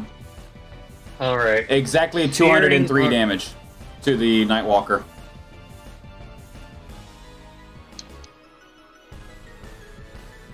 Searing Arc Strike now. Okay. Greg sheaves the sword. Greg... Okay. Plus the strength to the strike. Correct. Greg rolled an 11. Or not an 11. Greg rolled an 18 plus the strike because I rolled an 11. There you go. Now you're catching on. Which I had been starting to do, but you said add your strength after I said I rolled 12 for damage. No. So anytime you roll to hit, add your strength. Damage is just what you deal out. Yes, and I said I rolled 12 for damage, but I think there was a disconnect in brains again. Yep, I think there was. Alright.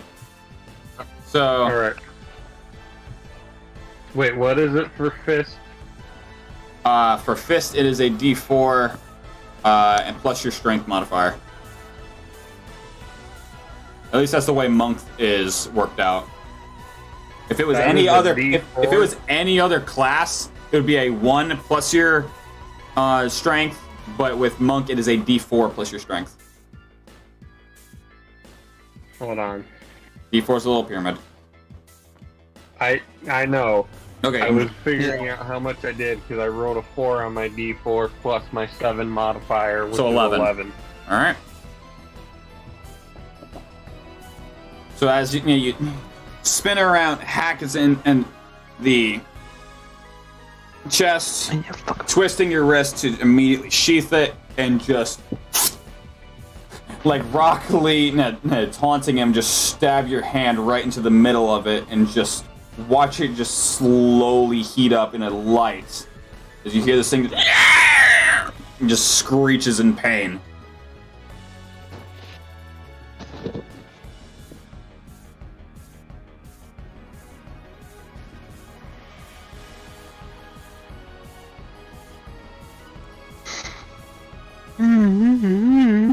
Anyway, you wish to end your turn there?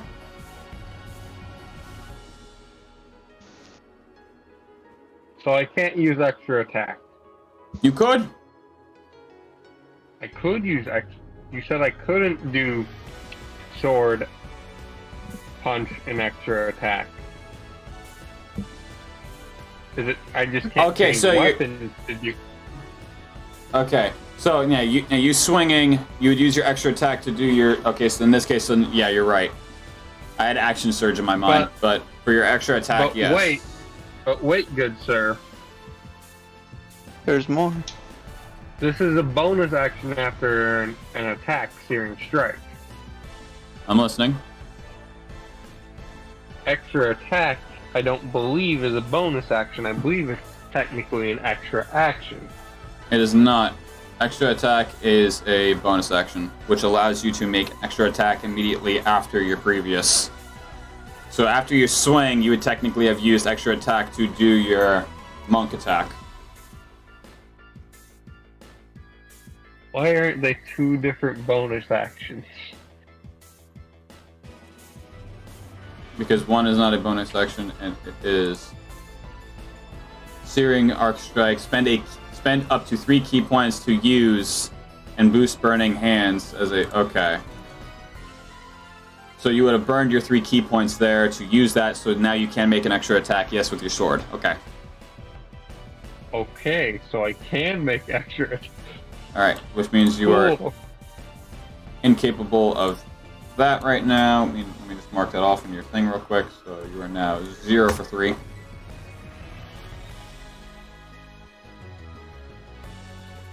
Okay. And you can even use martial arts as a bonus action for a d6. Nice. So that would be separate from a second sword attack? It could. So you could literally do your sword attack, like literally draw it and do a hack, and just straight deck the dude. Yeah, that's exactly what we're doing. Alright, go ahead and roll me that hit. Greg's turn is never gonna end. I rolled a 20, but I rolled it in a weird way. So Take the 20, don't shut up, don't, just say you got a 20 at that point. I was just Why gonna you explain are how it happened weirdly. Why? Sure, go ahead. I rolled it off the side of my desk and caught the die for once before it fell. Go ahead and roll that damage, mate. So, that's a 5. That's a 6. It's gonna be So 11, that's 22. Alright. As you have your hand still embedded in its chest, you reach down and grab your sword, jerk your arm back, and just straight uppercut this thing with your blade. And now we roll for martial arts. What you do, go ahead and roll me that d6. Oh, I just roll a d6. I don't have to roll the d20. Just roll it. That's a 6. Alright. As you immediately you drawing this, doing the hack, you just straight smack it on the head with the handguard of the blade. Oh, I was thinking the hilt. I mean, same difference, really. It would both do the same amount of damage, really, if you hit bonk someone hard enough with it. So, good. In one turn, you did over half of its health. So you did like 50 damage, right? He did 51. Oh, we call this a Greg special. Greg's going to back up from the thing because I used aggression to move to it. Okay. Right there.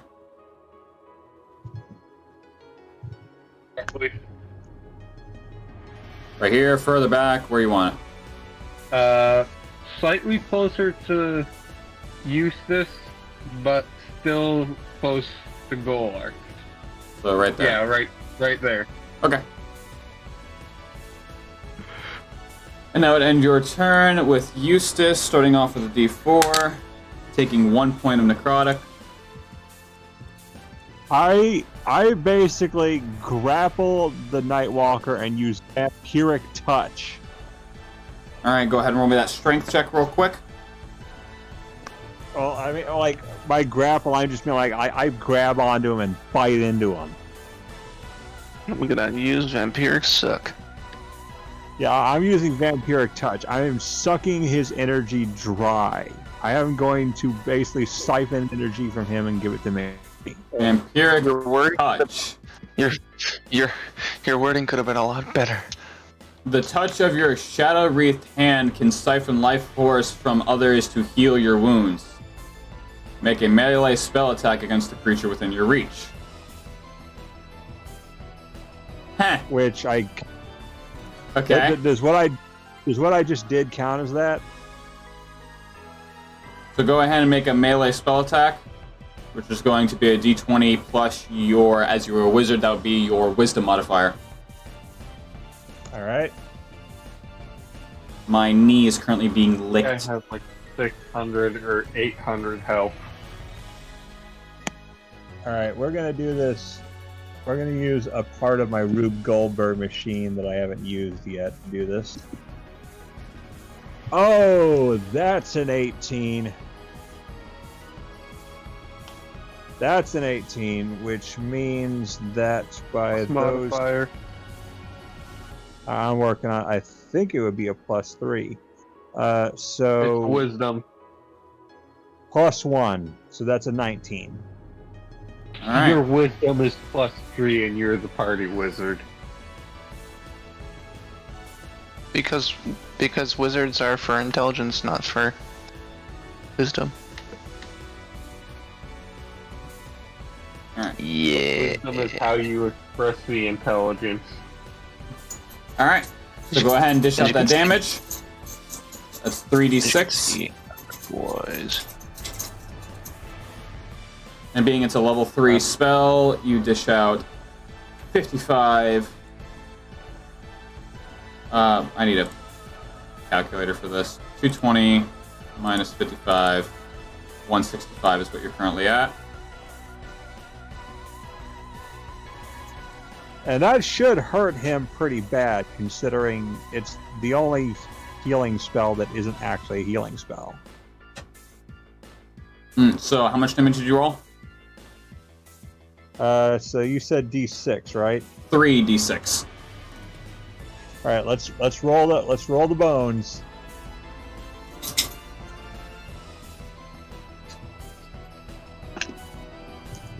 Four. Roll the bones. 2. And 2. Alright, so where exactly are you grabbing? I am grabbing I'm like grabbing at his waist and then biting into his stomach. So as you grab a hold of him and sink your teeth in, you get this really, really nasty, decayed, grunge, dirty taste in your mouth. As you have literally nothing to suck on except rotten flesh. Being he is immune to necrotic damage. Motherfucker!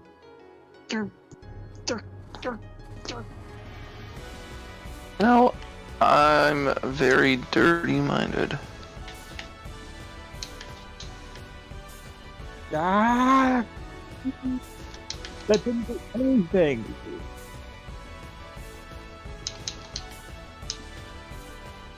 He kind of just stares at Eustace,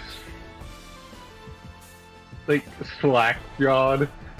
Even though he's got a face mask and a samurai helmet on, you can tell he's slack-jawed. He's confused.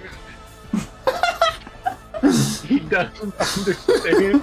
Like, Greg has done some weird shit. For context, Greg has burned down a potion shop that had a laboratory in the basement experimenting on people illegally. Like, he got put into a squid thing while he was in that potion shop dungeon. Can I just attack him? You Like, you physically? could. You always could, yes. Then I am taking my claws and I am piercing through his stomach. Alright, go ahead. I already hit him. I just pierce through where I bit him and see if that does anything. Go ahead and roll that damage. I'll just take what you rolled before. Hi. Why can't... I swear, it's like, why won't you die?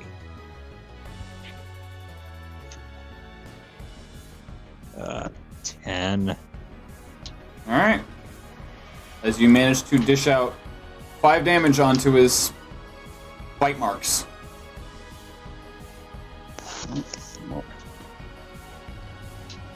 Question.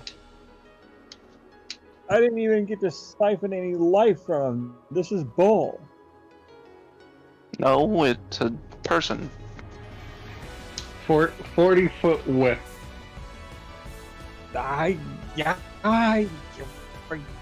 You wish to end your turn there? Yeah, I'll move away from him so he doesn't do anything else to me. Alright. We're just a band of idiots. You Manea, you're up. As you suffer 4 points of necrotic. Wow, well, Want to hit him again with yelling? you know what? You're speaking my language. Just kidding. I don't speak common. Alright, I do, but... Manea speak. Bitch. Speaks bitch. Understandable. Yeah. Greg is fluent in bitch. Yeah. Taught to her by her man. Oh shit, I closed the Greg stream is out real quick. awesome. What? Alright. I accidentally closed up the stream tab to like keep an eye on stats and shit like that. We're fine though. It's not down, I just accidentally closed up the tab that holds it. Alright. You were saying?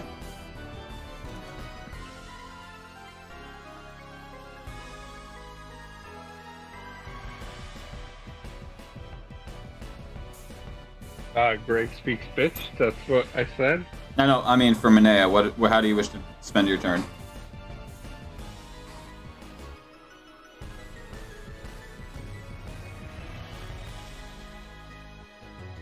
Sean?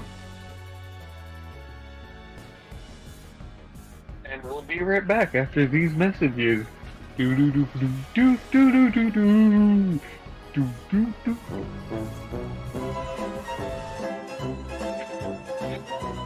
That's not really what I was going for. I was going like the stereotypical cartoon, and we'll be right back theme. Of course, of course. I make a joke, and my thing cuts out before I can even make the joke. Yeah, okay. So how do you spend your turn? Also, are you watching the stream at all, Sean? Yeah, I was cut out off of it, but I'll have to reopen it. I'm watching the actual stream. Hey, baby. And I'm watching the one on Discord, but Give me you know. this. Give me this. I'm Give me watching this. Yeah, you know both. what? Yeah, Give me this. you know what I'm gonna I'm do? watching I'm you, gonna do- watching him, watching you, watching him, watching him, watching you, watching him, watching you, watching him, watching you, watching him, watching you, watching him, watching you, watching me. Prayer of healing again. I said, what I get? I got a 20. That's what I got, a 20. Alright. So everyone is essentially back up to full health. No, I think Greg might actually be at full health. You would be. Just by 1 Sweet. point. Wait, I thought I went under 1 point for some reason. Alright. You are at 42 Okay. right now, mate. And Golak just heals for 1 point because he only took 1 point of damage.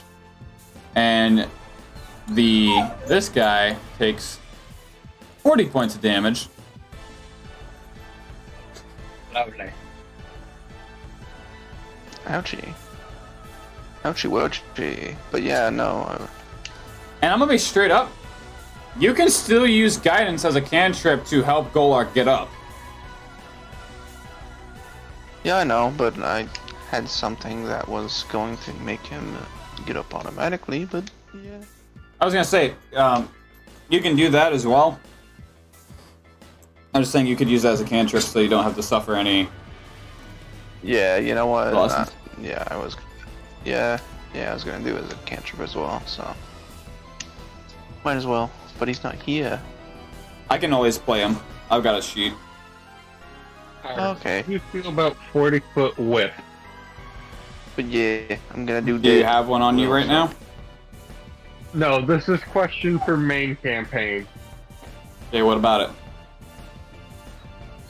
Can that be done? Can a character have a 40-foot long melee weapon? No. Ah, damn, because I'm pretty sure whips count as melee weapons. Not as 40 feet. Just be a really long-ass whip. Not 40 feet. It's the actual And they are not considered a melee weapon. They are considered a finesse weapon with reach. Ah. But they can't be 40 feet? No, they are usually at most 5. 10. What the Sometimes. fuck? Sometimes 10 to 15. Yeah, that's if you've got like an Indiana Jones quality one. Thinking like actual whips. Yes. Yeah, they're like 10 to 15 feet. And then D&D's Yeah, wiki they- page, it says it was 5.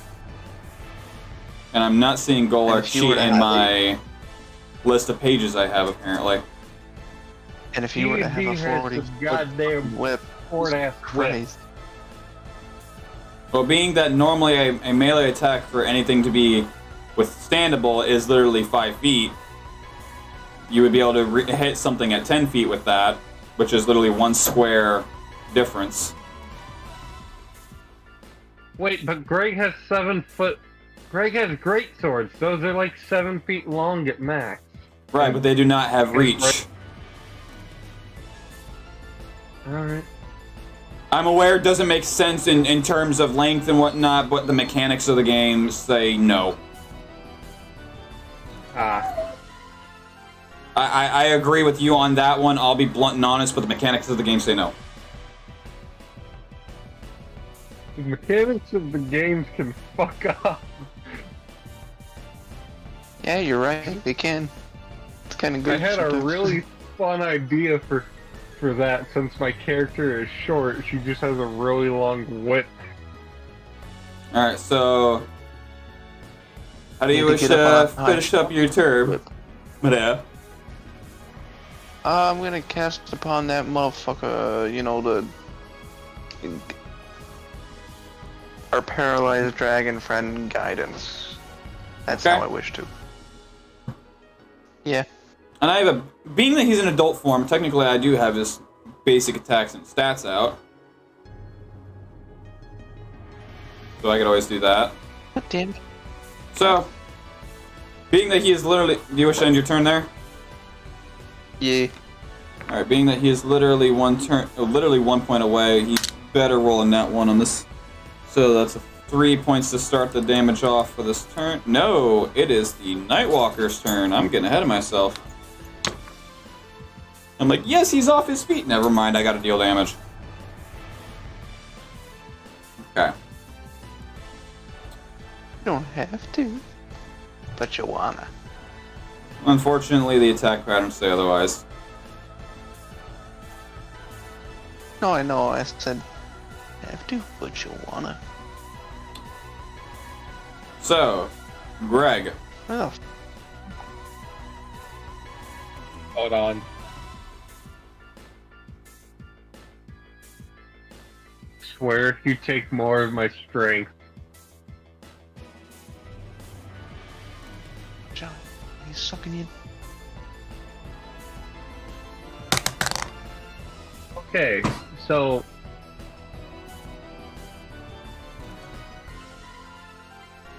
Right in front of you, out of the ground, you just see a skeletal hand just bust out of the ground and just grab a hold of your leg. As you suffer 7 points of necrotic damage. as he is casting Chill Touch on you, making you unable to heal. So 50, 49, 48, 47. I know this 45. spell can undo Chill Touch. Huh? The spell is supposed to be able to undo Chill Touch. How so? What is? No, the spell Dispel. Or there's supposed to be a way of undoing it. Fuck, I can't remember it from the video. Counter I spell? watched a lot of... Yes. Thank you. Unfortunately for you, this is not a spell. I know, it's a cantrip. It's not a cantrip. It is a legendary action. You son of a bitch. Well, no, it's a son of a... whatever. I'm Whatever calling that thing Pyro is. a son of a bitch. Alright. So. And on top of that,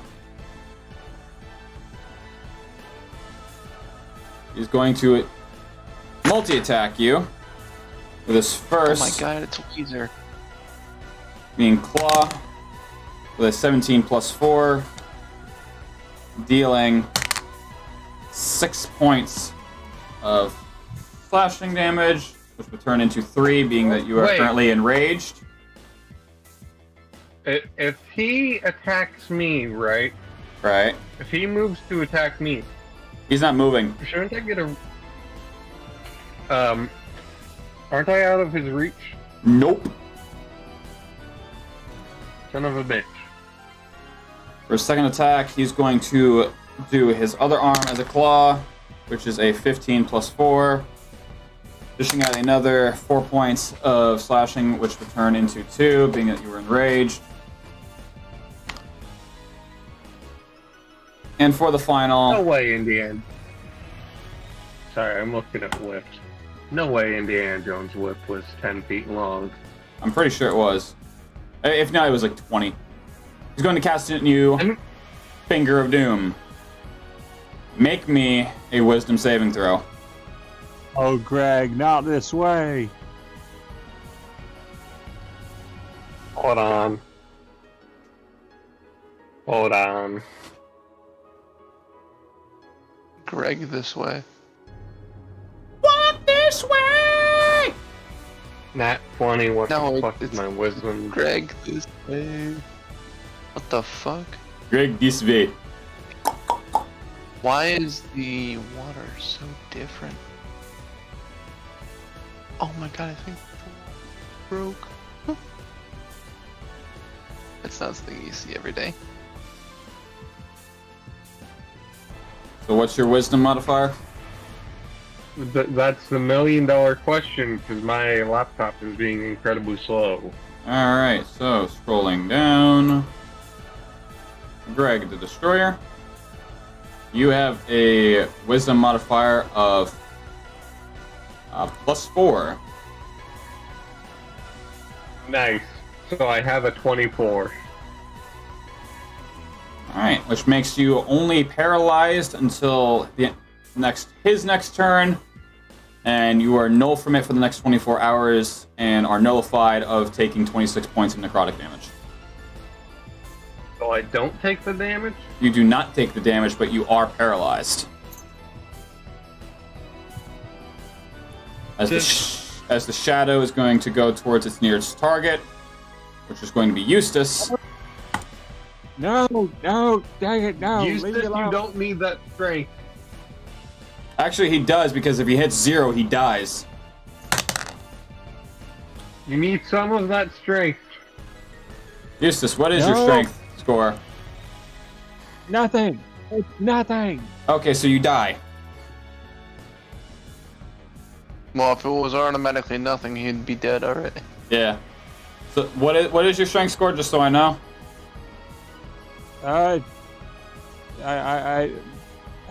Since I'm in my strength is literally 9 as far as my stats on D&D Beyond go. Right. So it's a minus. Minus what? The modifier doesn't matter. So, literally meet your AC as you suffer a reduction in 2, leaving you at 7 strength score left over, and you simply just take 1 point of necrotic damage. I am moving far away from this thing. Get me away from him. Get away from me. Hey there, sweetie, you can't get away from me. Hey, where you going, kids? Golark, you suffer 2 points of necrotic damage. Can he get his sweetie ass the fuck up? He better get a goddamn something.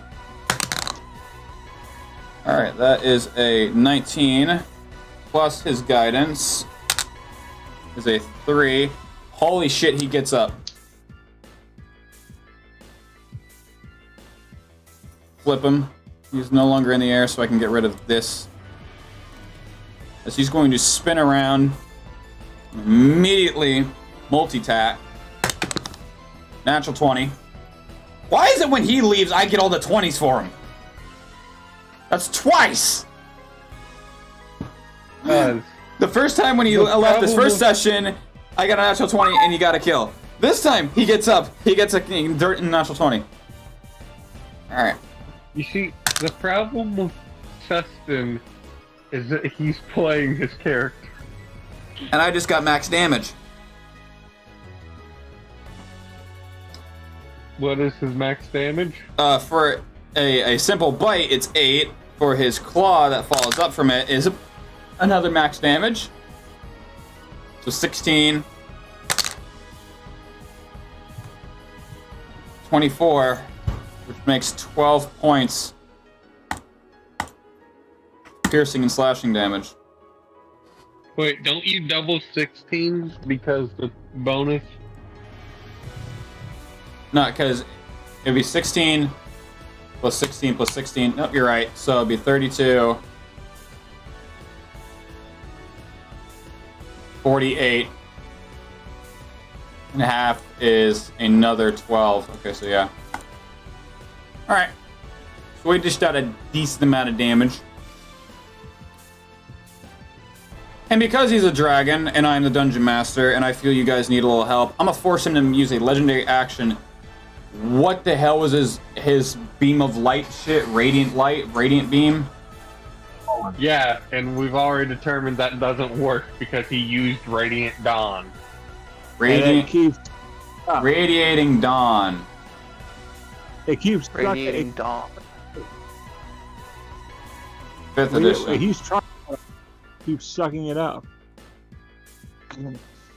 Alright, I literally gotta pull up our fucking chat log for that. Yeah, he did that in the midst of darkness. Yeah, He's never tried it when he's in the bright light. Radiating Dawn, Yeah. da-da-da-da-da. Make a Constitution saving throw of 19. I swear to... Guess what he rolled? 20. Nat 1. The boss? Yes. Or suffer Beautiful. 13d8.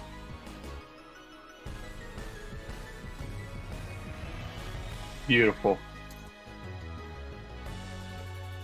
And I guess this means that me turning him into a dragon might have saved us. As he suffers 106 damage. Why make And being that it's in a 60-foot cone, I've got to deal damage for the shade as well. Why make billions when you could make millions? And that bitch is dead. Lovely. For now. Well, Hello. technically, that bitch is dead. All that happens is we get that bitch's sibling. You're not wrong. You are not wrong. Alright, where can I add a kill for him? I'm Hello, gonna child. disassemble this hoe. Child. Not so loud. I love you. You're being loud. Child is I'm just imagining that what it was like for the Nightwalker getting that much hit in the face. He I literally got just imagine- flashbanged. He got flashbanged. I'm imagining him screaming at such a high pitch only freaking dogs could hear it.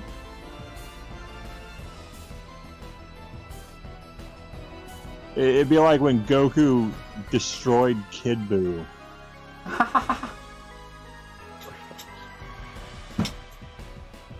Alright, and with that, I'm gonna have that end Golark's turn. Greg, you're up. Greg is paralyzed. Make a Constitution saving throw. Hold on.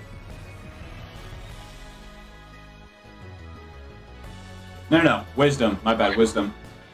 Because you have to beat what he had for Finger Doom. Shit, what the fuck? Hold on. That is a 20. What's your wisdom? 4. Alright. 24. So you are no longer paralyzed, and that will end your turn as you suffer 4 points of necrotic damage.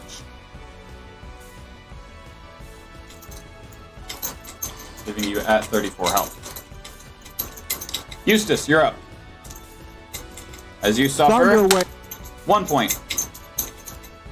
Thunderwave, eat nightmares. Alright, go ahead and make that roll to hit. Also, he's holding swords, so that should actually do a little more damage. Go ahead and roll. Alright, rolling for D20s for the damage. It is your, it's your D20 plus your intelligence. 12 and I can't imagine, like, at this point he has to be near death. He has to be. He's nearing half. What do you... I called it. He has like 800. Keep going. 12. 1,000? There you go. He has 4,000 health. No, 8,000. 1. He has 8,000 health. That is 1. Actually, 1,000. correction. He had. Smart ass, damn it. Dipshit. All right. Go ahead. Go ahead and roll the 2d8. All right, 2d8. 2d8. All right. Crit. Had. Okay, so I got a 13, so 2d8. Oh, also, Greg, you have to make a Constitution saving throw Why? because you are in his line of sight. Who's line of sight? Eustace. He is making a 15-foot cube around him due to Thunderwave. God damn it, Eustace. I can't heal. 8 and 6. Okay. So 8, 9, 10, 11, 12, 13, 14. So 7 points of damage done to him. And what did you roll for a Constitution saving throw there, buddy boy? Hold on, we're seeing what my con modifier is. It is a +3. Alright, then I rolled 16. What is your spell DC there, Anna? Spell DC? Yeah. Wait. I don't know what DC is. So My brain it's 8 plus your intelligence modifier plus your proficiency. So it'd be 8 plus 3, which is 11, plus your intelligence modifier. That would be +1. 13, 14. No. 8 plus 3 is 11 plus 1 is 2. It's 12. You obviously beat that, so you simply only take 5 points of thunder damage. And are currently at 29 health. So, Kana, I do not appreciate the self-destructiveness right now because Greg can't heal. I'm sorry, I had to hit him. I had to hit him with something. Could have moved away from And Greg, then hit him with some.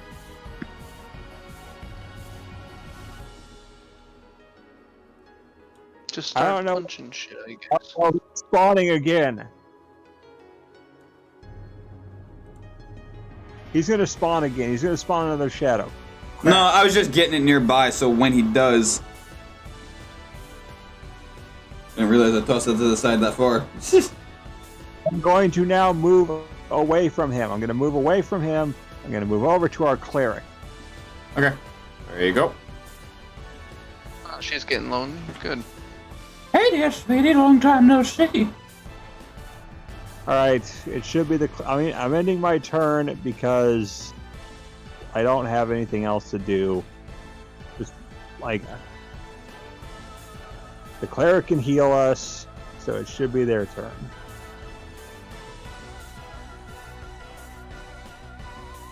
Yes. To be. As you Right suffer right off the bat 2 points of product.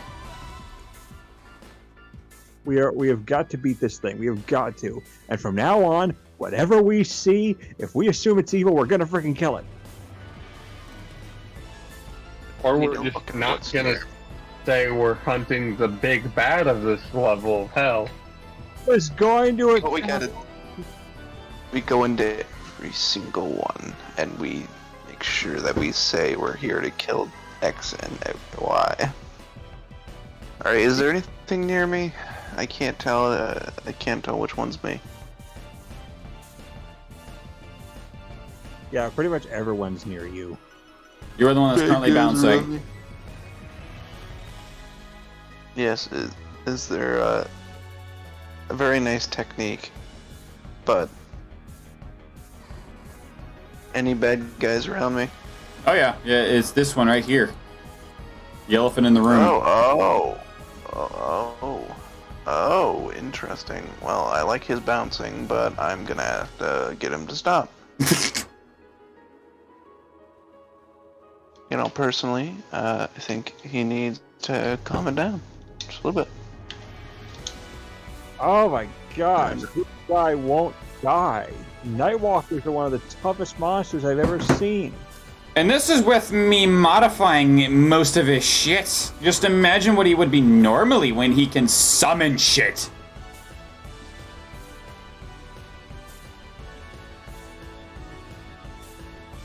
And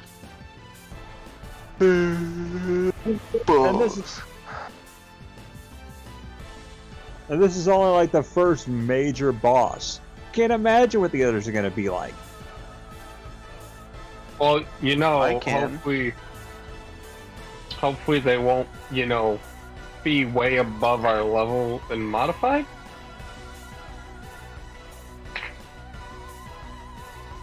Regardless, I made him to be your guys' level. Alright, so who around me needs some good old-fashioned healing? Greg, but Greg can't be healed. And we better get to Damn. the reward thing. Like right now, all the only thing you know is any healing done to this fucker is doubled. Well, guess what? That motherfucker is gonna take some damage, cause healing word at the first level. Why don't you just upcast it? Because I don't want to keep on wasting my spell slots. You know I only have 8. Well, I mean, I'm keeping track of them with spell slots because that's how I usually do. You were I don't currently wanna keep on wasting. so if you were to keep casting at first level, you were siphoning 35 soul essence, and you're currently at 125, and you do have soul crystals you could utilize to replenish that.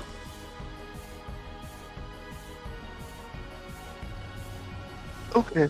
Well, So So, Healing Word, a creature of your choice within range regains hit points equal to 1d4 plus your spellcasting modifier. Or you could cast it a second for 2d4, a third for 3d4, or fourth for 4d4. You know what? I go ahead. Upcast it to the 4th level. Alright, it's going to be 75, which drops you down to 75 soul essence left without replenishing. Go ahead and 44 plus your spell casting. Plus.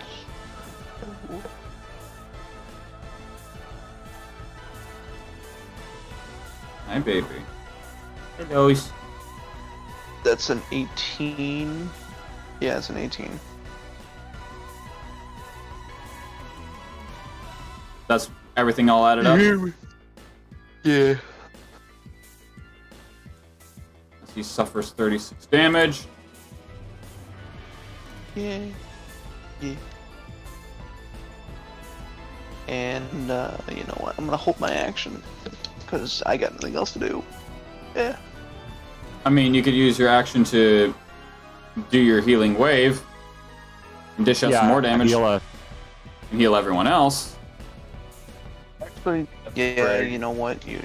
You do make a good point. Alright, so that's gonna dish out another of that. Dropping down to 45. So go ahead and roll that all out.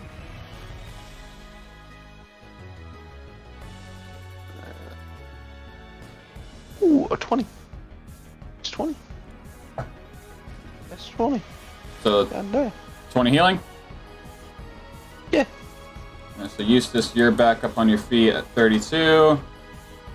And Golark, you regain your 2 health points that you've lost. It's nothing. But you still have lay on hands if need be. Alright, and meanwhile... I can't heal myself right now. Not right now, not until the end of his next turn, which is literally going to be upcoming. Oof. Ow. You did some damage. As this thing just like grips its head like he's got a splitting headache and kind of like throws his head around before whipping it back and just arcing his back up and just screams into the air. When he whips his head back, just a fat piece of flesh whips off and summons another shadow. Bitch. Dirty bitch. Okay, and now it's back to Golark. Nope, now it's the Nightwalker. Oh boy. He's gonna kickstart with a multi-attack against Golark. As a 14 plus 4 is an 18, which goes past his 16. First one's gonna be a D8. That's 7. It's 9. 16 damage of slashing.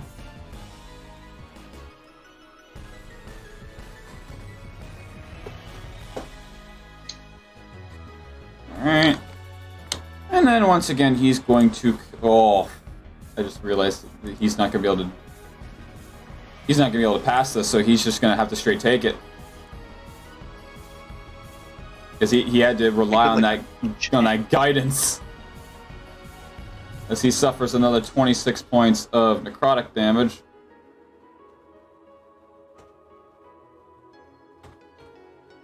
Stop it like it's hot.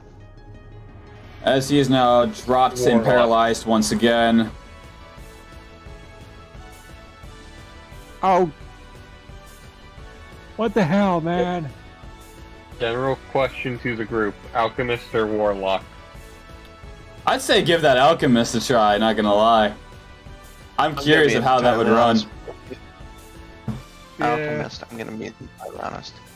There's also the School of Grenadier, in which I become an explosive expert. Not gonna be able to be. Not in this campaign. Next one, maybe. Mother. Explosives haven't even been thought of, let alone firearms. This alchemists literally think of one of the things of alchemists is they do shit people don't think of. Pyro. Literally. Hey, you can make gunpowder.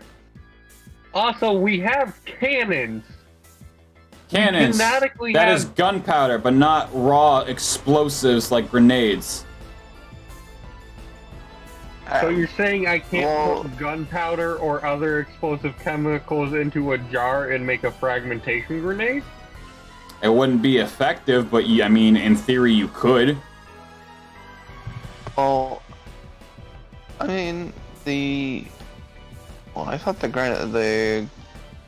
grenadier fucking class was magical bombs, not regular grenades.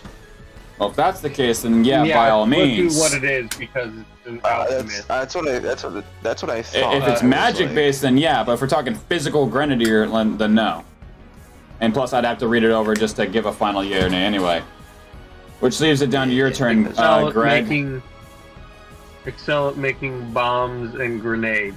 Those who follow the school take more powerful explosives and apply elemental effects to them. So no, it couldn't be done because it relies on actual explosives, which Yeah. Well, You I guess know, no. 100% existed in the age of cannons, as most cannonballs were explosive. I didn't realize the cannonball Yeah, but exploded wouldn't itself. Wouldn't it be They funnier can, if you just went and ahead often and said do. tally ho and blew some motherfucker down the hallway with the regular ass grape shot? And also, I think it this, would. This is conversation for other time. It's your turn. Alright, Tally ho. let's fucking deal some damage. Tally ho. Fucking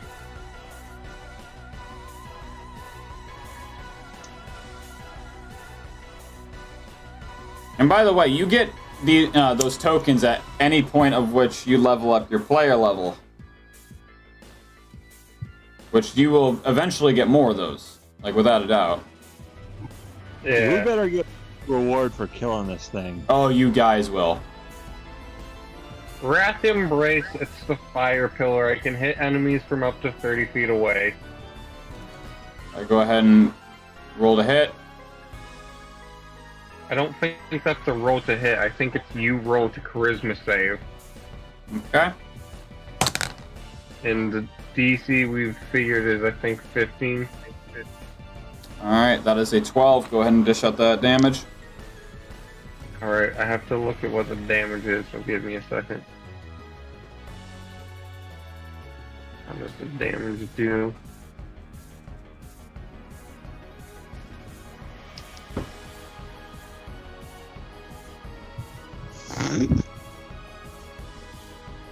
Takes 11 damage because it's 10 plus my paladin level.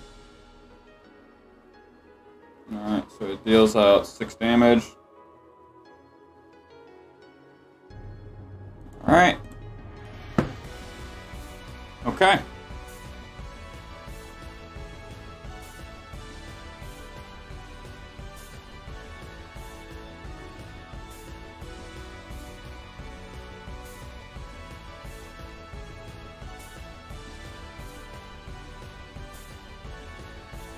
Anything else you want to do here?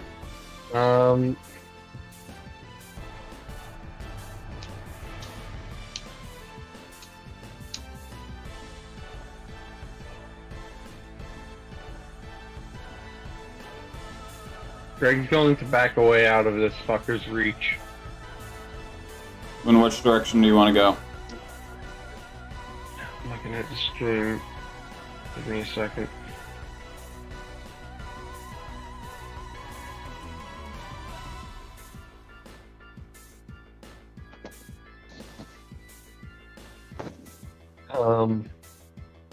Over towards the other side of Eustace. Let Eustace be my meat shield. Okay.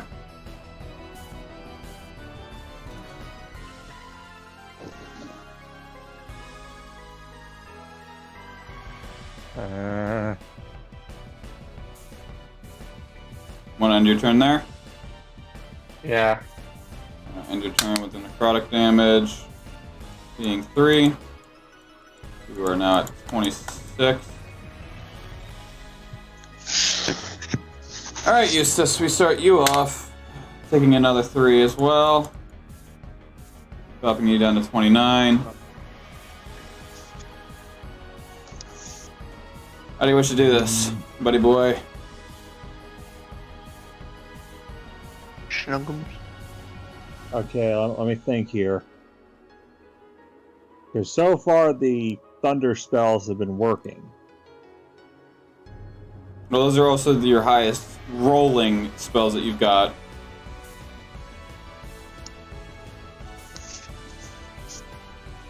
So far, punching children has been working too. I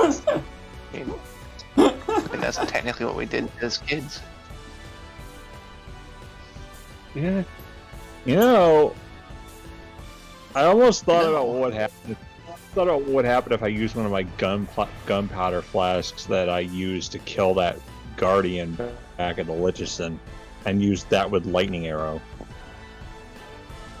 You'd have to get close enough to plant it. Saying it's a throwing weapon. Yeah, because I'd have to throw it, and then like I'd assume that once it makes contact with him, not only will the lightning ignite it, but it'll explode and deal double damage.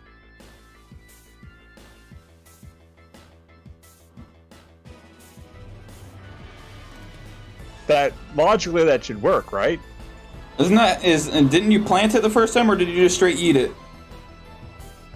I like what happened was the last time I used that yeeted it into the monster, I'm pretty sure. Rife was the one who yeeted it. Rife planted it in him, and then it tossed a match on it, blowing the thing to Kingdom Come. That's right. So you could plant it or chuck it. I'm chucking it because it would explode either way.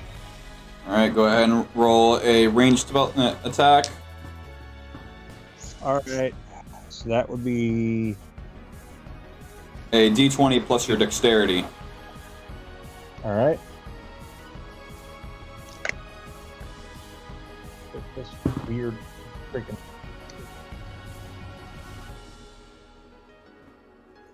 11. Not good rolls today. Plus your dexterity modifier? I'm checking.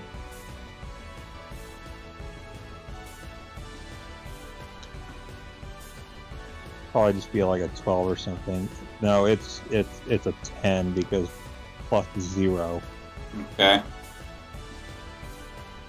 As your hand slips about halfway in mid-throw, you at least manage to get it at his feet,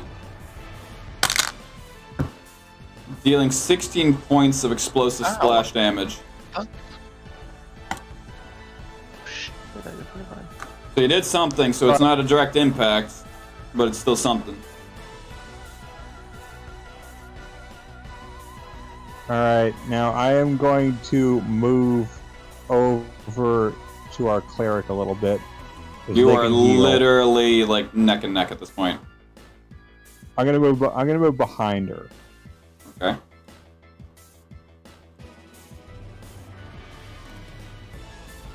Alright. Alright. That's all I can do for now. Alright. Manea, we start your turn off taking 2 points of necrotic damage. God damn. My turn already? So at this point, you are at 45 soul essence. As a bonus action, similar to a potion, you can crush one of your soul crystals and replenish something.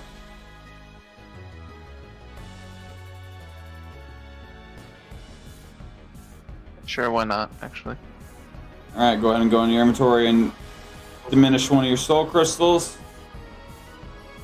Then roll me a Sure. d20.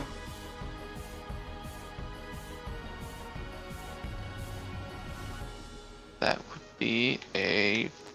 Any modifiers? No, just d20. Oh, so that'd be a 15.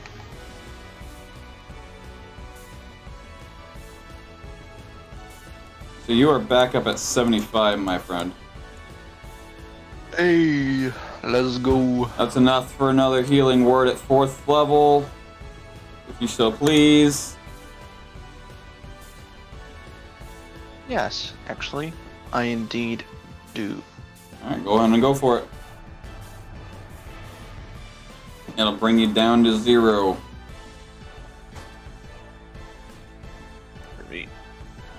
Hold on.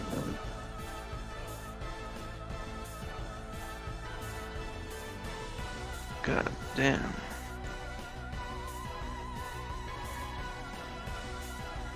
Going to be 21. How much? 21. 2-1.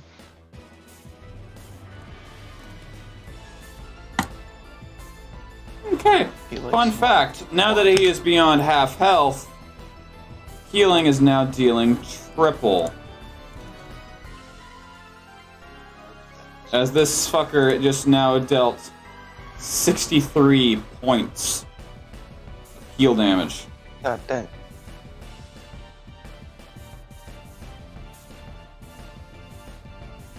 As you watch, as he kind of stumbles, as almost like he's in the midst of getting a migraine, just holding his head and just flicks one of his arms out as you watches his shoulder just rip and fall out of its socket, just grappling on the ground.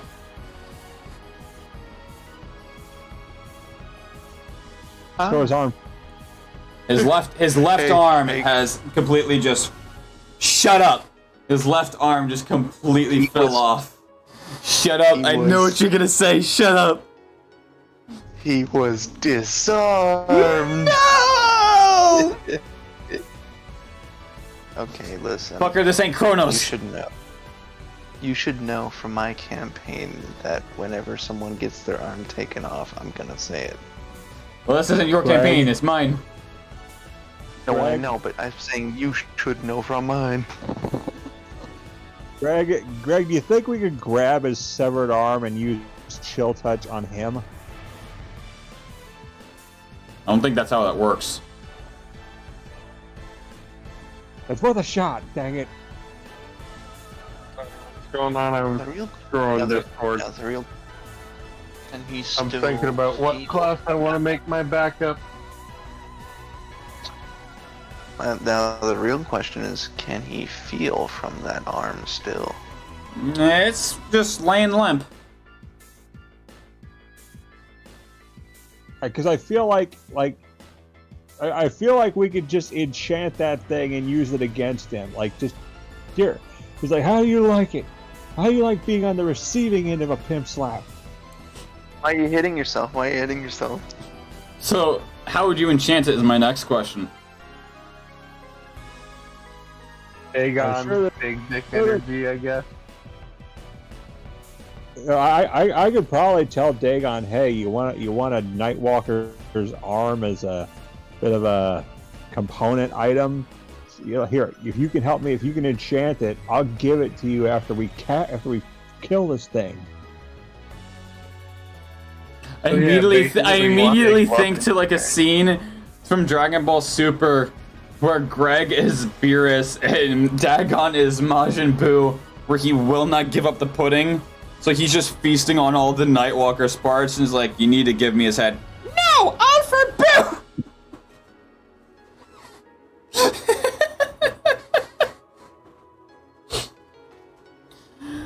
Okay, so his arm's down on the ground, ripped out from just sheer deterioration. I have an idea of how we can do this without having to worry about him hitting us. Remember, Dagon can just pop out of nowhere and grab stuff. Hey, Dagon, you think you can grab that? He's not gonna He's not going to attack you. He knows what you're capable of. You never know. Some people are stupid, aren't they? I would think that I can think of one. He's been smart the whole fight. If you can grab his arm, then by the time we kill him, you can harvest whatever you want off him. Make a persuasion check. That's a D20. D20 plus persuasion.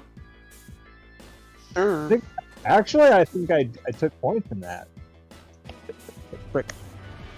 I hate when it lands weird. Oh, God, I want that's a 16. Plus your charisma modifier? Plus 3, so that's actually a 19. Okay. He's willing. But he's literally And only is he going to just, like a goblin, scurry over to the arm and just drag it. Awesome. Tiny Dagon. Like he's 2 inch tall. I imagine the Nightwalker knows who that is. If he's only 2 inches, that's actually concerning. I literally had to bust out the measuring tape to just double check how tall that is. Hey, he's bigger Well, than... he's been carried around in a flask right now. So I'm imagining we just have Dagon have size shifting powers. No, so when he comes out of the flask, it's basically like something out of Looney Tunes where you have this itty bitty little hole and an average size head popping out of it. Oh, so like how in Majora's Mask, Link fits the whole ass Deku Princess in a jar he could barely fit his fist in. Essentially. And she's like the same size as Kid Link. Yeah, essentially. Which is probably like 3 or 4 feet tall. Anything else you'd like to do during your turn, Manea? Nope. I think it's funnier if he's 2 inch tall Dagon. Like he just changes shape. Or changes size at will. Okay. So, now, he's going to place what hand he has left on Golark's head. Dick. You sound dick. On his head. Yes. No, someone else said dick. I said dick. As Yeah. he proceeds to siphon Golark's Dick. soul. Oh, Dick. who is it? Golark didn't need that. As he currently siphons 24 points off of his life. That is a super mutant suicider. That's not good.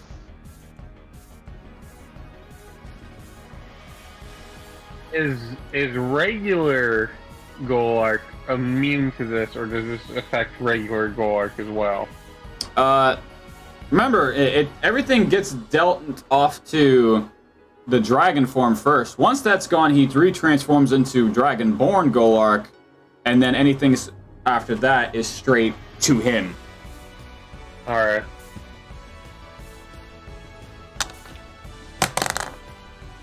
As he now dishes You know out what? another 1632, leaving him at 15 health left in dragon form as the shade just simply starts to approach you, Greg.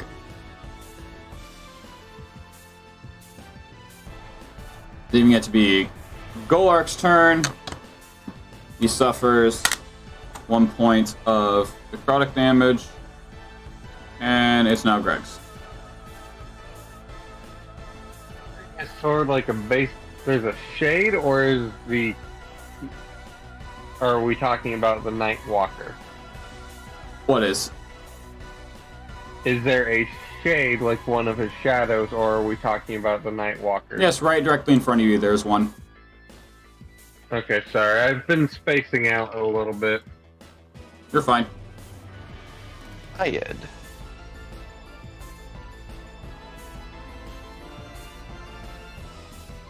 anyone else? Alright. Is it close enough that Greg could hit it? You'd have to approach it a little bit. Greg is going to hold a reaction. Okay.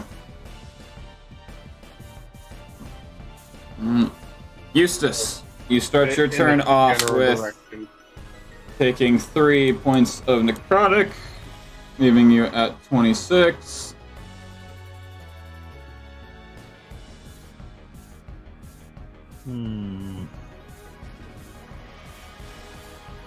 All right, I point the arm at him, and utilizing what Dagon has given me, I cast Chill Touch on the Nightwalker. Okay.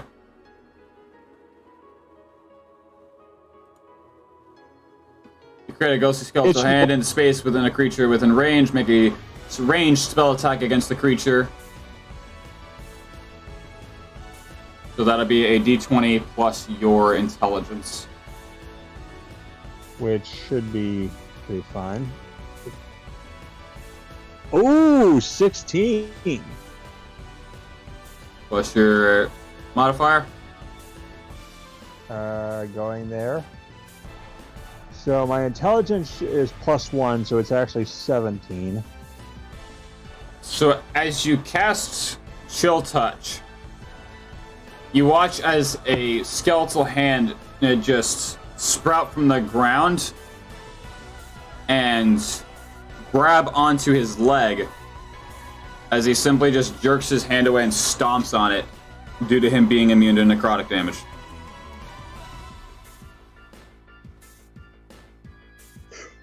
I was like, what does work on you? Healing and radiant.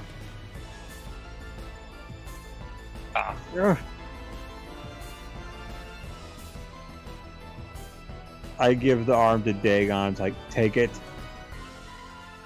As he just grabs a hold of it, grinning, and just starts eating.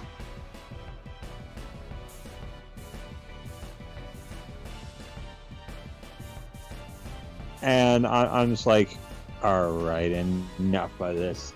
Rap! I throw a gunpowder flask to the freaking thing. To the I shadow? have a plan.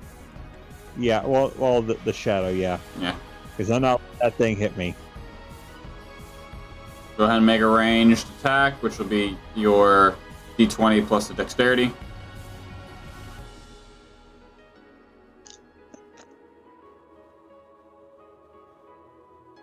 Stupid thing landing weird.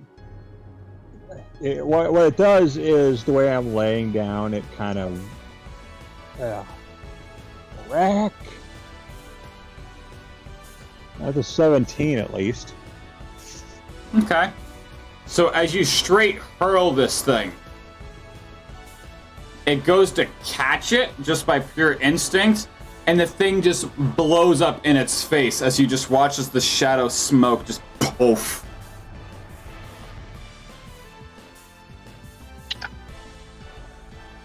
So I killed it? Yeah. Awesome. Alright. That'll end my turn. It's up to you, cleric.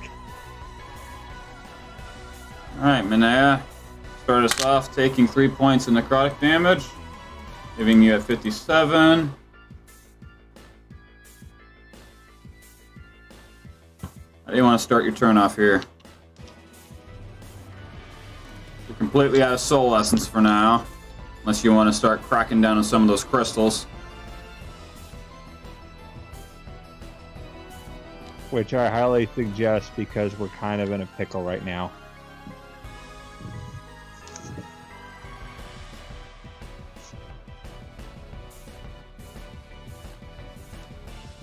Eric?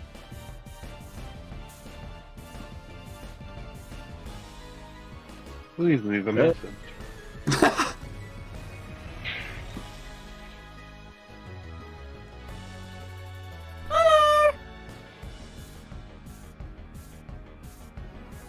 The player fall asleep at 2 a.m. Hey, Sean. I'm alive. Someone, I'm about to pass out yet again. Alright, yeah. Sean, it's your turn. It is. You got 57 God. health right now. Oh Jesus. Okay. And you also are try to function out.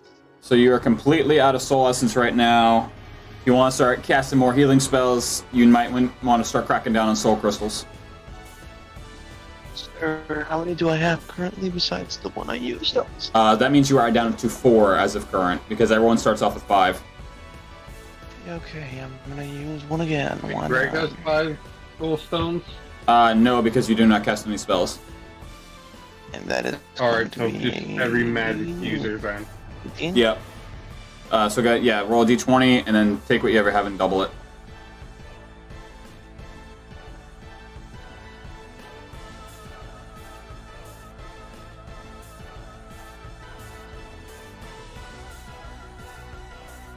Six, right? What's up?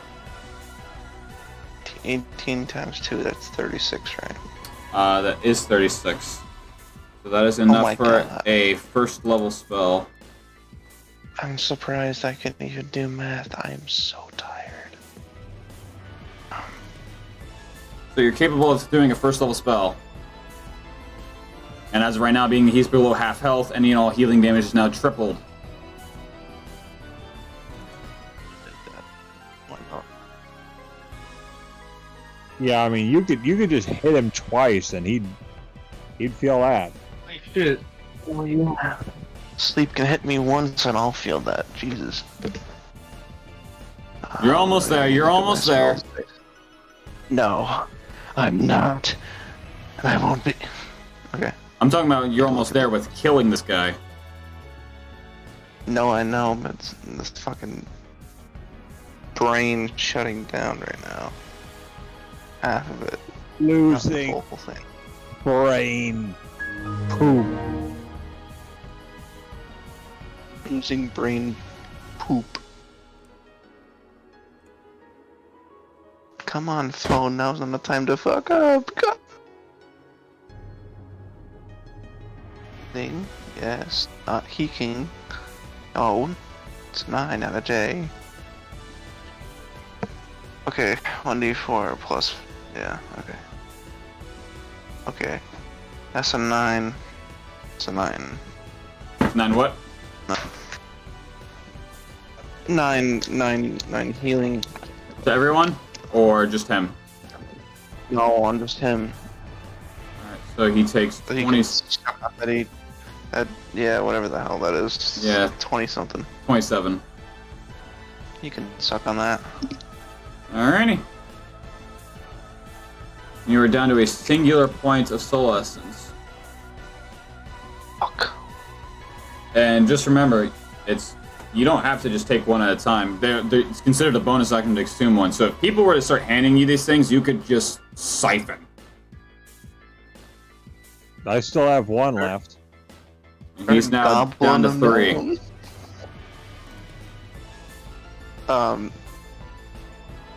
Alright, so it's now the Incubus. Not the Incubus, goddamn. Yeah. I have it on my fucking initiative list that him is still the Incubus, but I know it's a Nightwalker. He's gonna continue to do Soul Suck.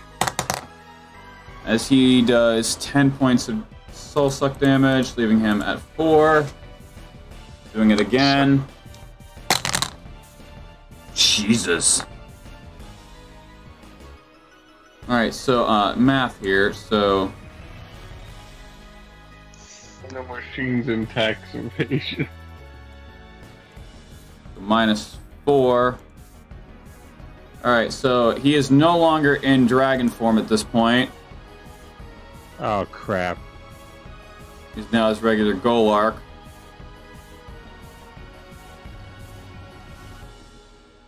And he is down to 3 points of health.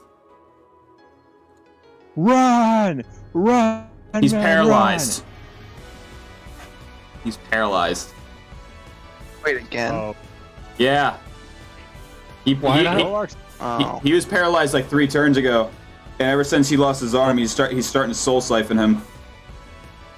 Golark Yeah. is sitting duck at this point. So You guys can easily just pick him up and move him. could, but will we? Why is he doing that to another man? What is he, gay? Sucking another man? He gains dick. All right, Damn. Greg, your turn. Start off with the necrotic as you take 3 points, leaving you at 23. Lovely, lovely.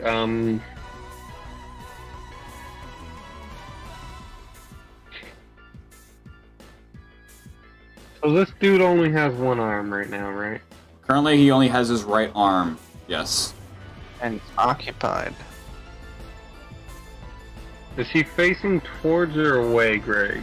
Away from You Greg. are directly to his left. Can he see Greg? Yes, you are in his peripheral vision.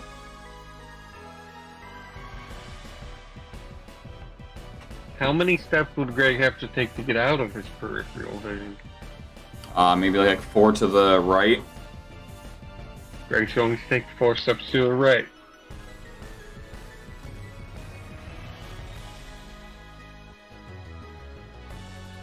Greg's going to walk up behind this motherfucker. Okay. Oh boy. Lay on hands. Duplex that bitch. No. So you deal 15 points of damage to him. Which RKO. So, being how much health he's at currently, as you press lay on hands on him and you put your hand on his back, you watch as a black spectral just wraps around your whole arm. As you suffer 4 off of your strength. what? Danger, damn it. Danger. He just was released his 3rd. Kind of just accepted that Greg's going to probably die at this point. You can very easily start just dishing on this guy. Rule of threes. He's been doing 3 of everything, including summoning 3 of these things. Here's the thing, though. He's been dropping these every 200 health. And he started at 1,000, so math tells you how much health is he left. 3, 6.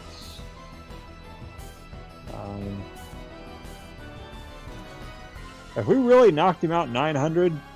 You've knocked him out 600. 2 times 3 is 6. He drops on every 200 health. He is at 400 health. At 400 health. He could be a little bit under 400 health.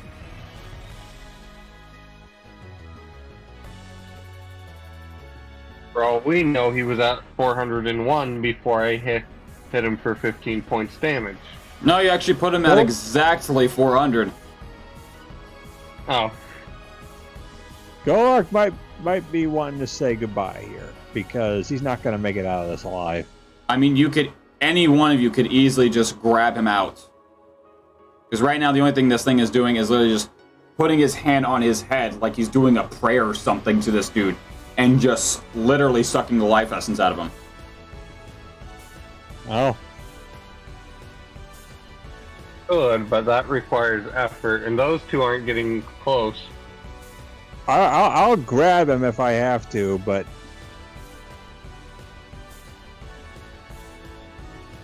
Because, granted, he's only got one arm. And Sean should know with rule of mechanics, he would have to try to swing at you with disadvantage. Oh, I was gonna say, hey, biology, that doesn't good for balance. That's why it's with disadvantage. okay, so Well, yeah. Also, you got. after your turn, I am going to run. After your turn is over, I'm running over, grabbing Golark, and as I'm running back, casting Thunder Wave again. Okay. Greg's moving away from this motherfucker. Thunderclap my ass cheeks. This shadow comes Greg's with you, being moving that away. Greg's moving away far enough that he won't get caught in Thunder Wave, and he's also going to throw the shadow fucker back at the bastard. Alright. You're just gonna like shake your arm to fling him off. And more like he's actually attempting to throw it. Okay. It's like, He's gonna one hand cup that bitch and then just whoo. yeah, get off That's of you, all creepy special, baby. No, no. The fuck off, hey! Shut up! Alright. Get this fucking shit So off, you hey! yeet him. And your turn there. Eustace, you suffer 2 points of necrotic, leaving you at 24. Alright. I quaffed the last soul crystal I got because I have to. I mean, you still have 120 soul essence left. I still need to make sure that I have enough power to dish out the damage. So anytime you cast that, you've siphoned 35 soul essence because it's a first level spell. Yeah, but like this guy's at 400 at least. If Are we're you gonna up? keep, Are you if we're gonna upcasting? keep- what I'm gonna do is I'm gonna run over first. I'm gonna grab Golark, and I'm going to, as I'm running back, cast it, like over my shoulder, just like. Yeah. Golark is going to need to make a Constitution saving throw, being that it comes off of you in a 15-foot cube. What is your spell? God. What is your spell save DC? Spell save. Yeah. So it's 8 plus your spellcasting modifier plus your proficiency. So it'd be 11 plus your intelligence. So it'd be 12. So it'd be 12. So yeah, he saves it.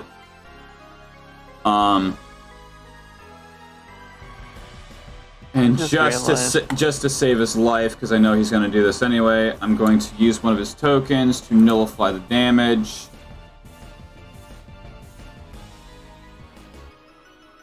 And he suffers.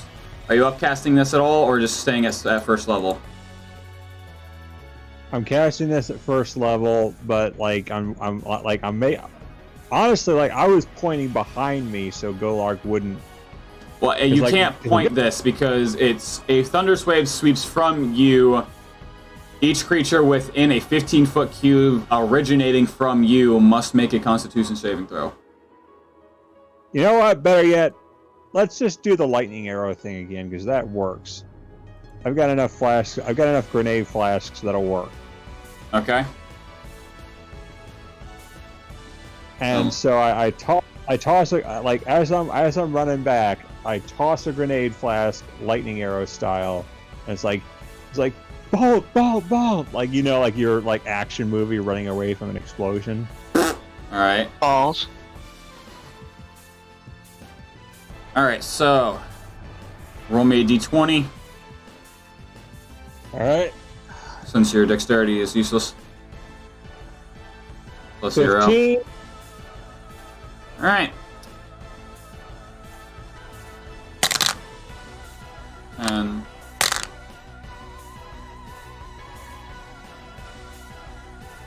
3.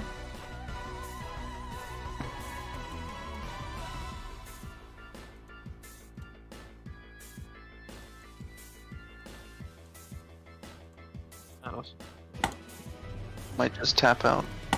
For All right. real. So,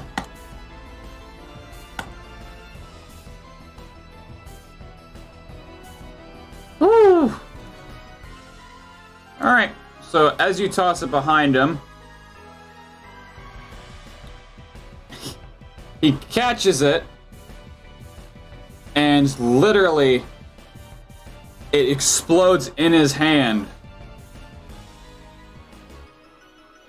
causing his other arm to just fall to the ground as he just like lifts his head up and just squeals. must let me take this down! What'd he say? You will not take Drakich down. More like Drek, bitch. Fucking. As that What? other arm turns into a shadow. Homie, that means you're down to 200 health. You are fixing to kill him. Okay, so here's the thing. Claire, finish him. Claire, finish him. Okay, listen. If I do my max damage with my biggest spell, that'll be 3 more fucking rounds. Jesus Christ. It actually is your turn right now. Okay, Yeah. I'm gonna need... okay, how many soul crystals can I do in one go? These are all bonus actions that you can do, so you could crush all 3 at once if you want. You just need to roll me 3d20. Okay, sure. Shit, why not? 1's a 17. Alright, so let me bust out a calculator here. So 17 times 2, okay? 1's an 11. Okay, that's easy to do. 22. And nat 20 for one of them. Okay. So you are at 116, my friend. Alright, so how much is a 4th level spell again? That is 75. 75. Yeah, I'll do that. Why the fuck not? Hold on, let me do something.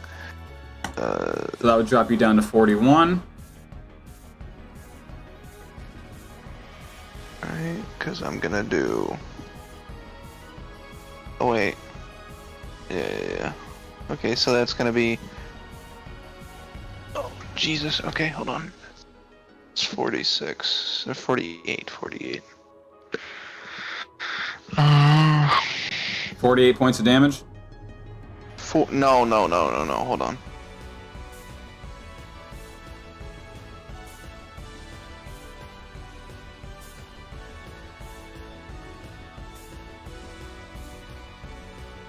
That's gonna be 38. 38 for everyone. Everyone gets health now. Alright, so that'll bring Golark up to 41. That'll bring Greg to full. That'll bring the bad guy to... You are at full, and he is at full. Okay. So, Sean, last Yes. stance.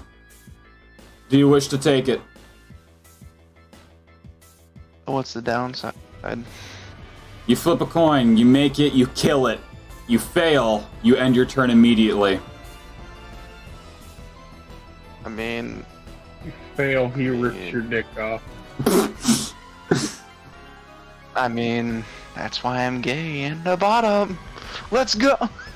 Yeah, sure. Why not? Oh. You know what? Oh, by the Sure, way, why not?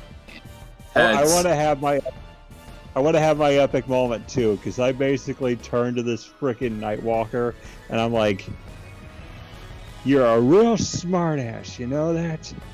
But you made one mistake." Did you ask me to call heads or tails?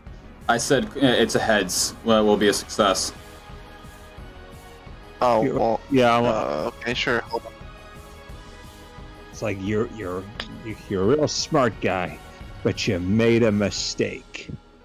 You Guess what met. I got? Dustin, guess what I got? Tails? I got heads! How do you wish to do this? Motherfucker. The fastest way, fucking erase this motherfucker out of existence with the healing magic. I don't care. Make him fall apart. Get him out of my sight. I'm too tired. So, Die. literally, as he's just screaming in agony from that, the arm just being discombobulated, becoming a shadow on the ground. Just mid-sentence, you will not defeat Drakic! As you all watch as his body starts to just heat up and light up, becoming a literal orb of light himself, before he literally just flashbangs the entire fucking room. And everything Looks is like now... he got dusted. Pasta la vista, baby. Looks like he went out with a bang. Two cunning wizards and wishes he could drop the cave ceiling on all four of them right now. Ah. So, Kana, you received He 2 player tokens for leveling up your player. he wasn't the light of my life. Blue, 2 player tokens. Stetson, he's just 5 short of it. And Sean, you are just now have 5 big- short of it. Fuck you, Stetson, and you too, Sean. What'd you say? You are 5 short of leveling up your player level. No, not you. I heard that part. I acknowledged that part. Epic Gamer. Who was the other person that just said something? I said you now have big fuck you because you're 5 short. Hey, listen. It could be worse. We could be 1 short. Hey, and guess what? You Your were first mad. kill of the entire campaign is the fucking boss. How do you feel? I feel tired. How many kills is Greg on? Shut up. Too many. 19. Yeah, that's. I feel like I was on 19 last time. No, you were at 17. Okay. I feel like somewhere along the way my kills did get fucked up. My kill count. That's alright. I'll rack up a huge one before Greg gets off. That was one tough fight. As it should be. Alright, so, Minea, you are at 20,600 experience. With a big buff from your kill. Epic. Golark is at Eh. 21,084. He's gonna be happy I saved his life. Oh yeah, I'd be delighted. All right, so you are each Okay, we're- under 2,000 away from leveling up. Alright. You'll We're be good. all going to go take a long rest. At this point, I would say this is your new safe zone, as this thing is currently unoccupied by fucking anything. Oh, that reminds me. That reminds me. Hey, Greg, you want to chop off that incubus's head? Third Greg incision, burns the incubus. We have one last thing to do before we close out. And what is that? Shit. Greg's going to ask Dagon if he can repair the helmet, like restore it to the state before it was crushed. I I mean, have no idea where my I'm an eldritch being, not a miracle worker. I mean, I've done some handiwork in my time. I mean, let's see what I can do. Oh, I mentioned Hey, Dagon, in return for fixing his helmet, there is a vessel over there of flesh, bone, and more importantly, demon's blood. I think you know what I'm getting at. The demon's blood I don't, but I'll take it as just a snack, not as payment. This fairly heirlooms are something you don't mess around with, and I'll just do this out of pure kindness. Oh, that's sweet. That's sweet. Oh, look at that, Greg. You got on his good side.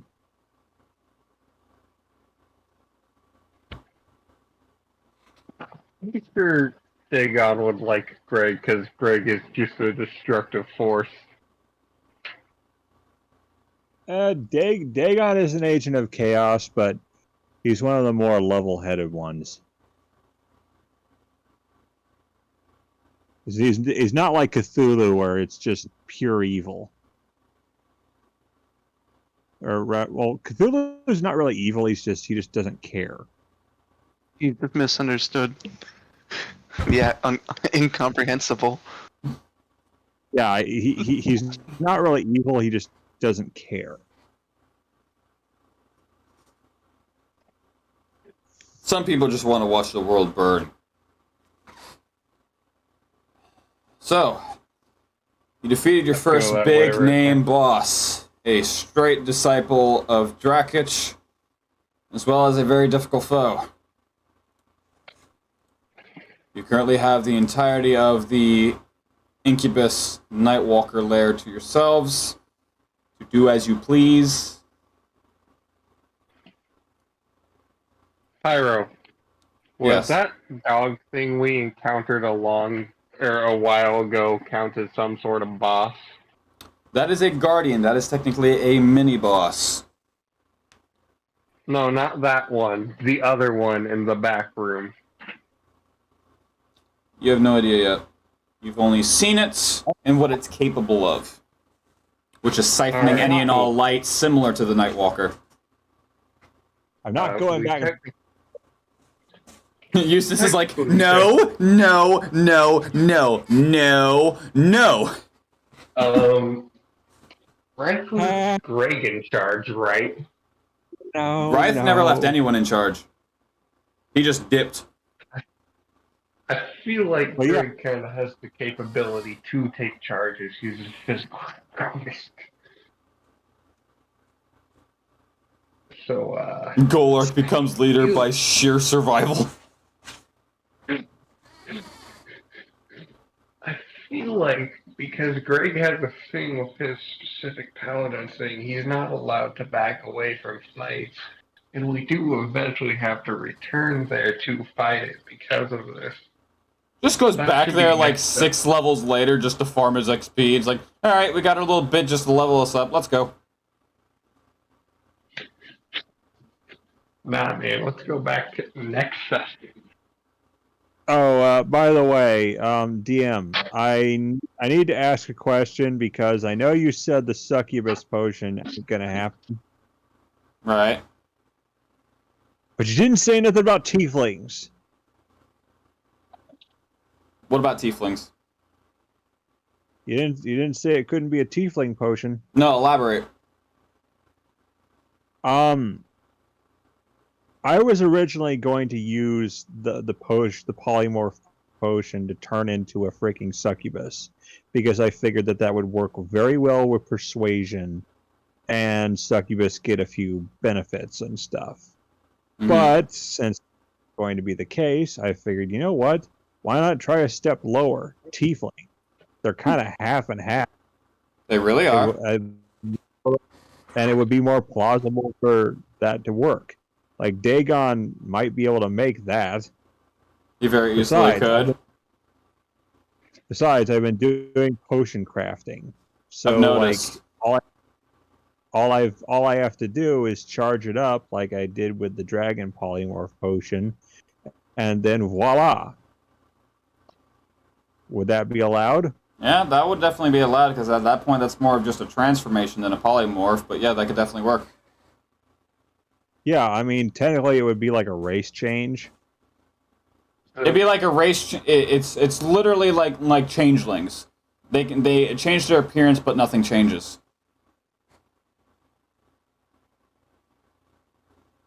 Well, I mean, like you said, we could multi-class, but did you? But can we multi-race? No, no. The closest thing to multi-racing is if you were genetically born half and half. Like if you were a half orc, half elf, half drow. Like that'd be something that in your character creation you'd have to do. And it would literally be due to your parentals being half and half of something. Well, you being half and half of something. Well, the thing is, we don't really know much about Eustace's backstory besides the fact that he's sailed the sea for years and has seen a lot in his time. We don't know exactly where he's been or who he's related to. So it's not out of the question that he could probably do that. Sometimes having a vague backstory actually benefits. That could be something we could talk out in the background. So, you guys finished him off. Golark is literally just on the brink of death, just in a fat-ass haze. But the only thing that was keeping him alive is that final blast of Healing Wave. Okay, so, like, can we fix him up? He is fixed up, he's just in a fat-ass haze. There was also a spell that I thought about using, but I didn't get a chance to. You want to know what it was? Because it would have been awesome. What's that? I was going to cast haste on one of our party. Oh, that would have been funny. I was going to cast haste on Greg. I could see it. Look, this guy's been moving around the freaking battlefield like crazy. I was gonna cast that on to make it so we can hit him before he moves. You've seen what haste can do. Oh, I've seen haste do fucking magical things beyond magic's capability. I've seen a dude with haste outmaneuver a fireball. And that's So something you don't see every day. Imagine what I could have done for Greg. Force times mass, acceleration, you know the drill. Unfortunately, I have taken physics, yes. So I wonder what it would have been like if I'd have cast that on Greg while he was charging forward, swords in hand, and added that to like his striking power, like from that kind of stuff. He would have like. How much would it have done? If with the time that's adapted onto haste,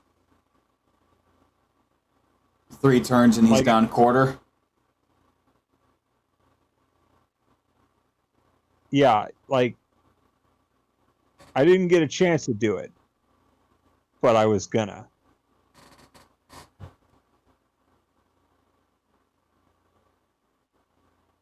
Well, folks, Would have made. how do you want to end this session off? You just beat your first boss.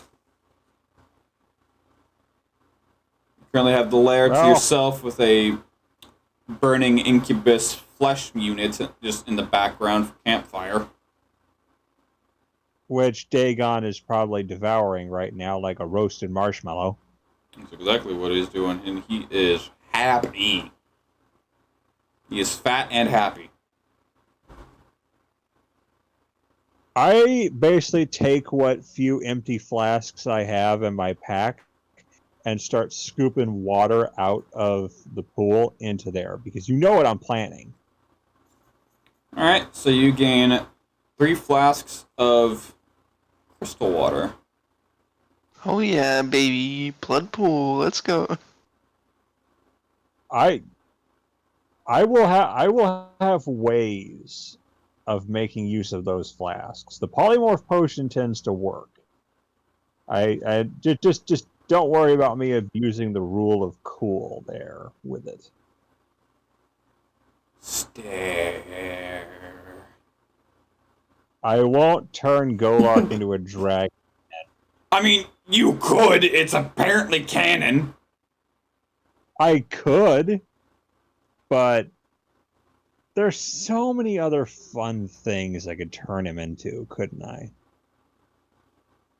Turn him into a fish. I mean, and this is just me speaking as like something I could see myself doing. You see, you guys are about to make way into the town. That you guys are kind of hunting out and going through this labyrinth of caves, interconnected layers. You chug down a potion and turn yourself into pit fiends.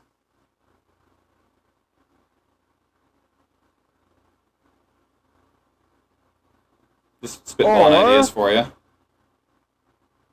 Oh yeah, or there's tons of stuff for this. I could wind up being a master of disguise.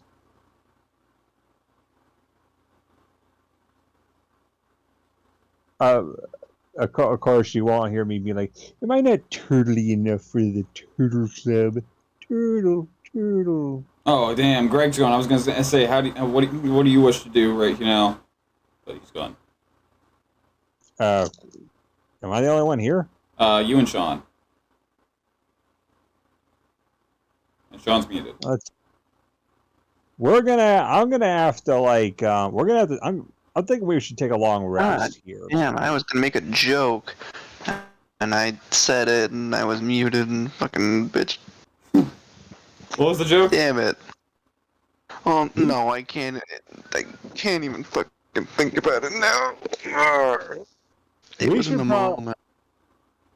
I should probably take a long rest and just make sure that we're all back to Yeah, IRL, I'm gonna take a fucking long rest. Yeah. You guys did I mean, it took you guys a little while, but you guys did good. I was genuinely expecting this to be a multiple session phase 3, but you guys caught on quick. Still say that when I found out what his weakness was, there was no way for me to exploit that. Because wizards don't have healing spells. Unless they're divine. Oh wait, no, that's a sorcerer thing. That's a sorcerer, and that's a banned class. Oh really, divine? You banned divine soul? I banned sorcerer. Oh. Because we're in the dawn age of magic, where no one has been born of. What? What about necromancer? Necromancer's still a thing. It's not a very common thing, but it is still a thing. Dead bodies. So yeah, even if I figured out what his weakness was, I couldn't exploit it, so I call bullcrap. You couldn't, but the party could.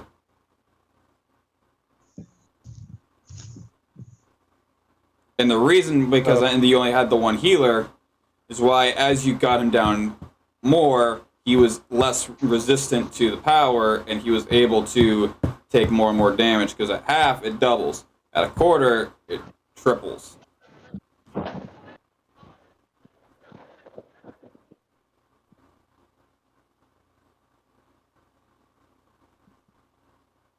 It's a shame that in the future I won't get to play any clowns or clon. Not in this campaign, but maybe another one. Oh, you're allowing the clon? Yeah, in a future one, but not for this one. All right, that's good because you read about the clon, right? I know of them, yeah. That's good, beneficial because they're immune to bludgeoning. Top's a bit out of rubber, the bottom's made out of springs. And the bouncy, bouncy, bouncy, bouncy, fun, fun, fun, fun, fun. I mean, that's pretty cool, though. I mean, like, that means if you club them, they'll just bounce right back. Basically. And I also read they can kind of cram themselves into small spaces. To a certain degree. Yeah. Of course, that also allows for like long-range melee attacks. Because they kind of have the squash and stretch bodies, so they can get you from a distance. So you guys gonna lay bedrolls out and just take a rest? Yeah, because we have to be at full strength for whatever the hell comes next. Because whatever we see, if it's evil, we're killing it.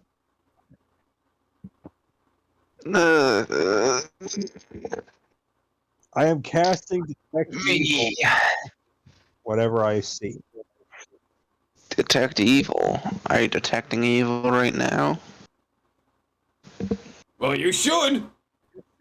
Yeah, you should. Do it. Well, our cleric has been nothing but merciful this entire time, at least with us.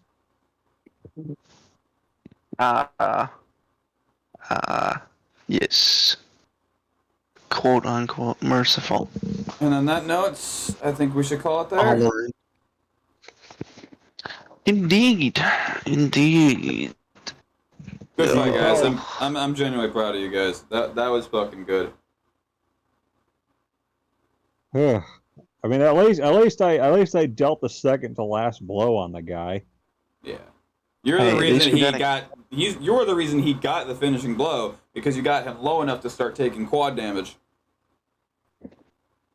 Oh, wait, listen, don't undersell your own fucking contribution, dude. Did as much as you did. Doesn't matter who got the killing blow. It's dead. Yep. Oh, That's all we care about.